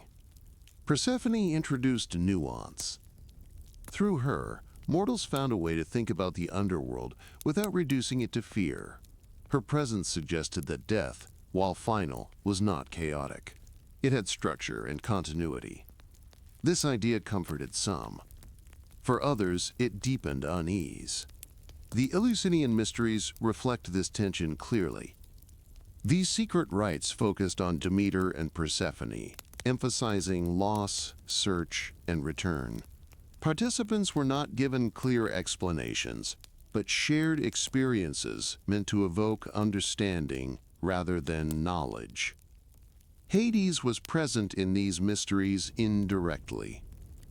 His realm was acknowledged without being described. The focus remained on Persephone's movement and Demeter's response, reinforcing the idea that death was part of a larger cycle. Mortals did not seek to master this knowledge. They accepted it. This acceptance shaped storytelling traditions. Myths involving Hades and Persephone were often told slowly, without dramatic embellishment. The tone remained steady, almost instructional. These stories were meant to prepare listeners rather than entertain them. Parents told these stories to children as warnings and explanations. They taught that the world changes, that loss happens, and that not all decisions are made by those affected by them. Persephone's story became a way to explain unfairness without denying order. This made the myth enduring. Artistic depictions followed similar patterns. Persephone was often shown holding grain or standing between light and shadow. Hades was depicted seated, still, and grounded. Rarely were they shown in moments of conflict. The focus was on balance. This balance appealed to communities dependent on agriculture. Farmers understood cycles intimately. They knew that growth required rest, and that abundance depended on patience. Persephone's story mirrored their reality more closely than heroic tales of conquest. As a result, Persephone became especially important in rural worship. Hades remained a figure of acknowledgement rather than devotion. His name was spoken carefully. People avoided casual references, believing that respect required restraint. This caution did not imply fear alone. It implied seriousness. Mortals recognized that Hades' role was necessary. Without him, death would be chaotic. His presence ensured order beyond life. Persephone softened this inevitability. Her role allowed mortals to imagine continuity rather than erasure. Even if existence changed, it did not vanish entirely. This idea shaped burial practices. Graves were prepared with care. Objects were placed deliberately. These acts reflected belief in an underworld governed with attention, not neglect. Hades and Persephone became symbols of structure beyond life. Not reward, not punishment, but order. Stories evolved over time. In some tellings, Persephone became more assertive. In others, Hades appeared more distant. These variations reflected cultural needs rather than theological shifts. The core elements remained stable: separation, transition, balance. Mortals did not debate these stories publicly. They lived with them. This quiet presence ensured longevity. While other myths rose and fell in popularity, the story of Hades and Persephone remained embedded in daily life. It explained why the earth rested, why loss occurred, and why endurance mattered. Temples dedicated to Persephone sometimes stood near fields. They were places where farmers sought understanding rather than control. Offerings were made during times of uncertainty, not abundance. Hades, worship remained minimal but consistent. His role was acknowledged during funerals and oaths. Swearing by Hades carried weight. It implied finality.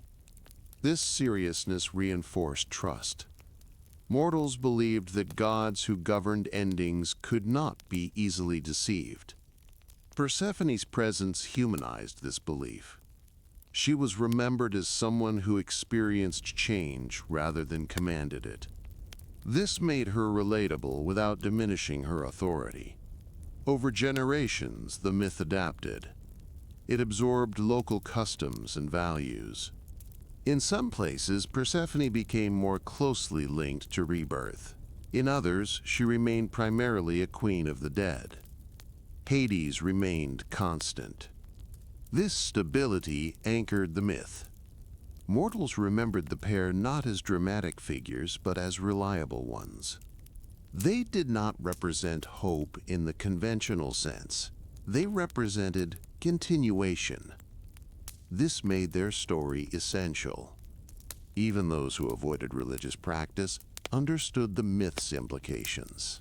Life had rhythm, loss had structure, endings belonged somewhere. Hades and Persephone provided that place. They were remembered not through grand celebration, but through quiet acknowledgement. Their story persisted because it addressed what every mortal eventually faced. Not victory, not defeat, but transition.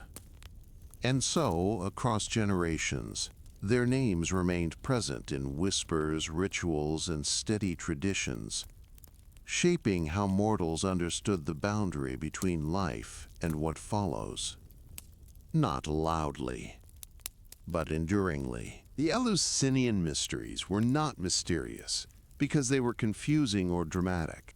They were considered mysterious because they were meant to be experienced rather than explained. For the people who participated, the value of the rites came from what they felt and understood internally, not from information that could be repeated afterward. At their core, the mysteries were centered on Demeter and Persephone. They focused on loss, separation, waiting, and return. These were not abstract ideas for the ancient world. They reflected everyday realities tied to agriculture, family, and death. The mysteries gave structure to these experiences without trying to remove their difficulty. Eleusis itself was a small town near Athens. It became important not because it was powerful, but because it was associated with the place where Demeter searched for Persephone. This location grounded the myth in a physical landscape, making it feel closer to human life. The rites were held annually. They followed a set sequence that participants understood clearly, even if they did not discuss it afterward. The mysteries were open to many people, including women, slaves, and foreigners, which was unusual for religious practices at the time. This inclusiveness mattered. It suggested that the themes of the mysteries applied to everyone, not just elites or priests. Loss, change, and death were universal experiences, and the rites reflected that reality. Participants were called initiates. They went through stages that mirrored the story of Demeter and Persephone. These stages were not meant to confuse or frighten them. They were meant to guide them through emotional recognition. The first stage involved preparation. Initiates cleansed themselves and made offerings. This was not about purity in a moral sense, but about focus. Participants were encouraged to step away from daily distractions and approach the rites with attention. The next stage involved procession. People walked together from Athens to Eleusis. This physical movement echoed Demeter's search for Persephone. It reinforced the idea that understanding required effort and time. This journey was symbolic, but also practical. It gave participants space to think, reflect, and align themselves with the themes of the rites. The movement mattered as much as the destination. Once at Eleusis, initiates took part in ceremonies inside the telesterion, a large hall designed to hold many people. What happened inside was structured, not chaotic. Contrary to later speculation, there was no evidence of extreme behavior or shocking acts. The rites likely included spoken words, reenactments, and displays connected to agriculture and the myth itself. The goal was clarity, not confusion. Persephone's story was central. Her descent and return were presented not as entertainment, but as a framework for understanding change. Participants were encouraged to see these events as reflections of their own lives. Demeter's grief was acknowledged fully. The mysteries did not minimize loss. They allowed participants to sit with it, recognize it, and then witness its transformation over time. This process mattered. By experiencing the cycle within a ritual setting, initiates were given a way to think about death without reducing it to fear. Death was not denied, but it was placed within a broader pattern. Hades' role was present but understated. The underworld was acknowledged as a necessary part of existence, not a place of punishment or terror. Persephone's queenship reinforced the idea that order continued beyond life. The mysteries did not promise immortality. They did not claim to eliminate suffering or grief. Instead, they offered perspective. participants left with a sense that life and death followed a structure that could be endured. This distinction is important. The Eleusinian mysteries were not about escape, they were about acceptance. Participants were sworn to silence. This was not to create intrigue, but to preserve the integrity of the experience. Explaining the rites would reduce them to information, stripping them of their emotional impact. The silence protected meaning. It ensured that understanding came from participation, not second-hand description. Over time, the mysteries gained reputation. Philosophers, poets, and leaders participated, not because the rites offered power, but because they offered grounding. The mysteries addressed questions that logic alone could not answer. What happens when things end? How people endure loss? Why cycles repeat? These questions were not resolved intellectually, they were held emotionally. The mysteries also reinforced social stability. By providing a shared framework for understanding death and renewal, they reduced fear. People who believed that existence followed a pattern were less likely to feel overwhelmed by uncertainty. This stability mattered in an agricultural society. Crop failure, illness, and death were common. The mysteries offered reassurance without denying hardship. They did not claim that Persephone's return erased Demeter's grief. They showed that grief and continuation could coexist. This message aligned closely with the myth itself. Persephone does not return permanently. Demeter does not stop caring. The cycle continues with limits. The mysteries reinforced this realism. Initiates were not told that everything would be fine. They were shown that life moved forward anyway. This approach made the rites enduring. They did not rely on spectacle or secrecy to maintain relevance. Their power came from honesty. Over centuries, the basic structure of the mysteries remained consistent. While details may have changed slightly, the core themes stayed the same. This consistency reflected the stability of the myth itself. The mysteries ended not with celebration, but with quiet understanding. Participants returned to daily life carrying an internal shift rather than new information. They had experienced the story rather than learned it. This distinction explains their lasting influence. The Eleusinian mysteries did not attempt to explain the universe. They helped people live within it. By grounding abstract ideas in ritual, they made acceptance possible without resignation. Demeter's grief remained meaningful. Persephone's movement remained necessary. Hades' realm remained ordered. The mysteries brought these elements together without forcing resolution. They taught that not all questions require answers. Some require endurance. This lesson shaped how generations approached loss, change, and mortality. It did not eliminate fear, but it gave it context. In this way, the Eleusinian mysteries functioned as an extension of the myth rather than a reinterpretation of it. They preserved its balance. They honored its limits. And they offered mortals a way to stand within the cycle without being consumed by it. Quietly, steadily, year after year. The story of Hades and Persephone does not exist as a single fixed version. It appears in many forms, told by different poets, communities, and traditions across time. These variations do not contradict one another in any meaningful way. Instead, they reflect how myths functioned in the ancient world.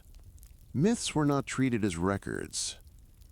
They were frameworks. Each telling emphasized certain elements while softening others. The core remained stable, but the details shifted to meet the needs of the audience hearing the story. This flexibility explains why Persephone is sometimes portrayed as passive and at other times as assertive. In some versions, her abduction is sudden and absolute. In others, her role becomes more complex, with greater attention given to her adaptation and authority in the underworld. These differences reflect changing views of agency. As societies evolved, so did their understanding of power, consent, and responsibility. Storytellers adjusted Persephone's role accordingly, without removing the foundational events of the myth. Hades also shifts between tellings. In earlier accounts, he appears distant and silent, defined primarily by his domain. Later versions give him more interaction and deliberation, emphasizing his role as a ruler rather than a captor. This change reflects how authority was understood. As political structures became more formalized, Hades was portrayed as a sovereign figure rather than a force of inevitability. The underworld became less abstract and more structured in narrative terms. Demeter's portrayal remains the most consistent. Across versions, her grief and refusal to let the world continue unchanged form the emotional center of the story. Variations exist in how quickly she responds or how directly she confronts Zeus, but her motivation remains unchanged. She is driven by loss. This consistency highlights how central maternal grief was to the myth's meaning. It was not softened or reframed across time. Zeus, by contrast, is often adjusted. In some tellings, he appears calculating and distant. In others, he seems unaware of the consequences of his decisions until they become unavoidable. These differences reflect shifting attitudes toward authority. As societies questioned leadership more openly, Zeus became a figure whose power included responsibility rather than absolution. The structure of the myth remains intact. Persephone leaves the surface. Demeter withdraws her care. The world falters. A compromise restores balance. This sequence does not change. What changes is emphasis. Some versions focus more on the abduction itself. Others spend more time on Demeter's search or Persephone's adaptation below. These choices reflect what each audience needed from the story. Agricultural communities emphasized seasonal change. Urban audiences focused more on divine negotiation and order. Mystery traditions highlighted transformation rather than event. None of these versions replaces the others. They coexist. This coexistence was not seen as a problem. Ancient audiences did not expect myths to align perfectly. Consistency was less important than relevance. The myth's ability to explain change mattered more than precise detail. This explains why some versions downplay violence while others emphasize inevitability. Neither approach alters the outcome. Persephone still becomes queen of the underworld. Demeter still learns restraint. The cycle still forms.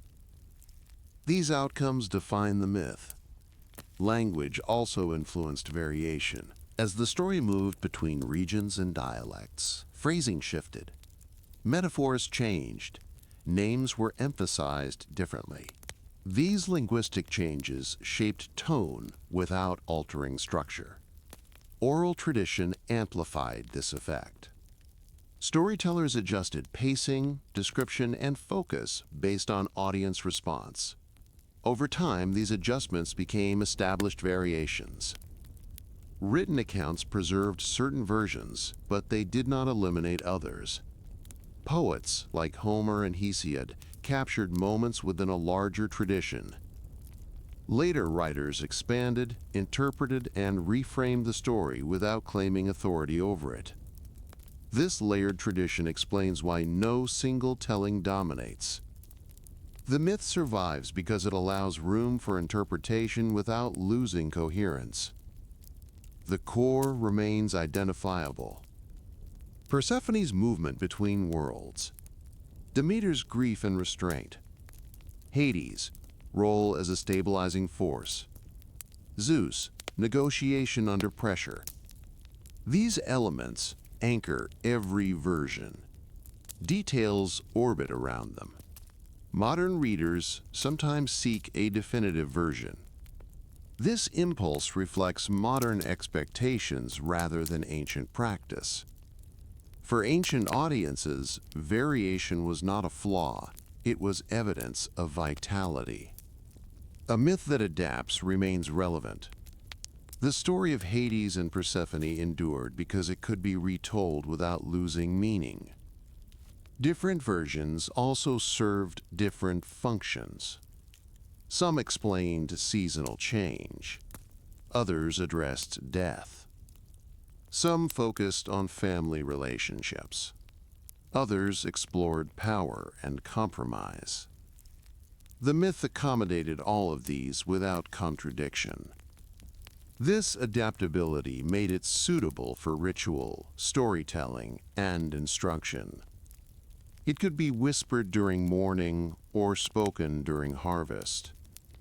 This range strengthened its presence. Even contradictions within versions did not undermine belief. They reflected complexity rather than error. Life itself contains contradictions. The myth mirrored that reality. Persephone is both taken and transformed. Demeter is both nurturing and destructive. Hades is both distant and attentive. These dualities exist in every version. The myth does not resolve them. It holds them. This holding is what makes the story enduring. By allowing different tellings to coexist, the myth avoids rigidity. It remains open to reinterpretation without losing structure. This balance explains why the story continues to be retold. Each generation finds its reflection in a different detail, while recognizing the same underlying pattern.